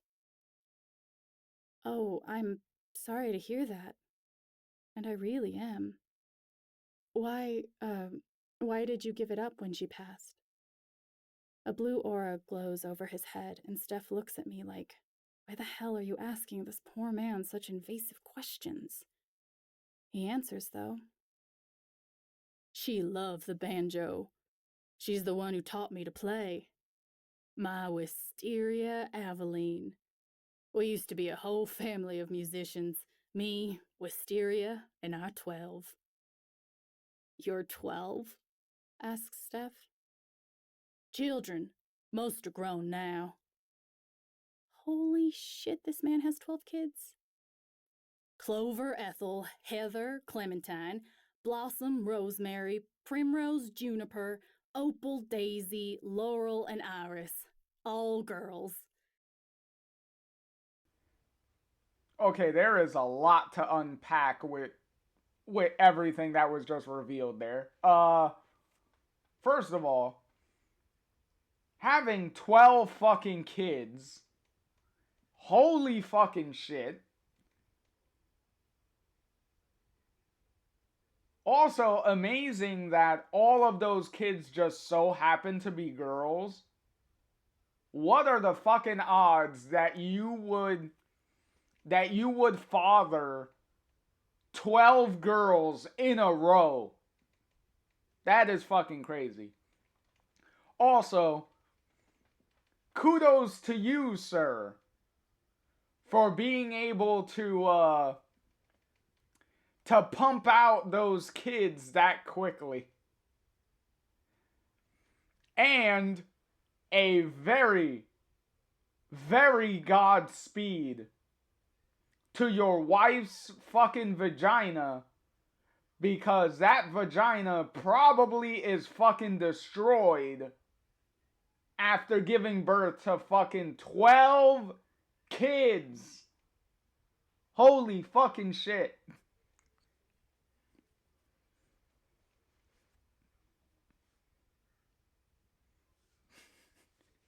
Try said, damn, that's the way they all became the Brady Bunch. Exactly, Jesus. Tricep must have been a sale. 12 pack of chicks. Cheaper by the dozen. I know, right? Jesus Christ.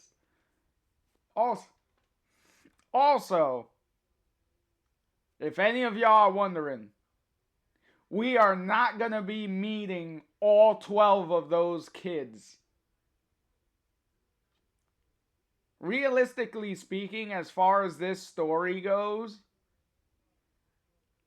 I believe at the very least only 2 of those kids actually matter, like within the story. So, which is also really good because if this story was going to try to balance 12 fucking kids, I would go crazy trying to remember all of their fucking names. Exactly, Try. Try said, thank God I'm bad with names. I already forgot them all. Exactly. Like, Jesus. I believe only 2 of his kids actually matter within this story. So, we don't have to worry about the other 10.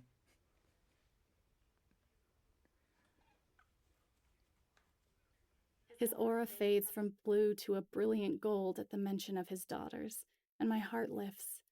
I feel a warmth come over me, a cloud soft tickle against my skin like I'm neck deep in a bowl of feathers, or like fish are gently swimming all around me in a sea of gold.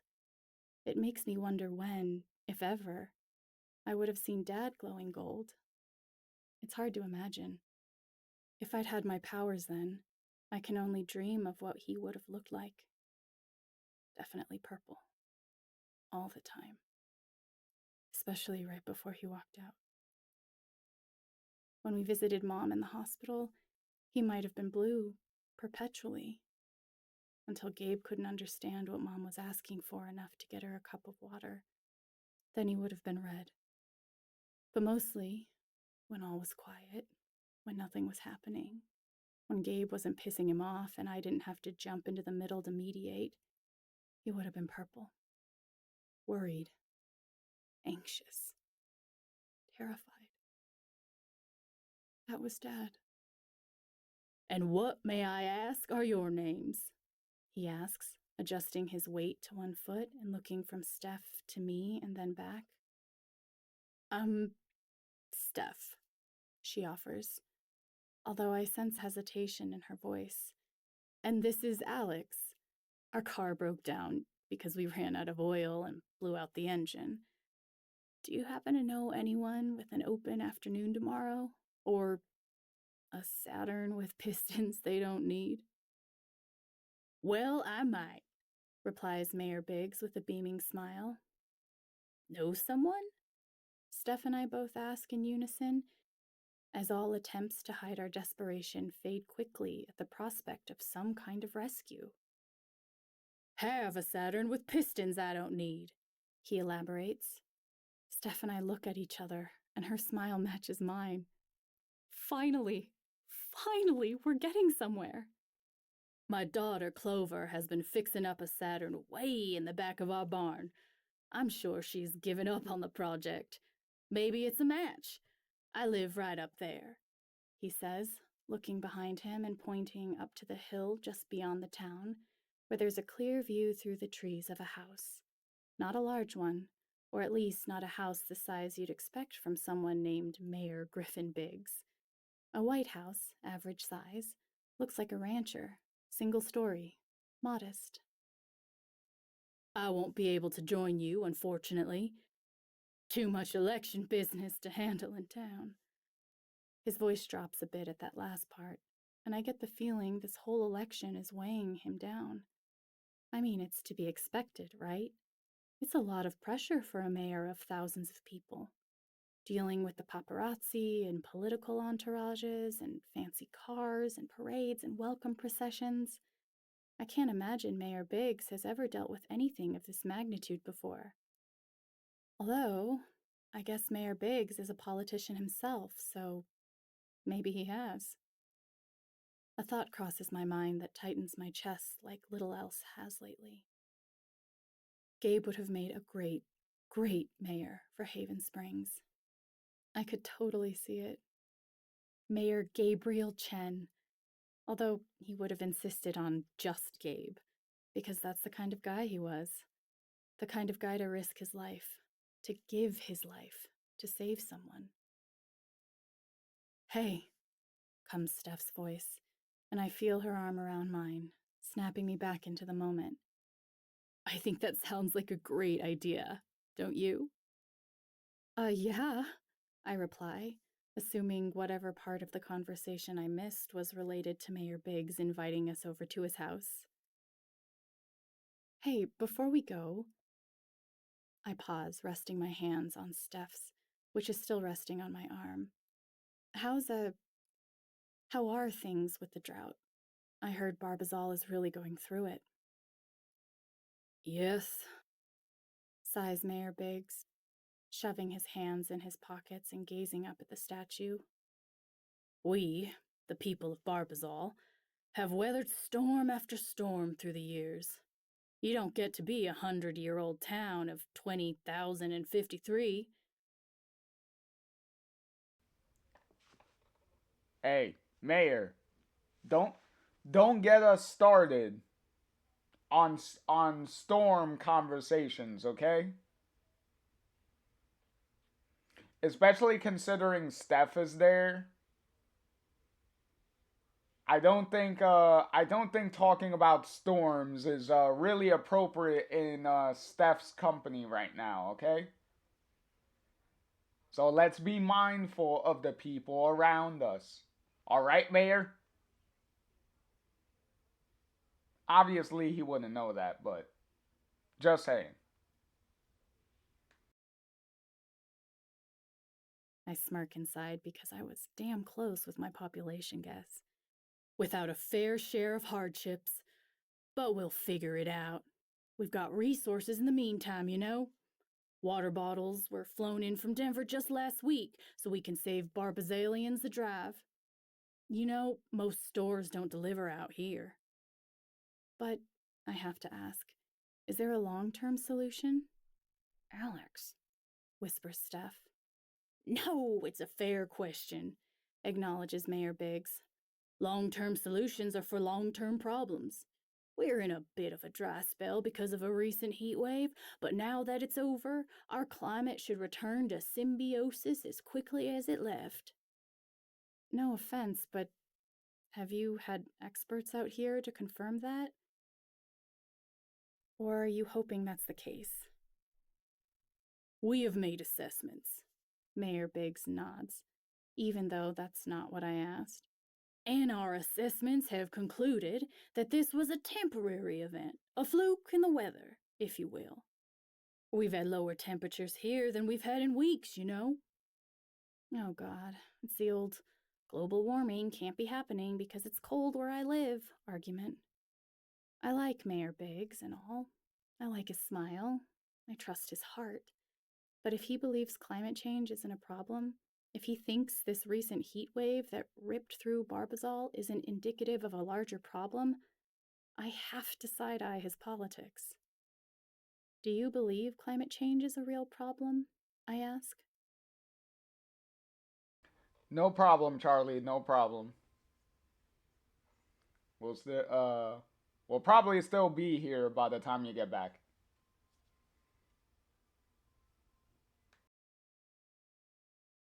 Of course, he replies, to my great surprise. Of course we do. But we can't uproot our lives and move out of Barbazal just because of a little weather shift, you know? We have to adapt. We have to bring our people resources so we can adjust, you know? He's throwing in a lot of you knows for someone who's not trying to give political answers. And sure enough, seconds later, a purple aura flares up around his head, and then it fades into blue. If only I could get inside that head of his. And then, as if the universe heard my silent wish, Mayor Biggs turns around and stares up at the statue again. As sure as Augustus Jeremiah Oscar Rhett Barbazal II founded this place on love and compassion, we will continue this place, our home, on adaptation and resilience. I glance at Steph, who's looking up at me with questioning eyes like, what the hell are you up to? And I wink at her to let her know that I'm definitely up to something and that I know exactly what I'm doing. I've had these powers for so long now, it feels like I'm holding a painter's palette in my hands. Just call me the Michelangelo of emotions. All right. Ads are gonna be starting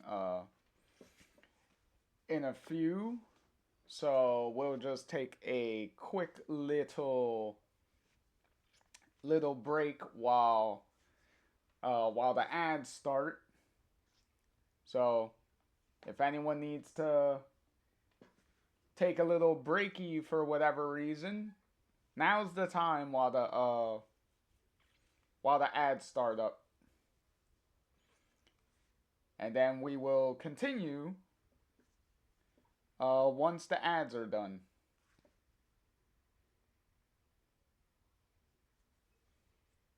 Try said Alex strikes me as more of a Leonardo of emotions. Haha. I know, right?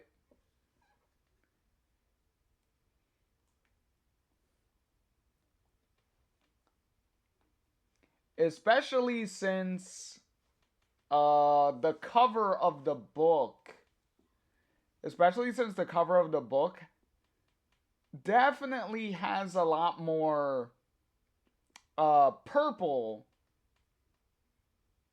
than orange. So I think Leonardo is definitely appropriate.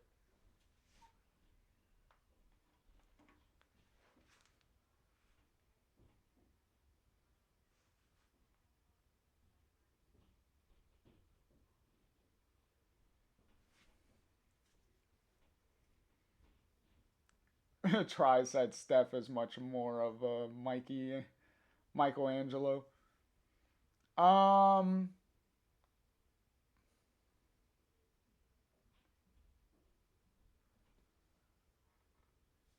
so if anything, with all the purple, you might have a Donatello situation going on. And then you would have uh well, Steph is wearing a blue shirt for the cover, on the cover. So she would probably be Leonardo instead, since she's already wearing blue.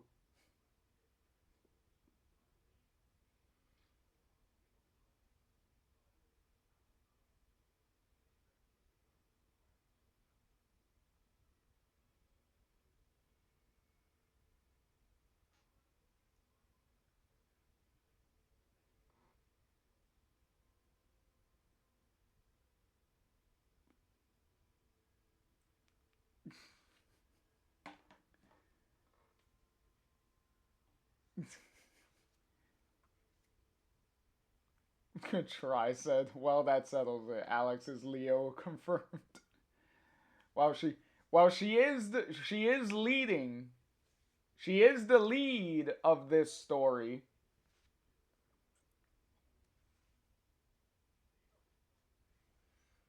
Ooh, and now we're back. So let's continue. I'm a professional, and I know exactly what Biggs needs. Try Try said that must make Ryan Donatello because he always gets left back at the base. Yeah, Ryan is always the guy in the chair. He's always the guy in the chair. He never is actively on the field.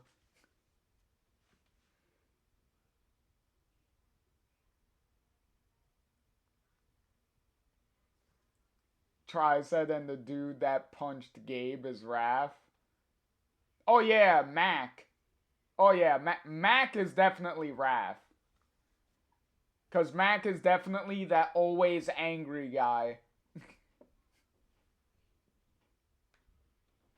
I pull away from Steph and step right up behind Mayor Biggs, my hand outstretched so I can tap into that purple haze around him. Voom! I'm sucked into his world, hazy and sickly plum, like the color of a bruise, and a dull pain creeps down my arms. Those golden goldfish are back, but when I look down at them, I realize they're not fish at all. They're leaves. My arms are covered in vines, coiling up over my fingers and wrists, anchoring me to the floor. I'm standing in a living room filled with white, green, and light brown rattan. I'm not the only thing in here covered in plant life. Huge, bursting ferns and monsteras line the baseboards. Vines hang down from the ceiling like hair. Try said, wait, so that means Jed is Splinter and Shredder? Yeah, J- Jed is the deadly duo on that one. he goes from he goes from playing the baby face in Splinter, and then he turns heel and becomes the Shredder.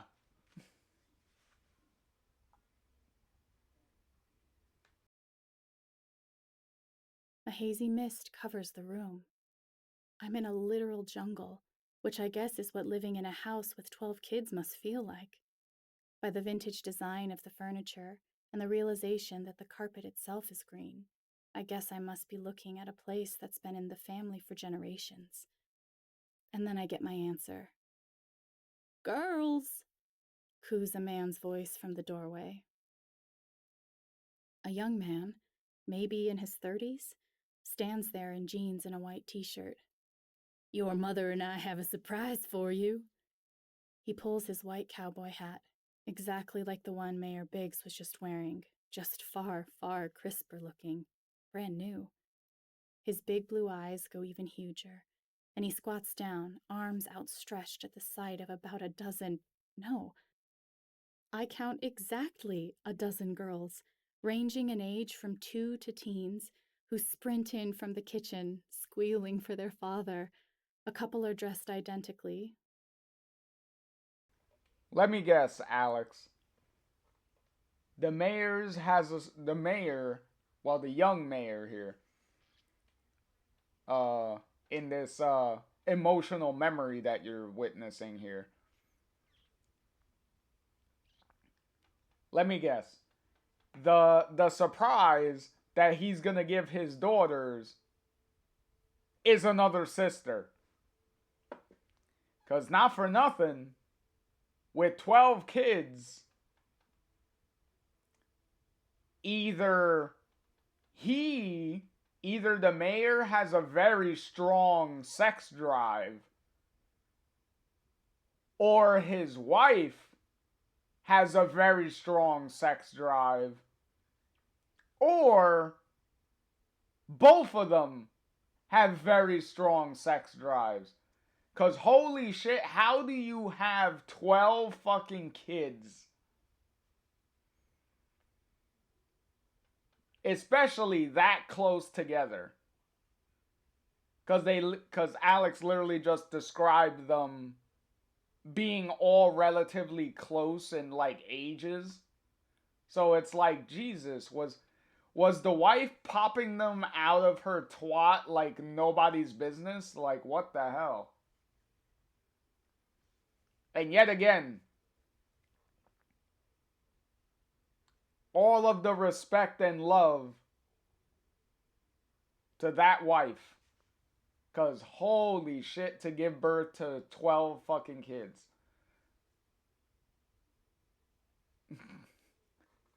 Try said my money is on both of them being freakier than Jesus. To get 12 kids, I'm pretty sure they are. Because that is a lot. Yet again, in a very short amount of time.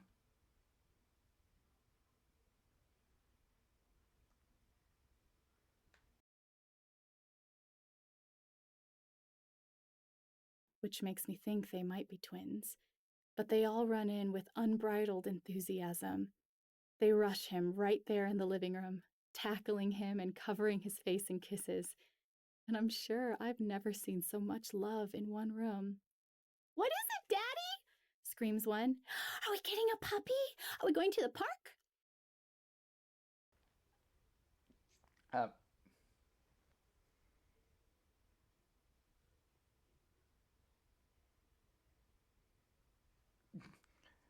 Try said, yeah, my aunt had 9 kids, and that was a lot. I can only imagine 3 more on top of that. Must have been chaos. Like, the closest, as far as the side, as far as the side of my family that I know, which is primarily my father's side of the family,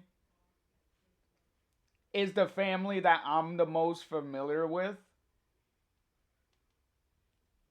As far as my grandmother goes, including my father, including my father, she had two other boys, two other boys, and then she had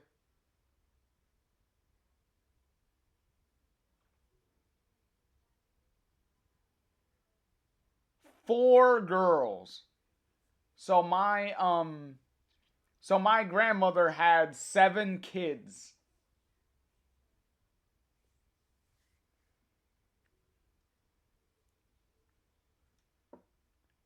And all of them were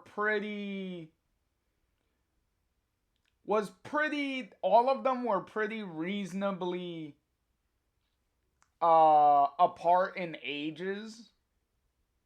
So it's not like she was popping those kids out like one after the other. My grandmother took breaks. plus plus my grandmother had two all of those kids across 2 different marriages. So so they were not all from the same father.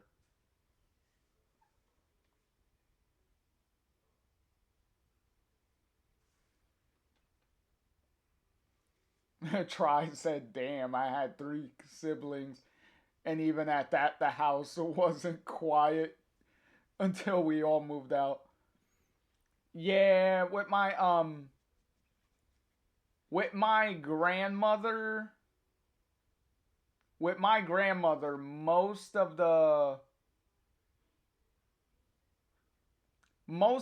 older siblings were able to move out by the time like the younger siblings started coming in, because my father is the second youngest out of the 7 kids. So out of the 7 kids, my father is the second youngest. So he came in pretty late in the game.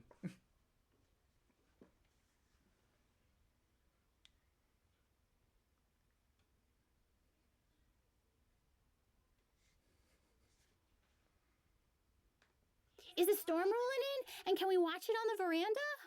No, no, no. He laughs, cuddling them all in close. Well, what is it, Dad? Don't leave us wondering. Yeah, tell us. Is it about the baby? I gasp.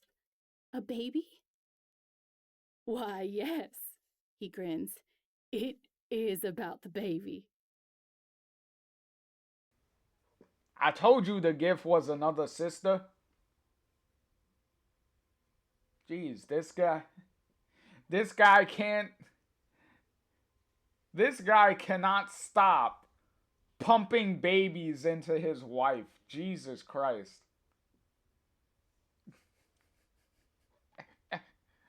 Uh, obviously, I kid, I kid. Also, I know I said this before when towards the beginning of the stream, but Erica Mori, with all of the different voices and impressions and stuff that she's doing here, very wide range of different like uh voices that she's doing for all of these different characters. So, very entertaining. Very entertaining. And also a pretty good showcase of the different like types of voices that Erica can do throughout this story.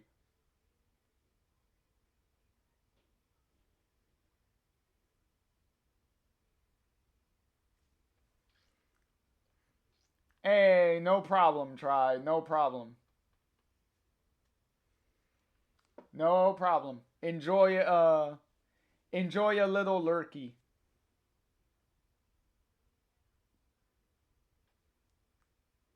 And also sweet dreams as you get ready for bed too.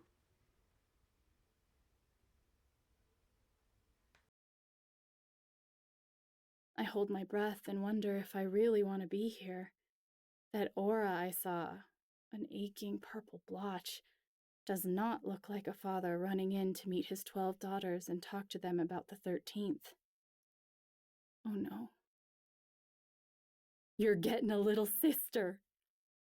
All of them erupt in squeals and cheering, throwing their arms around their father.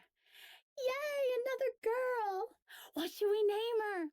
I think we should name her Petunia. Petunia's an ugly name.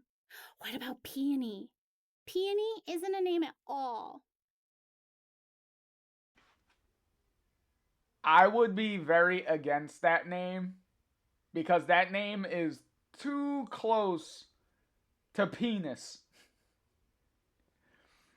So unless you want that poor girl to be horribly teased, I would suggest naming the girl somebody something else, okay?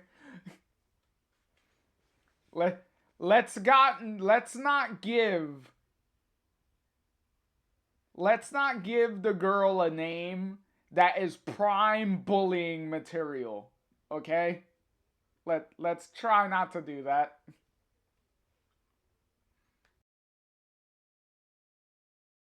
Your mother and I have chosen a name already, actually, assures Mayor Biggs, squeezing them all again tight. Suddenly, another dog pile befalls him, all of the girls ready with more questions, rapid firing at him so fast. I wonder how he copes with all this attention all of the time. Try setting kids are cruel and would call her pee on me. And she's not R. Kelly's daughter. Oh Lord. And that is definitely the expert on peeing on people.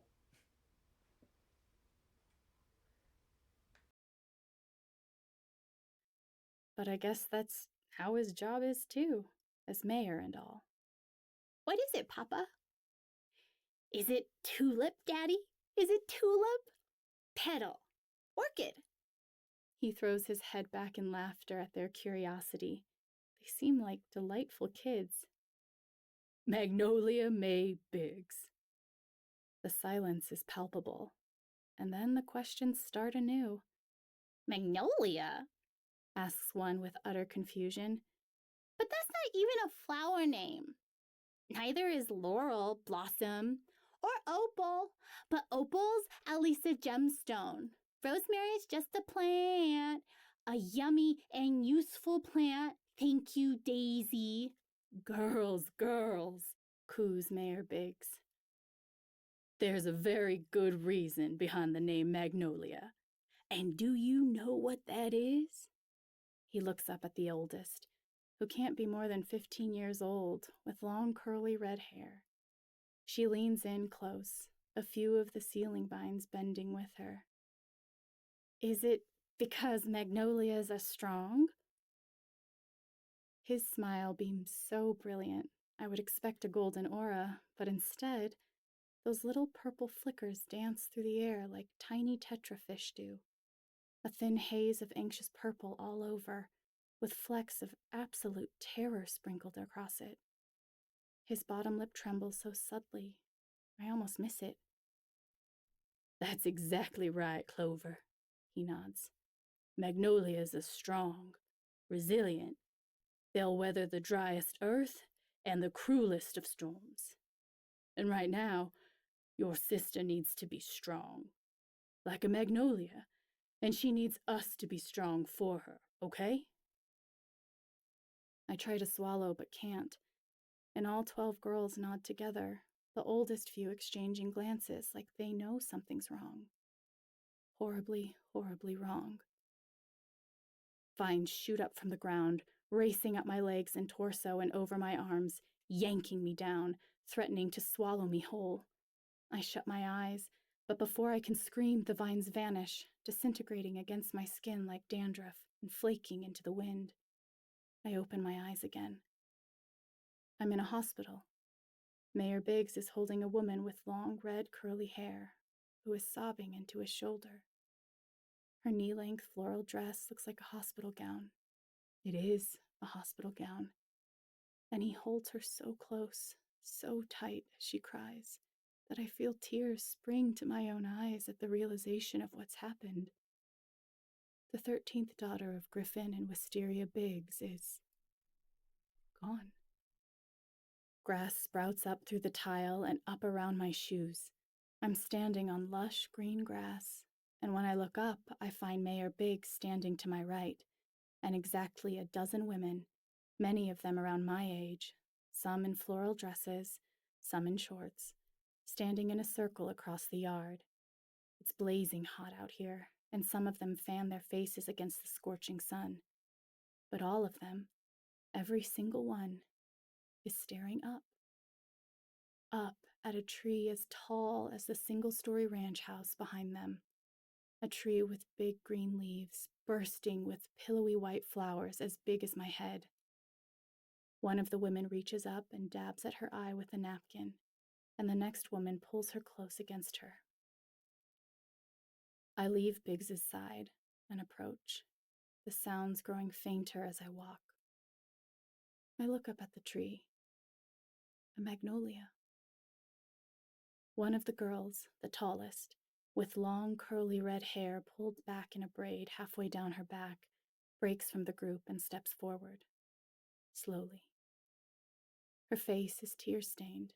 She's not crying now, almost like she's cried every tear she has to cry. Her brows are knit together determinedly as she cradles something in her arms. I strain to see what it is, but soon I get my answer.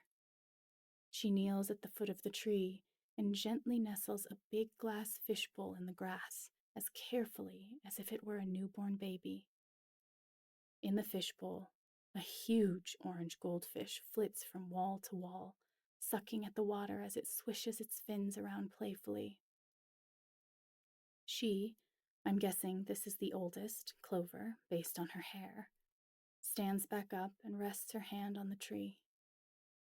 Before you were born, she says, her accent sharp like her father's, Daddy said I could get a pet goldfish, and if I took real good care of him, I could hold you when you joined us Earthside, feed you bottles, and even roll you around in our little red wagon.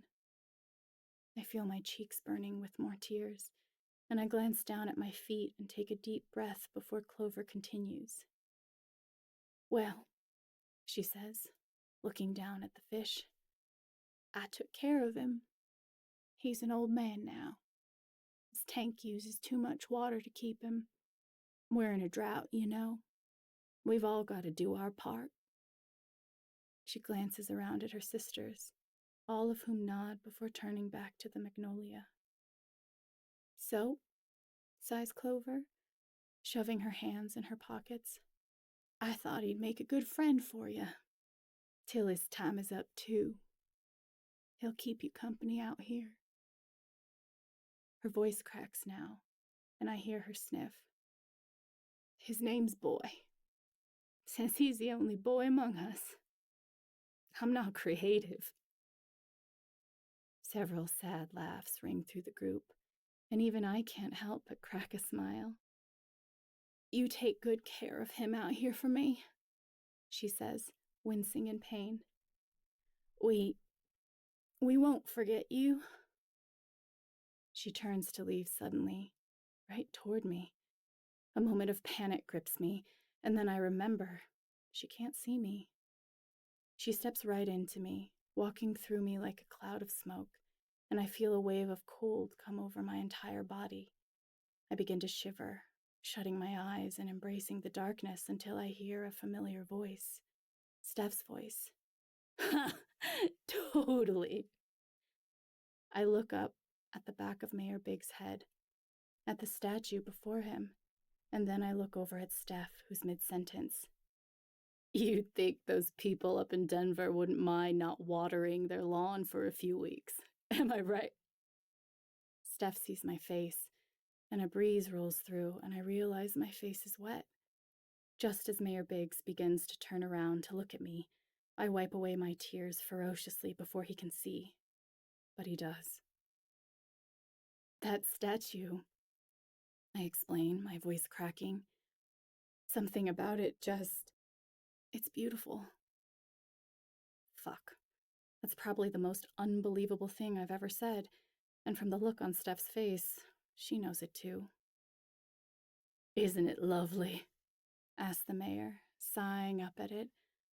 I had it commissioned from an artist out of Denver, over 30 years ago now. He whistles. Man, does time fly. That water shortage, I say, wanting to cut to the point so Steph and I can get out of here. Is it really because people in Denver don't want to stop watering their lawns? Is that why you're diverting the river? Mayor Biggs turns to look at me, his face just a shade or two paler. Actually, we're diverting the river to produce hydropower for Barbazal. I know the dam isn't exactly what folks around here wanted, but we're devoting funds to more sustainable power harvesting practices, and we're supporting farmers in their mission to switch to farming practices that use less water. He steps closer to me. It reminds me of my dad, when he used to come forward, menacing as hell, and tell me to go to my room or demand that I stay out of this. But something about Mayor Biggs' posture, the warmth in his blue eyes, assures me he's only being earnest. Don't believe everything you hear, Alex. He sounds almost like he's pleading. Or even everything you read. We're in the middle of an election, and people will slant stories and twist facts into anything shaped like what they're trying to push. That's how politics go, I'm afraid. Everyone here has an opinion on your vote. Hell, I have an opinion on your vote. We here in Barbazal just want to do the right thing. I want to do the right thing. And I want you to do the right thing too. Steph steps forward now to rescue me, her shoulders just slightly higher than they usually are. Thanks, Mayor Biggs, she says, resting both her hands gently on my shoulders and coaxing me to move. We'll stop by your place later and talk to Clover like you said. Appreciate you letting us have a look around. But I can't just let this end here. I can't just let him get away with these platitudes about staying neutral. Where is the emotion about all of this? Why isn't he furious? He chuckles. Yep, I'm sure she can help you get the pistons out. Girl knows her way around a car, he says. Got enough friends with tractors, you know? Steph's laugh is the most exaggerated, fakest, throatiest laugh, and she shuffles me away and down the road back toward town so quick I nearly lose my footing. He's just so neutral, so painfully, unnaturally neutral about what this drought is doing to Barbazal, to his town, to his family. I remember Charlotte's face weeks ago as she looked at me and said, I felt horrible this afternoon. I didn't know if I could survive that feeling. But now, it's like when your leg falls asleep. And even though it's still attached, it's become something other than you. My whole life, I've always felt so deeply.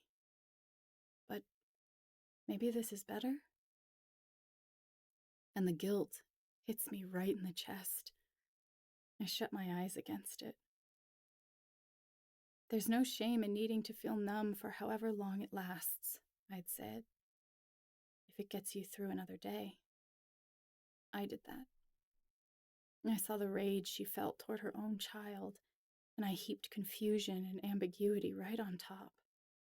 I wiped Charlotte's slate of emotion clean, took it all on myself, left her blank and empty.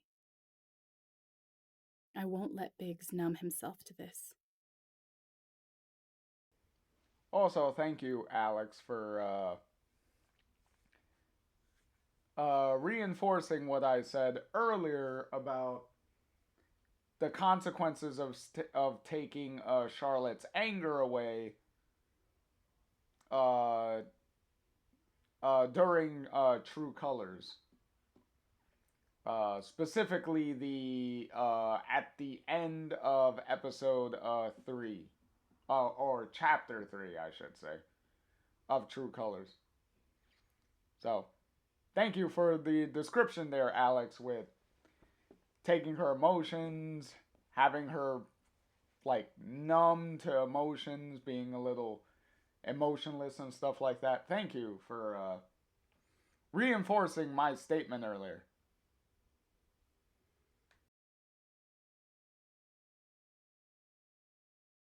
Mayor Biggs turns to leave, and Steph is pulling me away, but what if I just... I reach forward into that purple aura over his head, and a rush of emotion comes over me. I clench my hand tighter, almost into a fist. If some stronger emotion would make Biggs see just what a serious situation this is, then maybe I'm the only one who can make that happen. Mom said grandmother used to tell her, the tapestry of anger is woven with fear. It's not hard to translate. The cloud around him turns blood red and radiates like a supernova in all directions as I clamp my hand shut and fall to one knee in exhaustion. Alex! Exclaims Steph, running behind to help me back up. I open my eyes and I see Mayor Biggs turning to look at us. Y'all all right? Yes, I say so fast that my voice cracks. I clear my throat and stand again, ignoring the wobbling in my knees. Yup, just a little dehydrated. Convenience store's open, he says tersely, nodding just up the road. I caught that tone switch. His steps are heavy as he turns to leave again, and I breathe a sigh of relief that I got away with that. As soon as Mayor Biggs is out of earshot, Steph is all up in my ear, hanging onto my arm so tight I feel like it might fall off. What'd you see? She whisper demands at me. And are you okay? That last question settles deep in my chest like a cooling salve, and I feel my shoulders relax a little. I reach up and squeeze her right back, grateful for her care. And then I try to think of how to answer that. What did I see? It takes me a moment to remember, and then her name. Magnolia. I say so softly Steph doesn't quite hear me. Huh? She asks. This time, the full weight of the name catches in my throat, and my voice comes out like a croak. Magnolia, I say. Mayor Big's daughter. Steph gets quiet and relaxes her grip a little. I don't remember him naming a magnolia. She died, I say, the word biting through the air just as the wind picks up a little. She was the 13th. Oh, replies Steph, pulling away. I can almost feel her thinking next to me in the silence, thinking of what to say, maybe, what to do. She steps in front of me and wraps her arms around me. We don't have to do this, she says. You know you can back out any time. I shake my head and embrace her back. No, this means even more that I have to do this. I can't just walk away from so many hurting people whose lives are being threatened over a water shortage.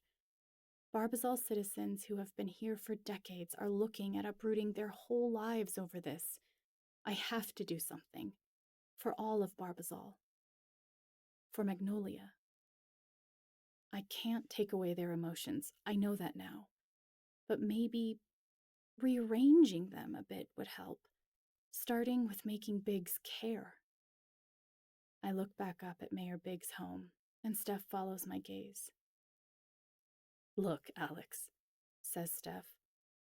I hate to insist on it, but this is really wearing on you. Let's just get the pistons and go, okay? I'm really worried about you.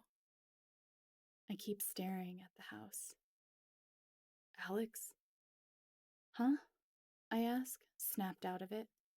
Steph is looking down at me with eyes narrowed in worry. I'm fine, I say way too quickly. I'm good, really. I just want to talk to Jonah and... I pull away, wipe my eyes again, and clear my throat. Talk some sense into him about this climate situation. Before, you said you wanted to find out what he really thought about climate change. Now you're hoping to talk some sense into him? What changed?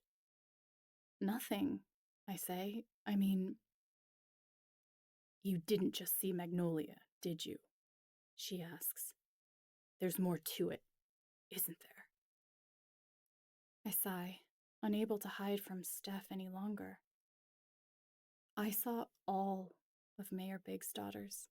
They were standing around a magnolia tree, and the oldest, Clover. I tell her everything, about Clover, about the sisters, about the tree. The water situation is so bad. Clover couldn't even keep her goldfish. We have to do something, Steph. I have to talk to Jonah. And finally, I tell her about dialing up Mayor Big's anger. You what? Shh. Ugh. She paces in front of me. This is such a bad idea. You just gave him a lit torch. I put it together. When we're in a drought? That's exactly what I'm saying, she sighs. Look, Alex, I just hope you know what you're doing. I promise I've got this, I assure her. I've had these powers for how long? She looks me up and down. Long enough to get comfortable with them. I've mastered them, okay? I retort, surprised to hear the snip in my own voice. I soften. Look, Steph, I appreciate the concern, but you have to trust me on this. I've learned from my mistakes. I know what I'm doing. She's standing with her arms cradled around herself, staring at her sneakers with her forehead wrinkled in deep thought. She starts, sighing deeply and shrugging. I also want to make sure your mental health is okay. These are big emotions to be experiencing with these people. I know it takes a lot out of you. I know what it's like. It's a punch in the gut, remembering Steph's own struggle with depression. She's been through so much, and yet here she is, worried for me. I smile and reach forward to cup her chin, even though she's just an inch taller than me. It will be once I help these people. Her eyes flicker with something. Helping these people won't undo what happened with Charlotte. Another punch straight to the gut. I know. I swallow. But even if this isn't a do-over, I have to do something. I made the mistake of taking away her emotion, but turning things up can't hurt. I can always turn that around if things go sideways, right? You don't, she says, have to do anything. You could just leave people alone. Ouch. Steph, you're not just playing with emotions, Alex, she snaps. You're playing with people's lives. After a long moment looking at me, she walks ahead of me down the path back toward town, the mayor's house sitting atop the hill just behind it. I watch her go, wondering what kind of monster she must think I am, playing with people's lives? Steph, let's go get those pistons and figure out how we're going to get your ass in front of Jonah. I cringe. Please don't say that again. Regretted it as soon as I said it.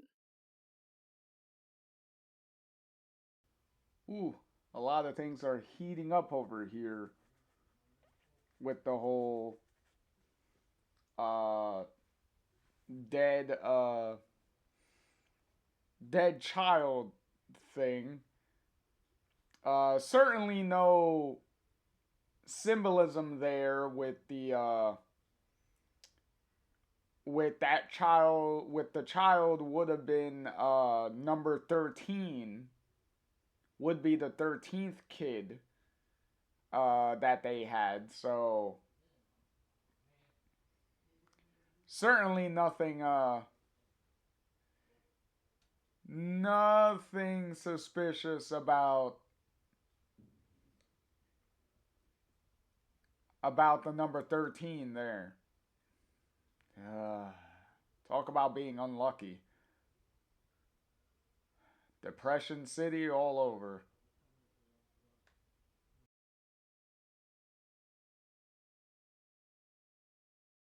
8.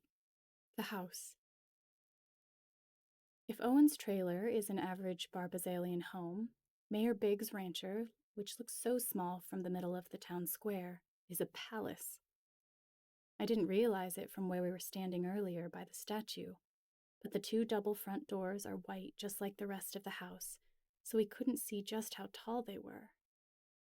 And they're tall. Holy shit, marvels Steph. Mayor Biggs is loaded. I mean, he's the mayor. He's the mayor of Barbazal, she scoffs. No offense to this place, but they don't exactly scream that they're rolling in dough. How's this guy getting paid so much? Taxes? I shrug. She shrugs in return, and we both turn back to the door. Think we should knock again? I don't know, I reply. I wasn't counting. You count when you knock on someone's door? I feel my cheeks grow hot at how weird she clearly thinks that is. I mean, in my head? Her mouth curves into a smile, and any lingering tension from our conversation dissolves like sugar in water. You're pretty cute, Alex Chen. And just as she's about to step forward, fist raised to rap at the door again, saying, 1, the huge white door flies open inward, and Steph jumps back to attention next to me. A tiny round face emerges in the doorway, a pointed chin, a button nose, long dark hair twisted into a messy braid over the shoulder, and big, huge in fact, green eyes. Can I help you? She asks, her voice soft, sweet, and drawly. I begin, surprised to hear the crack in my voice. Hi, I'm Alex, and this is my friend Steph. From the corner of my eye, I see Steph shoot me a look, but I can't make out the details in her face. I know I've said something off. Can we come in? I ask. Opal, she says, pulling the door open further and stepping into the light. She folds her arms across her chest, her v-neck dark green sundress revealing just enough cleavage for me to have to physically concentrate on keeping my eyes on hers, but not so much that it wouldn't be church-worthy. And that depends. Who is we? We're from out of town, I explain. Eyes on her eyes, eyes on her eyes, eyes on her eyes. Our car broke down a few miles down the road, and we ran into your dad, Mayor Biggs. To my surprise and disappointment, she rolls her eyes. I've heard that one before. My daddy doesn't go outside of town, and we don't talk to paparazzi. She steps back into the house, and just before she can shut the door, Steph reaches her hand forward to stop it. Wham! The girl gasps, and I guess I do too, because my hands fly to my mouth in shock as Steph fights for us. For me. We didn't run into your dad on the road, she explains. We ran into Silas, who took us to Elias, who told us to find Jude, who essentially kicked us out of the hotel, which is when we found Owen, who recommended we eat at Plate and Skate, which is where we met Anita. And while we were out for a walk this morning by the statue of Augustus Jeremiah Oscar Rhett Barbazal II, we ran into your father, Mayor Biggs. That enough of an alibi for you? We're not paparazzi. We're stranded musicians, looking everywhere in this town for some goddamn help and maybe a chance to talk to Jonah about the water crisis so we can help you all. My heart is thundering in my chest. What the hell are you doing, Steph? This could be our only chance to get some help with the car and get some intel on Jonah, and she's ruining it. Her mouth is going to get us banished from Barbazal altogether. But then I remember what Mayor Biggs said to us back at the statue, or what Steph repeated that Mayor Biggs said. I was too busy at the time combing through his memories. Your dad, I offer, said to ask for Clover. He said she might be able to help us with our Saturn, since she also has one. Opal's one green eye that I can see through the crack in the door widens, blinks a couple of times, looks from me to Steph, and then from Steph to me, and then softens its gaze. Well, why didn't y'all say anything in the first place? Daddy never mentioned the Saturn. He's so damned ashamed of that piece of shit. She swings open the door and welcomes us into the foyer, which is the size of Owen's whole trailer. I instinctively, politely, reach down and remove my sneakers, setting them neatly to the side as I try not to trip over myself while gawking at the deer antler chandelier over us. What if that thing falls? How are the light bulbs wired through them if they're real? Are they taxidermized? Did Mayor Biggs hunt and kill those deer himself?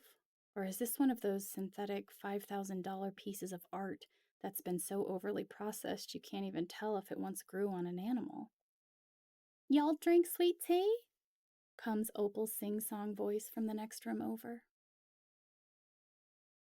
Soon we're sitting on huge plush sofa cushions, our socked feet kicked up onto leather ottomans. I don't have to wonder if they're real. This whole room smells of leather and wood polish in the best way. It smells like an old library, or a cozy little bookstore that's ancient as it is beautiful, meticulously maintained. I look down at my glass of sweet tea and realize, even as I sip it down, it doesn't feel like it's getting much lighter. That's just how heavy the glass is. Everything in this house is unaffordable for me. Now, begins Opal. She sits across from us in a leather lounge chair, legs folded up to one side underneath her, her green floral dress falling over the edge of the chair. That dark braid sits over her shoulder just so. Every tendril looks like it was put there on purpose. Is this how rich people look, just lounging around their house? Social media worthy all the time? Where'd you say y'all were from? She takes a sip of her sweet tea while Steph answers. She begins. I know exactly what her struggle is. That where are you from could be asking a million things. My mind cycles back through all the foster homes and centers I went through. Okay, maybe not every single one, because there were a lot, but several come to mind. And whenever anyone used to ask me, where are you from? For a while, I'd answer with Portland, Oregon. Then, when I moved to foster home number 2, I realized the caretakers were asking me which center I was from, not where I was born and raised and called home, or even the age-old, where are you really from? They didn't care about any of that. Helping Hands Group Home, I'd answer. Great, they'd say, confident in their choice to classify me as a promising addition, a charity case, or a lost cause. Or 2 of those, or all 3. Either way, I was another mouth to feed. Haven Springs, finishes Steph, and those 2 words pull me out of the spiral session I definitely didn't welcome and definitely didn't want to continue. Yup, Haven Springs, I echo, saying it aloud and helping my anxiety even more. Opal looks from me to Steph and back to me, her green eyes piercing and studying, but then her mouth curves into a smile. My sister Clover likes to visit Haven Springs. Says they have the most darling little flower shop there. I smile inside, warmth radiating through me at the memory of Eleanor and Riley. Yeah, I smile. Yeah, they do. So you drove up here to Barbazal? She asks. What for? And she takes another sip. This time I step in. We were supposed to be passing through to Fort Collins. Opal rolls her eyes at that, which makes me pause. What is it about Fort Collins that has her so irritated? Oh, it's nothing. She quickly recovers, holding out a hand in midair between us for reassurance, as if she would rest her hand on my knee if I were sitting closer. It's not you. It's just that everyone's just passing through. It's what cost Barbazal all its tourist attractions. Tourist attractions? Steph asks, the skepticism in her voice unmistakable. Like what? I'm sure I can guess what Steph is thinking. Hay rides, petting zoos, corn maze, maybe a community garden in the spring or a watering hole to swim in the summer. Opal must clock Steph's tone, because she lowers the glass from her lips before she's taken another sip and stares at Steph, studying her. Theme park, she says, relishing our responses, which are, of course, audible gasps. You had a theme park here? Asks Steph, and then, probably to cushion against an accusation of being super gullible, was it a real theme park? Real as the nose on my face, she beams. Daddy used to take us all there. Used to be a lake park and all, with a water slide and everything. She finishes the sentence, but the way she delivered that last word didn't sound like she was finished. It sounded like there was more she wanted to say. Much, much more. What happened to it? I ask. She blows a raspberry and sets her drink down on the huge metal side table next to her chair. Seriously, how heavy is that thing? And pulls her legs to the other side of her, leaning on the arm of the chair and sighing again as she prepares to jump headfirst into something.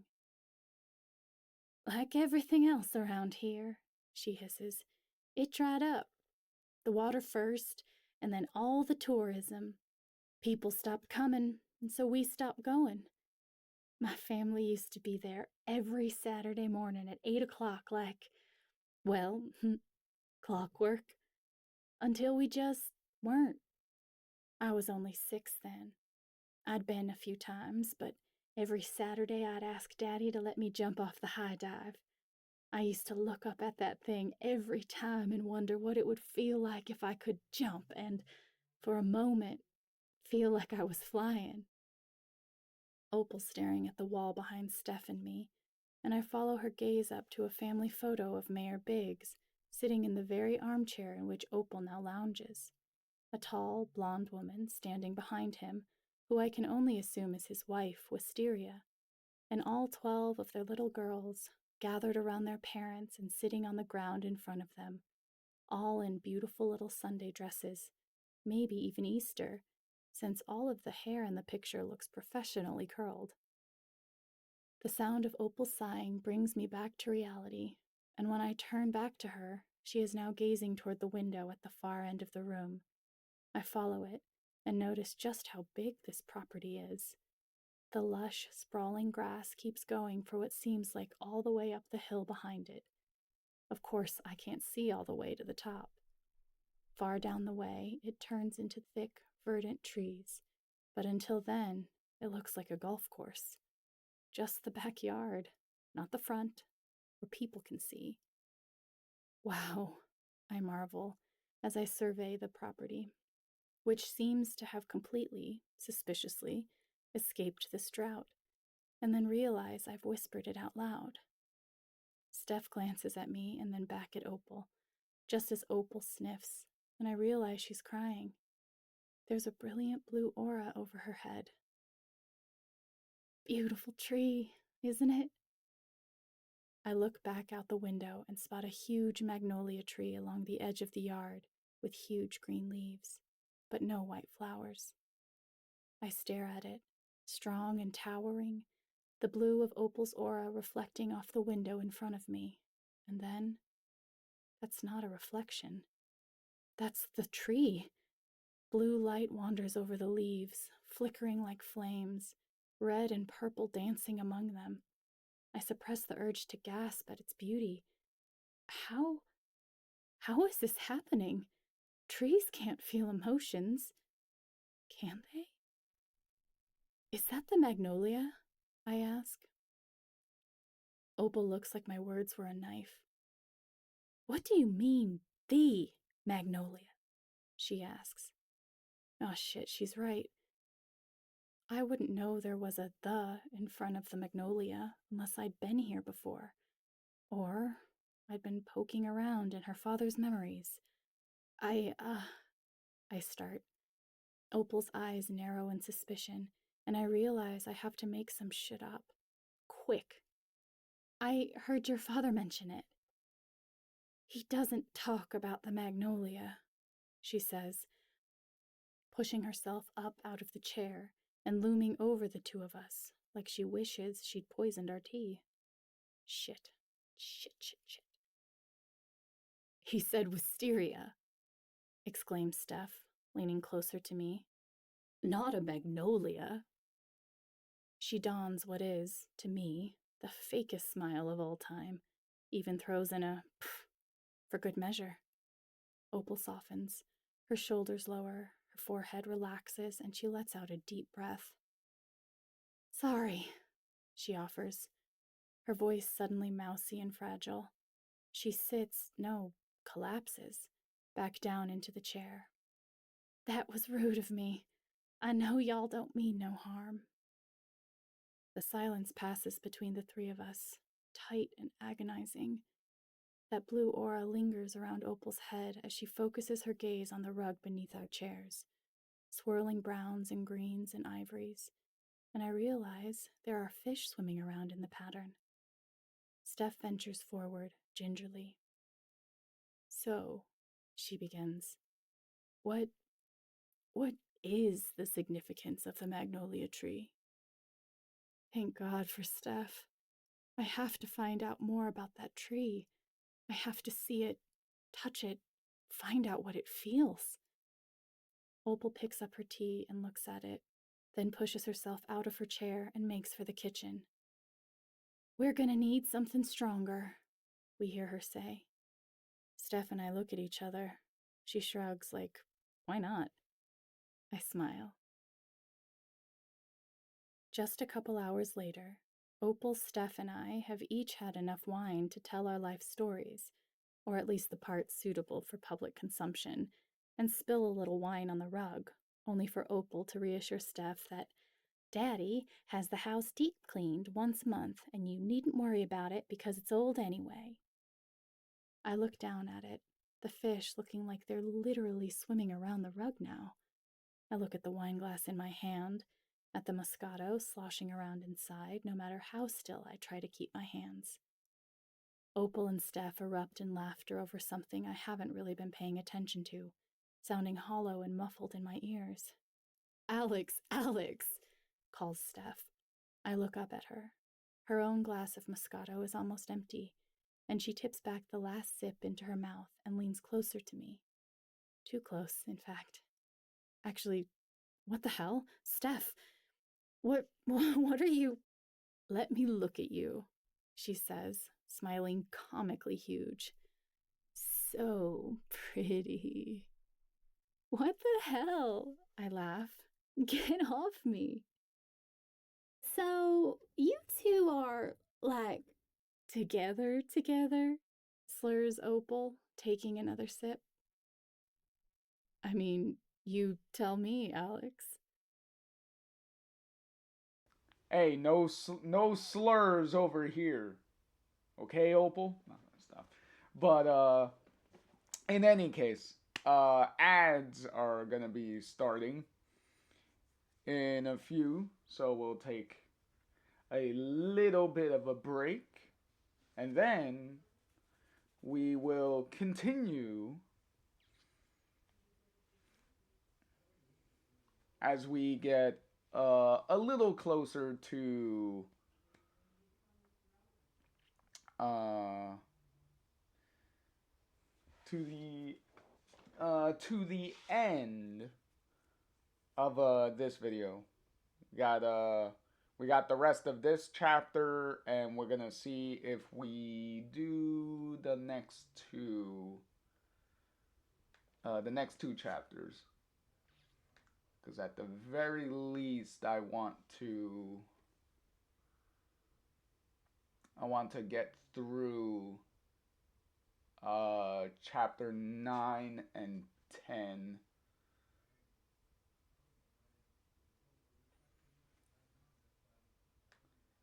Because 11 is going to be a big chapter.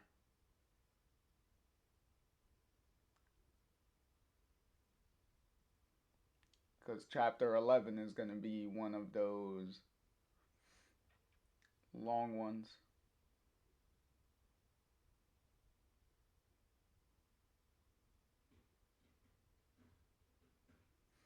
Hey, no problem, Charlie.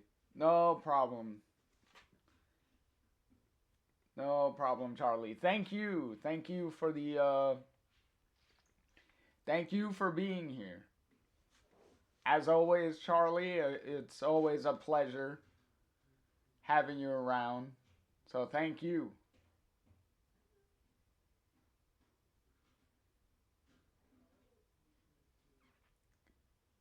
So yeah, because chapter 11 is going to be one of those nearly hour-long chapters. So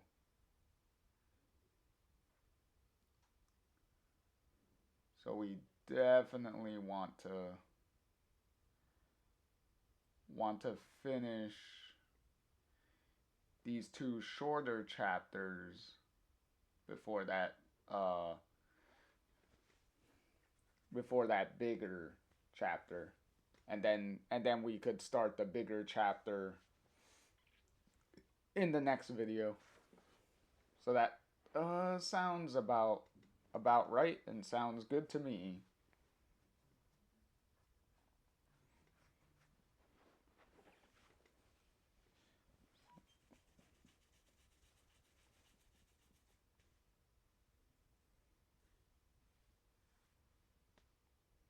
Ooh, be right back. Gotta use the bathroom. Ugh.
Steph grins.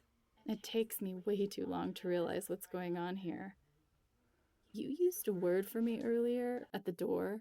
What was it? Oh, yeah. Friend. Friend. That's what that look earlier was about. I have to change the subject. Opal, I say, clearing my throat and sitting up straighter. Oh boy. That's coming back to haunt Alex here. Alex is kind of in the secret doghouse over here. Hmm.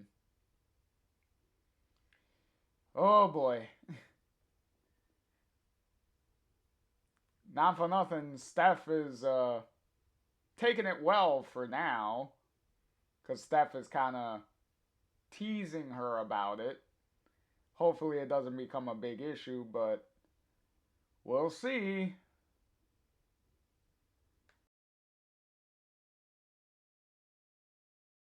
You know, friend.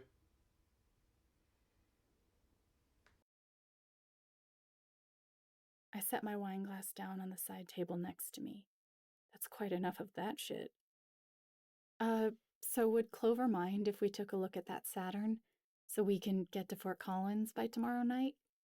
Oh, sure, she says, her sure swinging into the stratosphere with how high and squeaky it is. It's out back. I'll show you. She gets up, takes a step, and drops to her knee. Then both. Opal? I ask. Opal falls forward, and I lunge to reach her, but not fast enough. Opal's face meets the rug, and her feet swing up behind her before falling flat on the floor. Oh my god! Screams Steph. Opal, what the? I race to meet her on the floor, finding her wrist and jamming my index and middle finger against a vein. Well, that kind of escalated quickly. Jesus. Fucking people collapsing over here.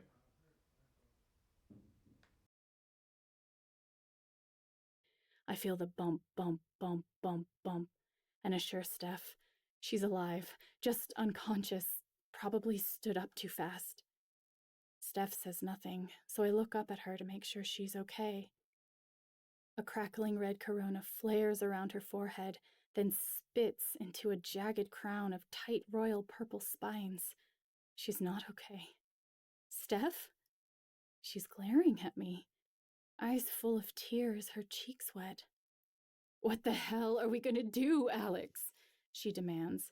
We're stranded out here in fucking Barbazal, in this fucking house with fucking. She gestures wildly at Opal. We've killed the mayor's daughter. We didn't kill her, I bite back. I feel the irritation welling up in me.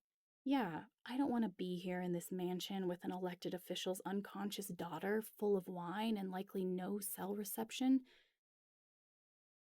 Uh, okay, Steph, you're kind of over exaggerating, alright? The girl kind of passed out for whatever reason. So I understand it's kind of a shock and pretty getting pretty crazy, but let's not us. And plus, Alex already told you that she feels a pulse and that she is alive. So y'all didn't kill nobody. So really over exaggerating a little bit there, Steph. Might want to calm down just a smidge.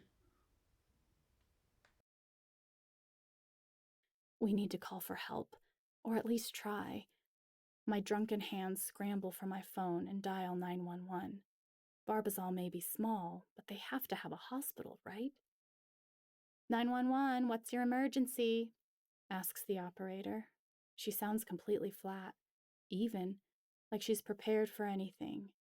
In the city, they usually sound bored out of their minds, probably because they're getting calls about inconsequential injuries that could be handled in an urgent care center. Out here in farmland, I can't imagine people would call 911 for small things. With such heavy machinery everywhere, I'm sure this lady hears all kinds of calls about life-threatening injuries.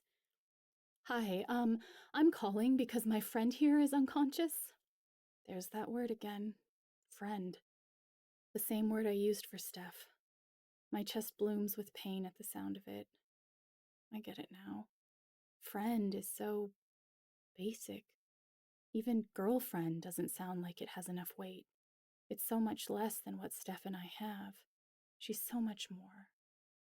Especially when I can use the word friend for someone we only met hours ago. I turn away from Steph so I can concentrate on the call, and the operator replies with all sorts of basic medical questions. Does your friend have any medical conditions? Does she take any medications? Has she had any intoxicants? I can answer that last one, but as for the first two, actually, I only met her a few hours ago. Just then, I hear Steph behind me, her voice soft but urgent. She's awake. Opal? I turn, and sure enough, Opal's eyes are fluttering, a huge purple aura of fear blooming above her head. What? What? She squeaks before her eyes close again. No, I have to see what's making that aura purple. Maybe if I can find out what she's so afraid of, someone who drinks must know their limits enough to not be terrified if they passed out suddenly. I can find out what's really going on with her. I reach my hand out just as I hear the operator ask, Is she responsive? But I'm already in Opal's world, watching as she tips back a couple of pills from an orange prescription bottle. I lean in closer to read it. Cyclobenzaprine. I'm back with Steph and Opal, whose purple aura is fading as she drifts into unconsciousness again. What's your friend's name? Comes the operator's voice. Her name is Opal Biggs, I say, my heart racing as I tell the operator. And she's had cyclobenzaprine and Moscato. A lot of Moscato. The operator grows quiet for a long moment, so long that I wonder in panic if she's still on the line. Hello? I ask. Opal Biggs? She asks, her voice pointed and even. I'm sending an ambulance right now. 9. Well, that definitely was a gigantic escalation there. Ooh boy. Clover. The operator didn't just send one ambulance. Everywhere I look, red lights flash angrily along the driveway. There are no fewer than 5 emergency vehicles here to transport Opal out of the house and onto a stretcher. I turn to Steph and breathe a huge sigh of relief that Opal's in great hands now. Better hands than ours. And to my surprise, she throws her arms around me, pulling me close. I'm sorry, she says. No, I reply. I'm sorry. I shouldn't have. Me first, she laughs, pulling back and looking up at me, her hazel eyes flickering.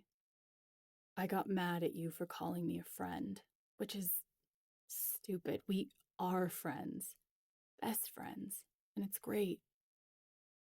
There's so much I want to tell her, need to tell her, but as I search for the words, I want to be even more.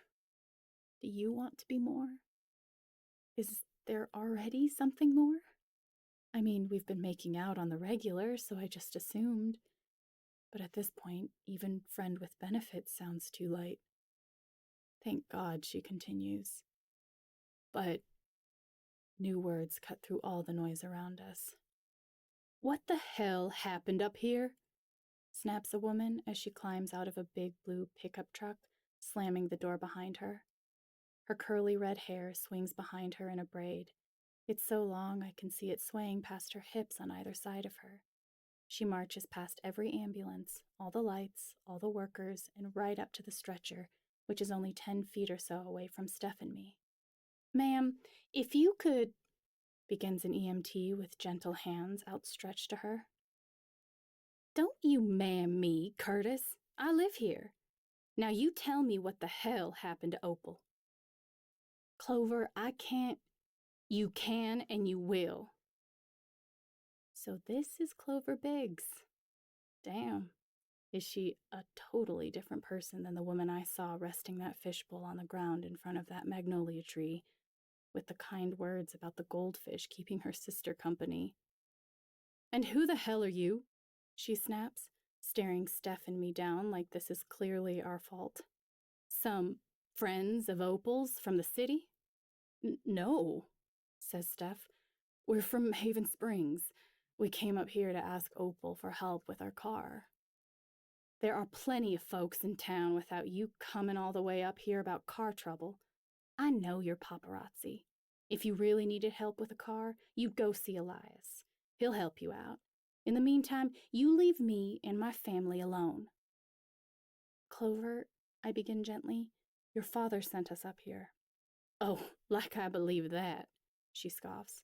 Did he tell you to get Opal hopelessly drunk and send her to the hospital too? Opal got up to show us a car your dad says you keep in the garage that we could search for parts. Steph says, if you can just get us the engine pistons, we'll be out of your hair. She looks skeptically between Steph and me. Honest to God? She asks. We nod in unison, and I really mean it. There's absolutely nothing here that's going to get me closer to talking to Jonah Macon, so we might as well get what we really need. Pistons. No questions, huffs Clover, marching between us and past the house. Come on, I don't tolerate slow walkers. I smile at Steph, who smiles back at me, grabs my hand, and leads me to follow Clover around the side of the house. Guess I'll ask, but what, later. This backyard is way bigger than it looked from inside the house. Clover is dead silent as we walk across the grass. Questions swirl in my head. Why didn't Opal warn us she'd taken cyclobenzaprine? Why the hell was she drinking when she was taking muscle relaxants? Clearly, Steph has questions too, because she ventures us all into conversation. Clover? No questions, hisses Clover over her shoulder, marching onward. Steph and I exchange an awkward glance, and then Steph begins to grin. She has a plan. Oh no. What happened back there with Opal? She continues. Is she okay? She'll be fine, Clover spits. Long as she can find herself better friends than you. Now, wait a goddamn minute. I feel my veins pumping with rage. She drank that Moscato on her own, I argue. You'd think she'd know better than to mix it with muscle relaxants. A huge red aura like a brilliant poppy flower blooms around Clover's head. If you want these parts, I suggest you shut the hell up. Bingo. I reach forward into that aura and make a fist, sucking me into her world. It's daylight again. I'm standing by the tree. Clover is standing in front of me, staring up at it, her red braid shining in the sunlight. She's wearing shorts and a simple t-shirt, and her arms are brushed here and there with white splotches. Paint? Hey, comes a man's voice from behind me. Clover and I both turn, and at first I expect to see the face of Mayor Biggs, since we're on his property and he's the only man in the household. But when I look, I see a much younger man, with dark jeans and a short-sleeved white-collar shirt, lanky arms and neck, and a movie star smile that I immediately recognize. Jonah? I ask. No way. This man, this kid, can't be the same puff-chested politician I saw riding around on top of that flashy classic car in the parade in Elias's memory. No way. He looks so my age. Then, as if seeing Jonah on Mayor Biggs' property wasn't jolting enough, he walks right up behind Clover, who beams up at him proudly and slips his arms around her waist, planting kisses up her neck. I feel my cheeks warm with embarrassment and I look away. Feels like I shouldn't be seeing this. After all, they think they're alone out here. Well, I mean, they were alone. Until I looked into their past and saw them. Whatever. Point is, this feels like an invasion of privacy.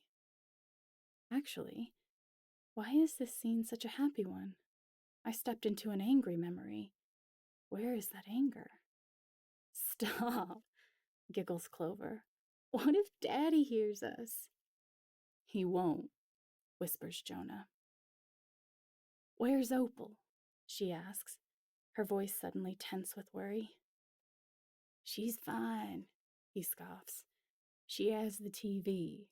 Choo Choo and whoever the hoo-hoo will keep her busy for hours. Clover giggles again, and even though I've only known her for a few minutes, it feels weird to hear her laugh, like that laughter belongs to someone else. Lulu and Benny the Choo Choo, she corrects. And, yeah, you're right. They both breathe a long sigh, as if they've had a long day, and they turn their gaze up to the tree. It's as beautiful as ever, marvels Jonah. Your mom and Magnolia are smiling down on it. I just know it. Yeah, she says, her voice sinking with sadness. You think they're together? Wherever they are, he says, planting a kiss on her cheek. I know they're together. I don't know if I believe in God, Clover, but if he's out there, he wouldn't separate those two for anything. I can't help but smile, and I feel tears welling in my eyes. My own memories creep in, one at the forefront before all others. Mom. Alex, she asks, reaching up to find my face. Alex, my darling, why are you crying? Can I go with you, Mom? I don't have anyone else. You have your brother, she smiles, although I can see the pain in her face, the way her cheeks look more caved in than they ever have, the way her eyelids droop, the way her lips are tight. She coughs once, then again, and I reach for her water cup on the nightstand, or rather, the hospital cart. She takes a couple of sips. The doctors always seem to want her to drink more, and breathes a deep, deep breath, as if she's just finished a marathon. Thank you, she whispers, smiling up at me again. You have your brother, you have your father, and for now, she reaches over and takes my hand in hers. You have me. I want to go with you, I say, catching my own voice splitting into a million pieces. You'll see me again, she says, reaching up to brush some of my short dark hair away from my eyes. It falls right back down since I'm looking down at her in the bed. Promise. I shut my eyes tight and feel a sob escape. Then in the darkness, a sharp, ear-splitting scream bubbles forth from the ether. A long, droning holler that no one should ever have to hear. My eyes fly open to see Clover and Jonah looking back toward the house, eyes huge. They exchange a panicked glance before sprinting inside, and I follow close behind. Opal? Shrieks Clover. Opal, where are you? Clover? Comes Opal's voice, terrified and jagged. I race behind Jonah and Clover, who dart down the long green hallway and up the stairwell, where Clover explodes into a bathroom to find Opal crumpled up on the floor in a heap and blood. So much blood. Her face is pale, her eyes lifeless as she looks up at Clover and admits, I'm sorry. Opal, sobs Clover, kneeling and taking Opal's arms in hers. She lifts them against Opal's whimpering protests, and I see a slash mark across each, deep red gashes bubbling forth with blood. I'll make a tourniquet, she announces to Jonah. You call 911. I'm frozen to the ground, rooted to the spot. My legs are jelly, disobedient even as I will them to move. My stomach turns over, and I feel like I might throw up. There's blood everywhere, splattered across the bowl of the bathtub and smeared across the faucets, dripping down the side and smudged and dragged across the floor to underneath Opal, her once vibrant green eyes fading, her limbs going limp. She's wilting in Clover's arms. Opal? Come, Clover's, please. Opal? Please, God, no. Stay with me. Memories flood me, bubbling forth so fast I can't control them. A white body bag being carried out of the front door of the second children's center I called home. All the interior door handles were replaced with grabbable indentations instead, things you couldn't tie a bedsheet to. A supervisor I hadn't met before, running with a child much younger than I, cradled in her arms, graying skin, dripping wet, and screaming for someone to call 911. The next day, the pool was closed. Several news crews with flashing camera lights and microphones waved in the faces of our teachers, demanding to know how a teenage boy was able to escape and make it to the highway, and what drove him to such lengths to take his own life. I'm back in the bathroom. Then I'm back in the yard. Alex? Comes Steph's voice. What do you think? I blink myself back into the moment. Okay, so clearly, for some reason, which I believe is going to be explained later, Opal is suicidal. So that's not good. Which also explains her passing out thing and drinking while taking medication. So that wasn't really a accident per se. She did mean to cause the whole passing out thing, but I believe for Opal, the fact that she passed out was not really the solution that she was looking for. Yeesh. Also, Steph and Alex being there, it's like, okay, when she passed out, obviously they were going to call an ambulance anyway, so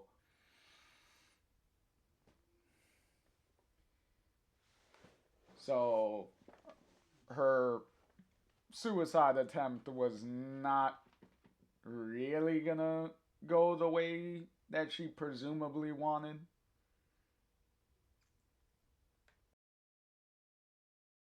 Yanking my hand back from the memory and clutching my wrist as if it burned me. I can still see those deep gashes. I look at Steph, having no idea what the hell she and Clover have been talking about. Clover walks onward as if Steph hasn't said a thing, but Steph sees me, like, really sees me again. And I feel tears about to burst forth from me, like I'm about to explode. I want to disappear. I want to scream. She snatches my hand as desperately as if I were stranded in the middle of the ocean and bleeding strength. Steph, I can't do this. Let's just get the pistons and go, she whispers. The hell are you two jabbering about back there? Snaps Clover, turning suddenly toward the building to our left and reaching up to take hold of a huge barn door clasp. I said no questions. We weren't asking questions, protests Steph, clearly annoyed now. Just give us the pistons and we'll leave you alone forever. That last word, forever, feels like it stabs me in the chest. Forever? We're just going to leave Clover and Opal here? Like this? Opal almost died, for God's sake. I can still see the blood. I can smell it. I whisper to Steph, But before I can say more, Clover yanks the clasp up, sending an eerie and piercing squeak ringing out through the yard. Steph jumps like I do, but Clover seems unbothered. "It's right in here," she says, sounding more exhausted than anything. "We'll wait out here," says Steph. Clover looks between the two of us and rolls her eyes. She doesn't say it, but the word is implied. Babies. And I can't blame her. Who looks as calm as their own sister is being carted away in an ambulance after another possible suicide attempt? I guess someone who can suppress all the rage I just stepped into. Someone who would be in that question with the word another. Opal has had at least two. Maybe she suppressed her own emotions like I used to before I learned to control them. I know what it's like to feel rage like a fireball, fear like an icy storm, and joy like heavenly sunlight, and still have to carry on with life as if nothing happened, because practicality demands it. I'm no stranger to death, to suicide, to self-harm. Not my own, but just as painful. I take a deep, desperate breath of the cool evening air. I look up at the horizon line, at the sun slowly sinking beyond the horizon through the sparse trees, and I remember the sunset from Haven Springs, wedging itself between the mountains in the distance. And suddenly, sharply, deeply, I miss home. We never should have left for good. I cradle my arms around myself. "Hey," begins Steph, gently, now that Clover is deep within the barn. "You saw something." I shut my eyes and let the tears fall, my jaw burning from holding them back. "Doesn't matter," I croak. "I'm no closer to meeting Jonah. I just want to leave." I shut my eyes tighter than I ever have and allow myself a single biting sob. Then I feel something warm and hard against my forehead. I peek and see Steph's eyes inches from mine, the tip of her nose touching the tip of mine, and I drink in her company. "We can go if you want," she says. "You know I've got you. I promise." "Thanks," I whisper. "What I saw was just—" "You don't have to talk about it," she says. "No, I want to," I say, and I do, but not here. But I remember a detail of the memory that is important. Right now, right this minute. "Clover and Jonah, I begin, trying to figure out how to phrase this without implying anything. They were married? Not necessarily. Boyfriend and girlfriend? They were lovers? Who said anything about were? Maybe they're still together. They kissed." Steph pulls away and raises a single eyebrow, her face full of curiosity, like she's watching a juicy soap opera. "I saw them. They were together." Her eyes go wide, and she glances at the barn door and lowers her voice. "You saw them in bed?" "No," I exclaim, way too fast, feeling my cheeks grow warm with embarrassment. No, they were together in the yard." I glance past her and realize the slope of the lawn, the building behind me. I know this area of the yard. I look to where I think I might find it, and there it is, the magnolia tree. I let go of Steph's hand and approach it. It's not much taller than when I saw that memory of Clover and Jonah, and I realize Opal didn't look much younger in the memory either. Maybe Clover and Jonah were together not nearly as long ago as the memory originally felt. I look up at the leaves fluttering in a breeze so subtle I almost miss it. And for me, they glisten, almost seem to glow, humming with memories dancing on the leaves in gold, blue, red, and purple auras along the edges. I reach out and take one. It feels warm between my fingers, then freezes like ice against my skin, and then back to warmth. This is, I whisper to Steph, Magnolia's tree. I saw all of them standing here, and this is where Clover and Jonah kissed, finishes Steph, looking up at the leaves and then down to the base of the tree.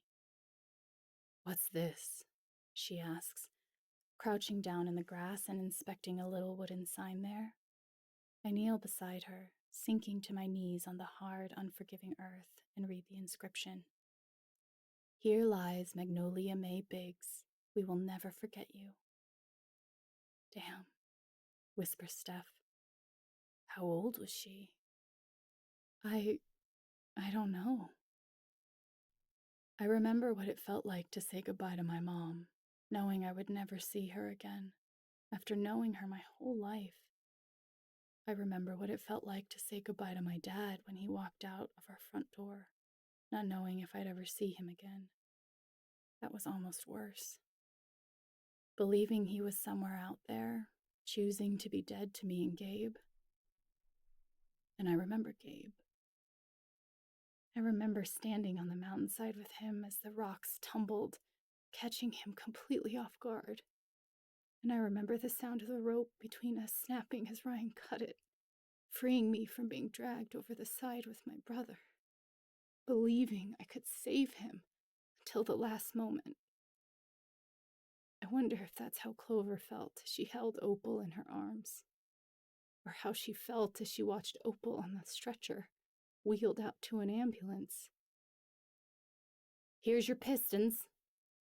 Clover's voice cuts through the silence like a knife, and I jump so hard I turn and almost fall against the tree, but I catch myself in time. Steph pushes herself to her feet and takes the burlap bag gently, like we're museum curators, and it's $1 million, no, priceless vase. Thank you, offers Steph. You're welcome, beams Clover with, is that a hint of a smile? Now get off my property. I look at Steph. Steph looks at me. I can read her face like a book. You still want to back out?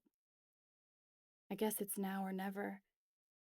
I look down at the bag in Steph's hand and I picture us, arm in arm, walking back to Owen's place, packing up my guitar and Steph's drum kit out of Silas's truck, maybe grabbing an extra plate of French toast for the road from the Barbazal diner, and hitting the highway. We could be out of here forever. We could leave behind Silas, Elias, Owen, Biggs, Jonah, Clover, and Opal. No, I can't leave Opal. Whatever is going on here in Barbazal, between the drought and the election, I just know Clover is the key to fixing this. Clover? I say her name before I talk myself out of it. Aw, hell, here we go, she grunts, turning and storming off. I hurry after her. I don't have any questions. Uh-huh, sure. I knew you were paparazzi. She's jogging now. Leave me alone before I get my 22. Dude, Alex, calls Steph, her hand on my arm, but I yank it away and hurry on after Clover. I just wanted you to know that we didn't know Opal had taken... I catch myself before I reveal that I somehow know she took 5 milligrams of cyclobenzaprine. Whatever she took, she offered us the Moscato, and we thought everything was fine. Uh-huh, great, she spits. Now, in the warmest Barbazal way, kindly fuck off. We're around the side of the house now, and Clover begins to bound up the front steps to the porch, and I realize I have to dial this up a notch. What made her do it? I holler, stopping short of the porch and watch Clover pause at the top. What? She asks. In the brief time I talked to Opal, I say, catching my breath, I know she would have known what medication she was taking and that they don't mix with alcohol. This wasn't an accident, was it? She looks over her shoulder at me, eyes narrowed. Then she turns and walks back down the steps, fists balled, jaw clenched. I'm a little girl again, Standing in my childhood living room, watching my brother and father face off over nothing, and I find my hands reaching behind me for my record player. I imagine that Peaches song playing as I try to drown out their yelling. But instead, I find Steph's hand. "You listen here, and you listen good," says Clover. "Opal is none of your concern. You don't know nothing about us, about our family, about Barbazal or what we need. So why don't you get out of here and go home to the big city where everything comes easy and there are no barn doors to startle you and you can get engine parts any old where?" "Because I want to help," I reply. Clover scoffs at me, hawks a loogie, and spits it into the grass, dangerously close to my Doc Martens. "If you want to help, vote." I see my way in. "For Jonah?" I ask. The sheer mention of his name sends a blue spiral swirling into an aura over her head, and she blinks, giving her feelings away completely. Jonah makes her sad? I didn't see that coming. Just months ago, they seemed so happy. How did two people go from being so close to hearing the other's name and experiencing such deep sadness? "I have to go," she says. "Clover," I venture. "I'm not paparazzi, but I do want to help Barbazal, really. I'm supposed to play a gig tomorrow night, but I'm staying here until I can talk some sense into Jonah Macon about this drought," she hisses. "What do you want him to do, huh? Shoot a hole in the sky and bring rain down into the valley until the river flows through here again? Or maybe you want him to pray us all out of this?" Bitter silence settles between the three of us until Clover grits her teeth and says, "Ain't no talking sense into that man." I look to Steph, and she seems to understand what I do. Clover's not just talking about politics here. "Clover, what makes you think I can help you anyway? What makes you think I have any influence over Jonah Macon?" "I can hear it in the way you talk about him. It's clear you know him better than most out here, don't you?" I ask. Please, please, please don't let this be too obvious of a grab. Where you guys were kissy kissy in the emotional flashback, so there's clearly something there, Clover. So it's not really much of a reach.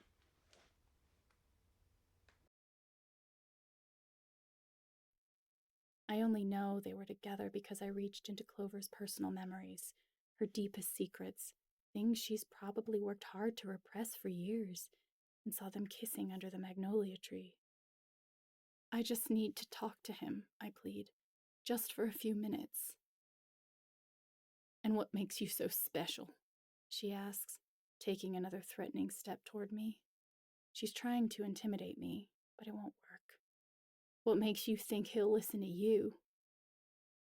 How the hell am I going to get through such stubbornness? Clover is a rock, a fortress of resolve. She won't budge without some serious convincing. I glance back up at the magnolia tree, remembering how strong it is, and I wonder if Clover's baby sister had survived. Would they be exactly alike? That magnolia tree, the caption. Who is Magnolia May Biggs? I know I can't exactly jump headfirst into, "I know the tree is here for your sister." Clover's face turns a shade paler, and I take a friendly step forward. "She meant a lot to you, didn't she? And what about her tree? When Barbazal dries up, how will you keep it alive?" Clover's face goes from pale to red, but the aura over her head isn't. It's twisty and vibrant, folding in on itself like a black hole, a confused swirl of blue and violet. "Magnolias are some of the most drought-resistant trees in the world.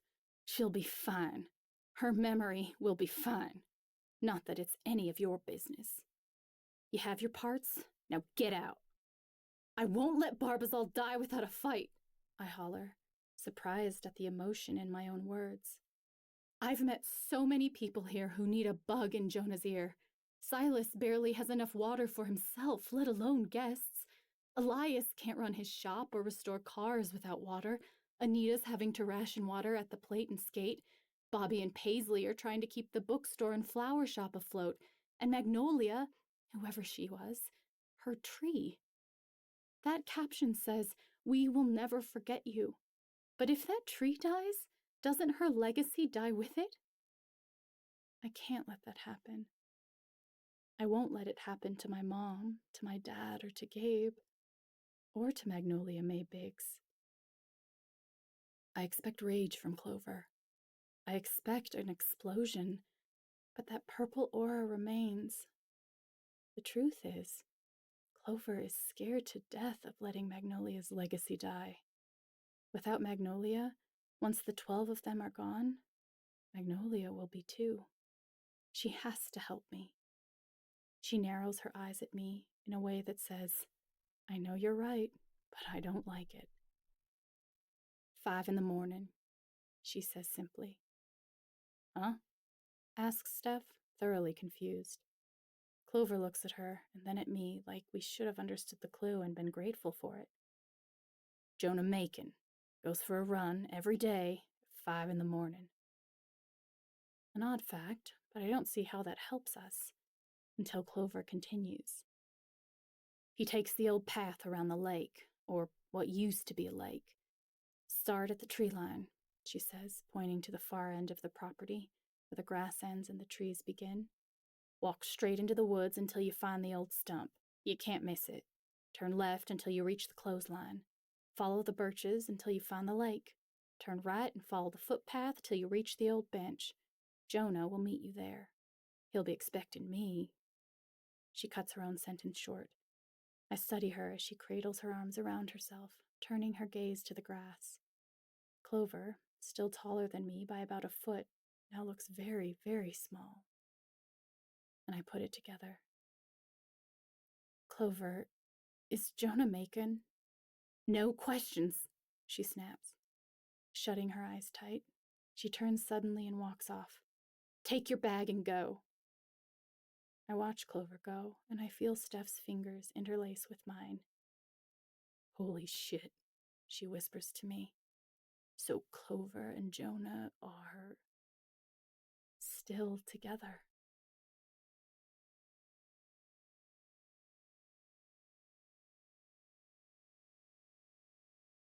Well, that definitely entering a touchy subject with Jonah and Clover.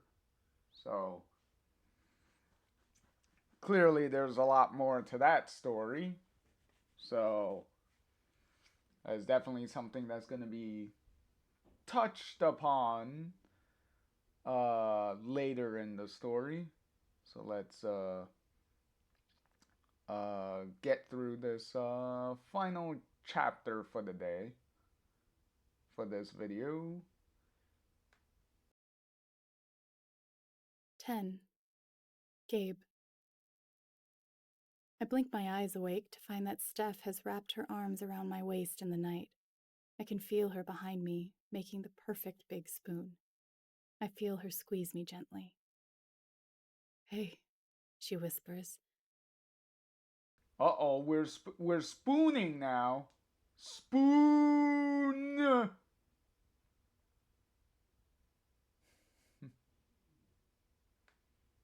Nuzzling her face against my shoulder.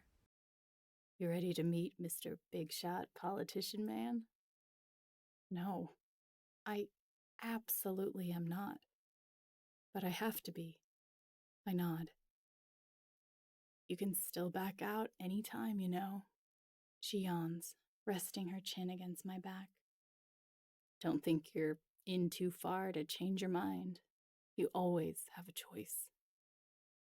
Thanks, Steph, I say, peeling the covers off and pulling myself away from her and out into the cold room. For a Colorado desert town running out of water, Barbazal can get hella freezing when the sun goes down.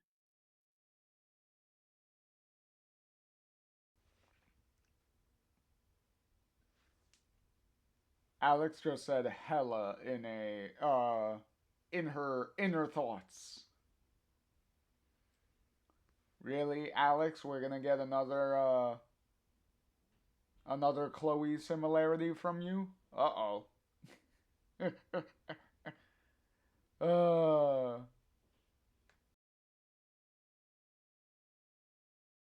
So, what do you think he'll be like?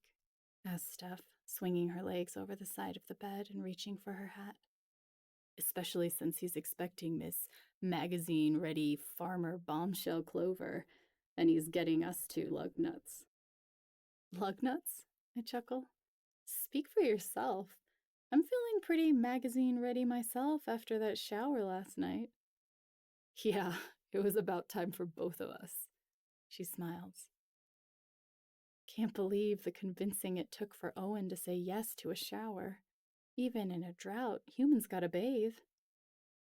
I hear a tap, tap, tap from outside the window, and my eyes follow the sound.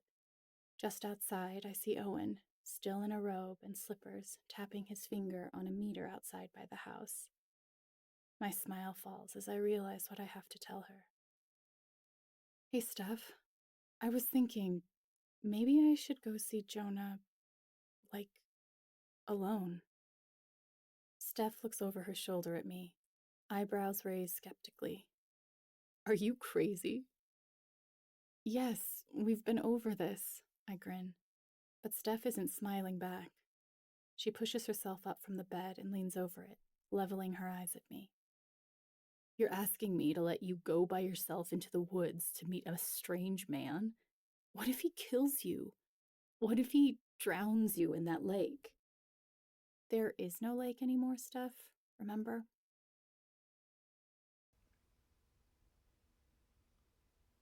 Yet again, Steph, you're jumping to like the most darkest like conclusions at this point.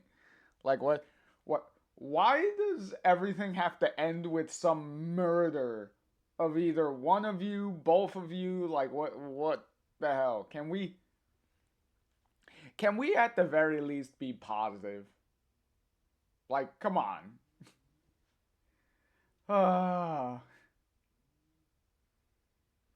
Like I understand being skeptical, but does everything have to go to the worst case scenario of death?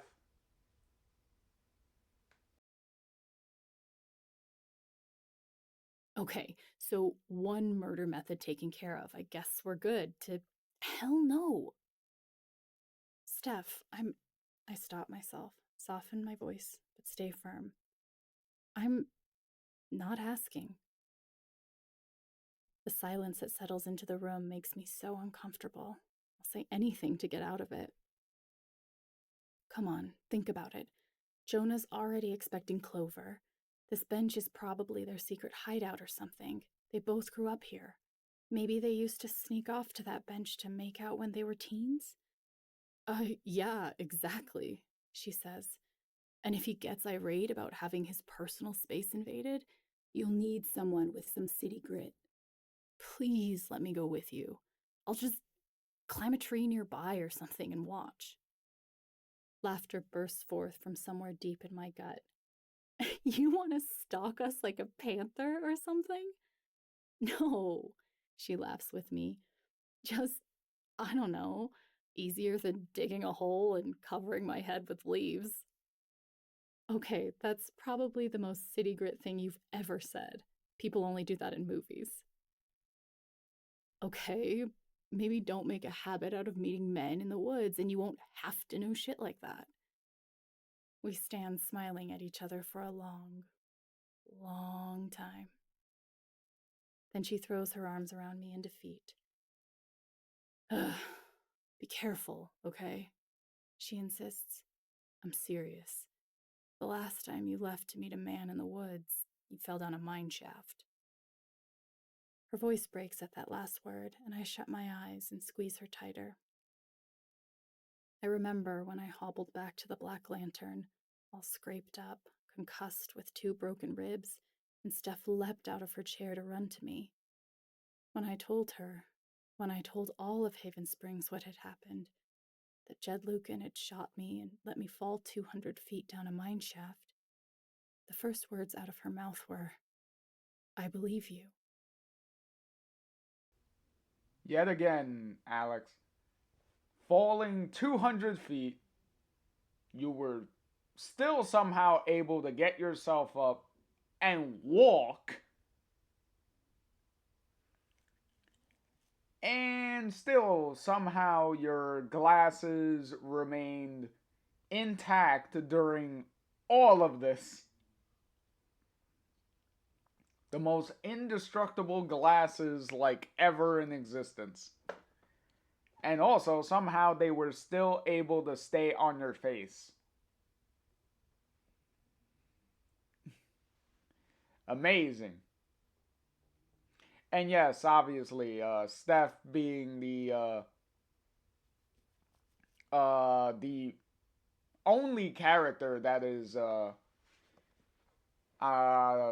I believe that is guaranteed to believe Alex no matter what at the council meeting. So yet again, Steph is a ride or die, especially with Steph constantly talking about like death scenarios with all of these people they're meeting.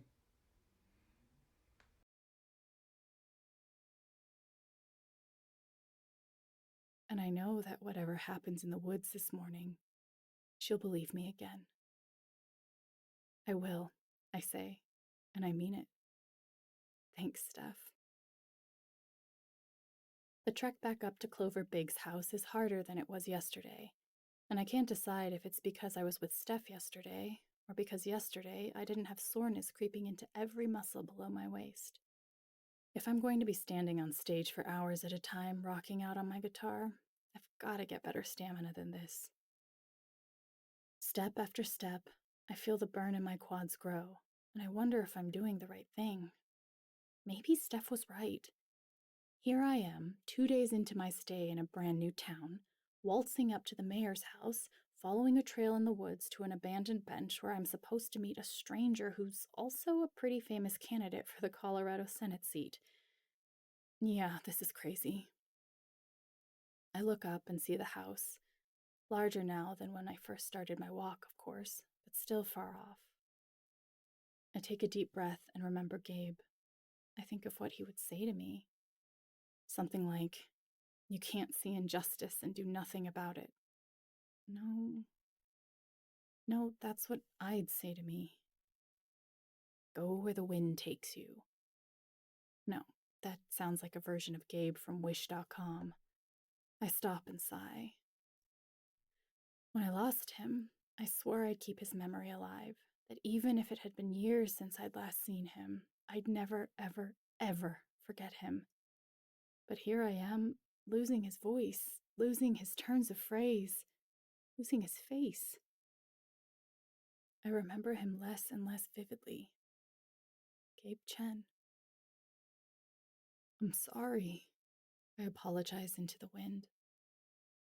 I try to picture him standing ahead of me on the trail. He would shrug and say something snarky yet wise, practical, like, "You're really gonna meet some weirdo in the woods?" Also, well, this is about to be reminiscent of what was it, Ghost Gabe, uh during the flashback moments in episode 5, well, chapter 5 of True Colors, and at the very end when they're talking on the roof. Um, which, speaking of which, during the flashback, during the montage of the "this is what could happen if you stay in Haven Springs" montage, Gabe did say that in time, memories of me would start to fade, type of thing. Like as you in the sense of as you move on and time moves forward, type of thing. So, kind of a little reference into that here with Alex talking about like memories of Gabe kind of like fading and things like that. So kind of a little connection there. I smirk. That's the Gabe I remember. He's not some weirdo, I say aloud, pressing on. He's the answer to Barbazal's problems. Anyway, continues his voice in my head. The answer to Barbazal's problems, huh?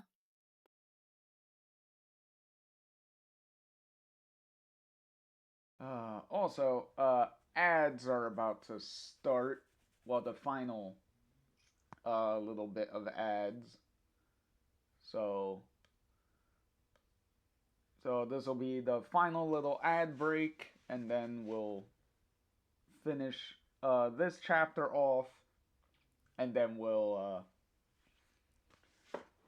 do the little sign off, and then continue uh, the rest of the novel in the next Life is Strange video.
What do we got?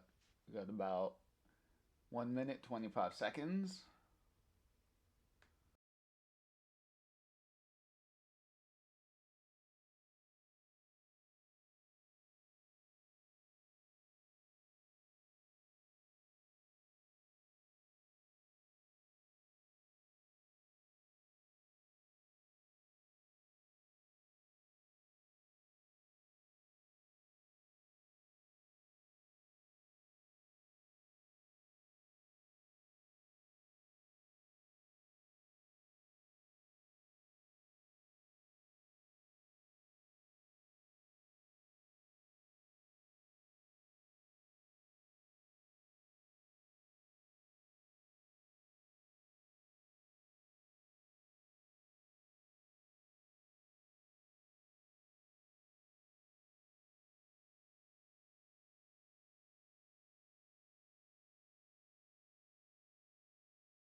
Alrighty, let's finish off this chapter for the day. That's a lofty title. This guy sounds like God. I snicker. Not quite, I say. Just a guy with feelings. Those can be dangerous, he would say. Did you at least bring mace? Shouldn't need it, I say, feeling determination grow with each step. He's got a lot to protect, and something tells me committing an act of violence wouldn't exactly help his political career. The worst that can happen is he swears at me and leaves. I lose my footing and slip on the leaves, catching myself. Jesus, I exclaim. Not quite, Gabe would say. Speaking of deities, though, it sounds like you're trying to be the answer to Barbazal's problems. Okay, I say with a shrug and an implied, and? What if I am? What if all Jonah needs is someone to talk to? Someone to be real with? And if Gabe were right here, I already know what he'd say, clear as day. Sometimes, the fakest people are covering up a lot of hurt. I guess that's true. That is very true. You got the people tend to who don't want to show how much they're really hurting and having things affecting them and all that stuff usually tend to hide that with a facade that they put on to show other people, to hide what they're really feeling and stuff, so they kind of don't express themselves, like don't express themselves in front of other people. So that is pretty true for people. I've definitely seen that a lot.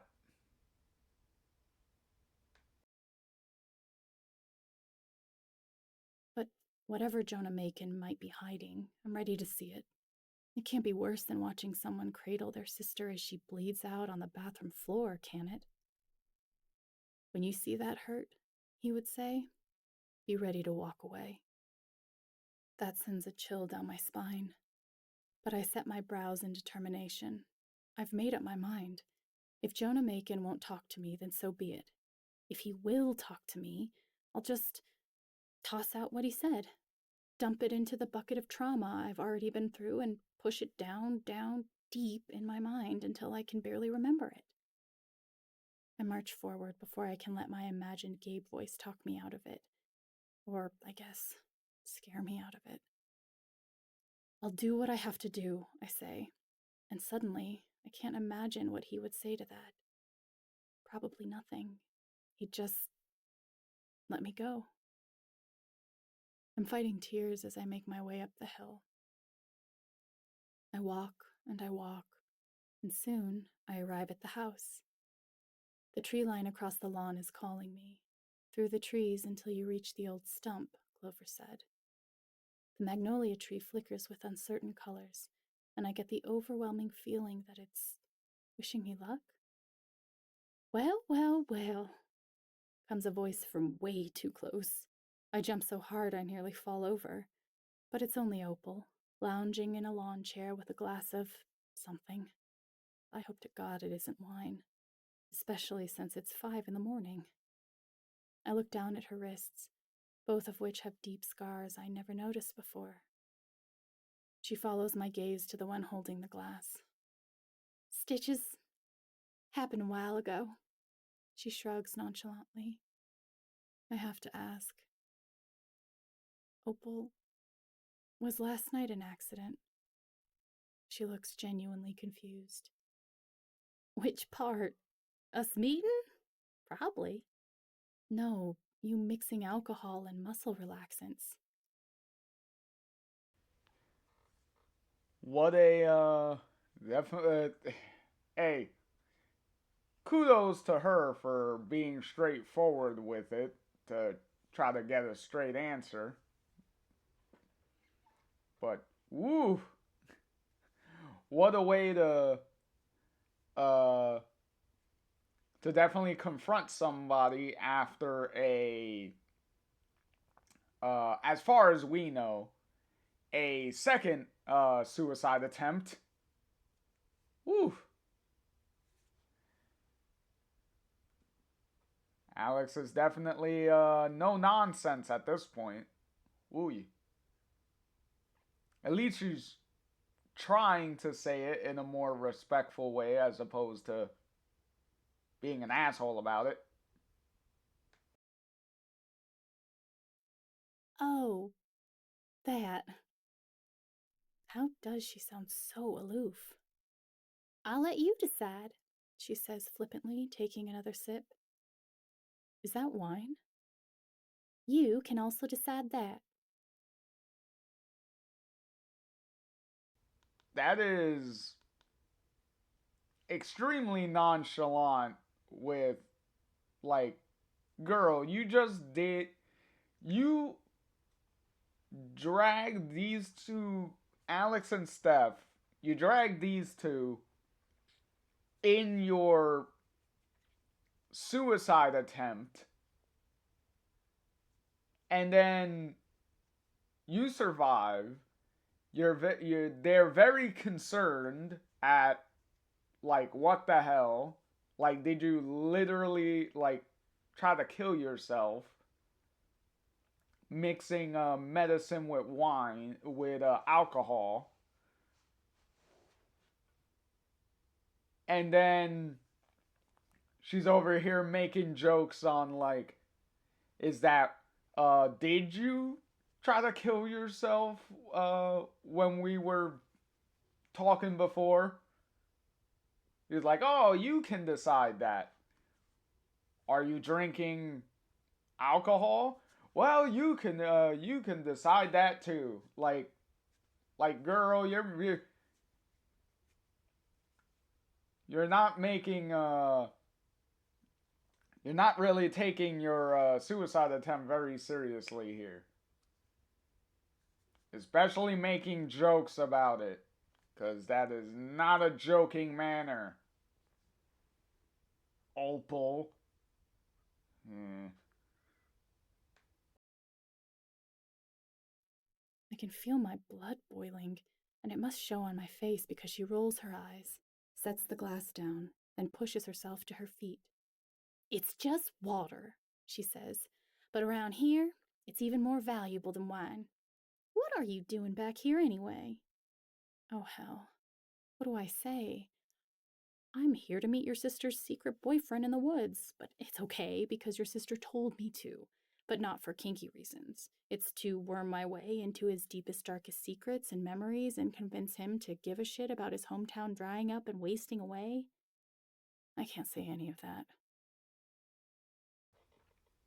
Alex, nobody's mentioning kinky reasons. I don't know why you're thinking that. Uh, no, nobody was gonna question that, okay?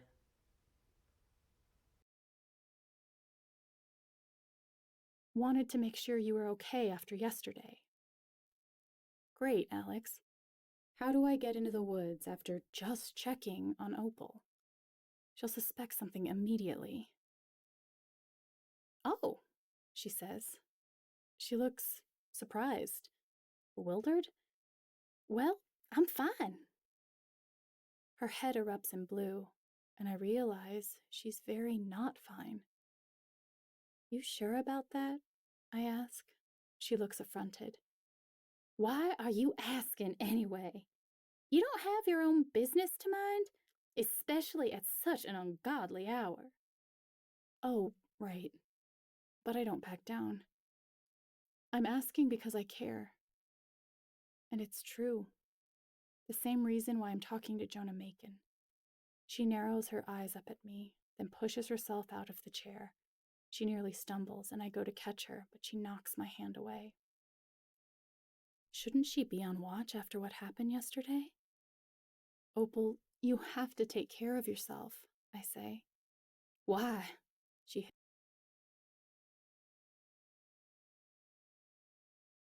That's also a very good question, Alex. Why isn't she being watched? Like, if somebody is suicidal, why isn't someone watching her?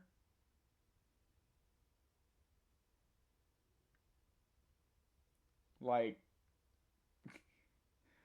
Like I'd definitely be very concerned about leaving her alone. Like, come on. Also, definitely need to discuss why she has this suicidal attitude for, because there has to be a reason why she keeps doing this.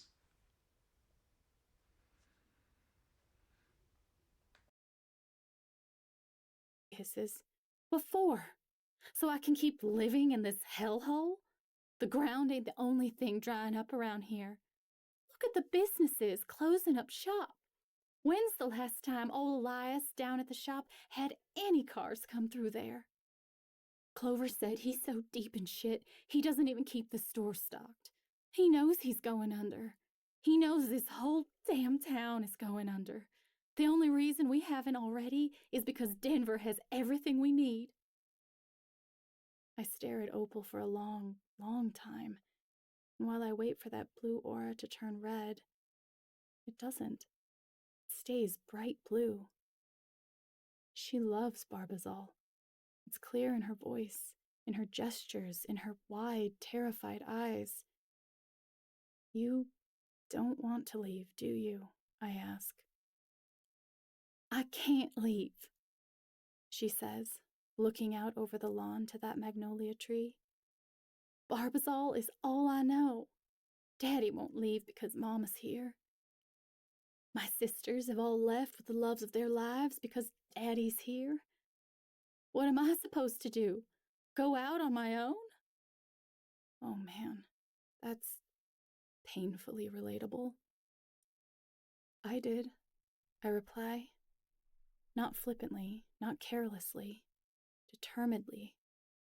I did, I repeat, hearing my voice crack. Sure, it wasn't my choice. One minute I had Mom and Dad and Gabe, and the next I'd lost them all, one by one. I was in foster care for half my childhood. I was thrown into being on my own, and then when I got to Haven Springs and lost Gabe, Steph and I left together. Your sisters, I begin. Do you ever call them? They've got preoccupations, she says with a flippancy that's clearly masking her pain. Babies and careers and such. No time for a single auntie. Do you have any friends? Just you and Steph. Holy shit, she's already calling us friends. I mean, cool, but also, has she ever had friends? If this can't get any more depressing at this point. Uh Life certainly is depression. Oh lordy. All right. Well, this is definitely gonna be a bummer on the a bummer chapter to end things on for the day. All right, let's continue on, Alex. Well, then you should know that friends get to demand you take care of yourself. Or what? She asks, folding her arms across her cleavage, bringing her breasts together distractingly. Don't look, I tell myself. This is a serious conversation. Or else, I say with an eye roll. Okay, Alex, relax. Which, like you said, we're trying to have a very serious conversation that is getting pretty depressing. We don't need you staring at Opal's titties, okay? Especially since you have Steph right next to you. Like, come on. If you need anything, I'm pretty sure Steph is gonna go take care of that for you. All right. So calm down. Do I need do I need to bust out the hose for you? Okay? You need a cool off. Just because the name of the novel is called Heatwaves doesn't mean you need to stay in heat for the whole damn book, alright? Relax. This isn't supposed to be an erotic novel.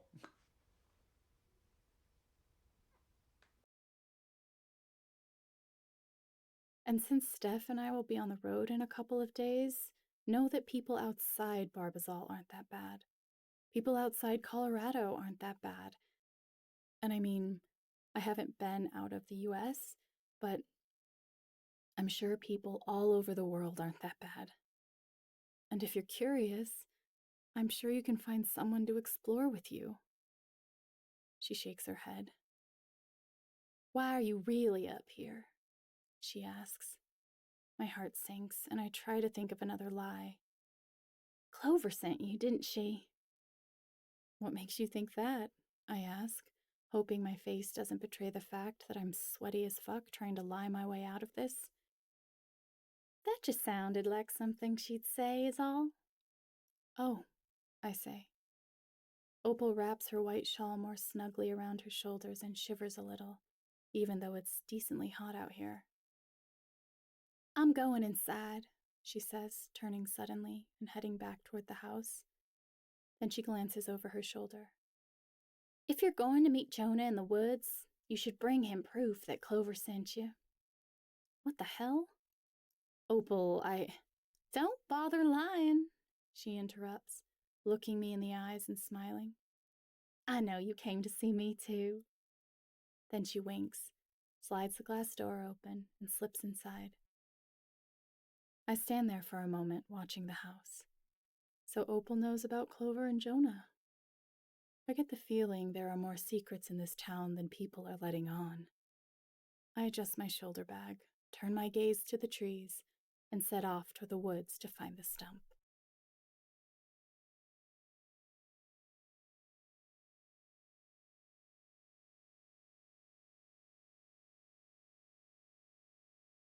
Okay. Alright. So, with that, I believe the next chapter should actually be the meeting with Jonah and actually getting a feel for Jonah as a character now that he's finally gonna be uh, pushed into the story as an actual character instead of being just talked about. But that's a story for next time because we'll continue on next time. So definitely a lot of some twists and turns going on over here, especially with this political business going on over here with the election, the drought, the what she said, an amusement park that they used to have and whatnot. Like all of this stuff just going all over the place. So, where are things going? Where are things leading? We shall find the answers to most of those questions. Uh,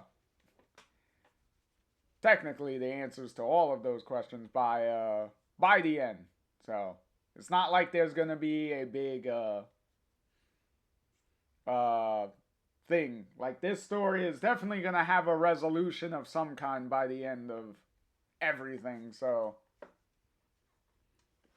we are not going to leave any stones unturned. But So, uh, thank you, thank you everyone for watching. Hopefully, hopefully you enjoy the Alex over here, Erica Mori, reading you the novel just like Katie Benz did with Steph's story. So hopefully you all enjoy that. So with that being said, as always, I've been JR. Thank you all for watching, and I will catch you all in the next one. Later, everybody.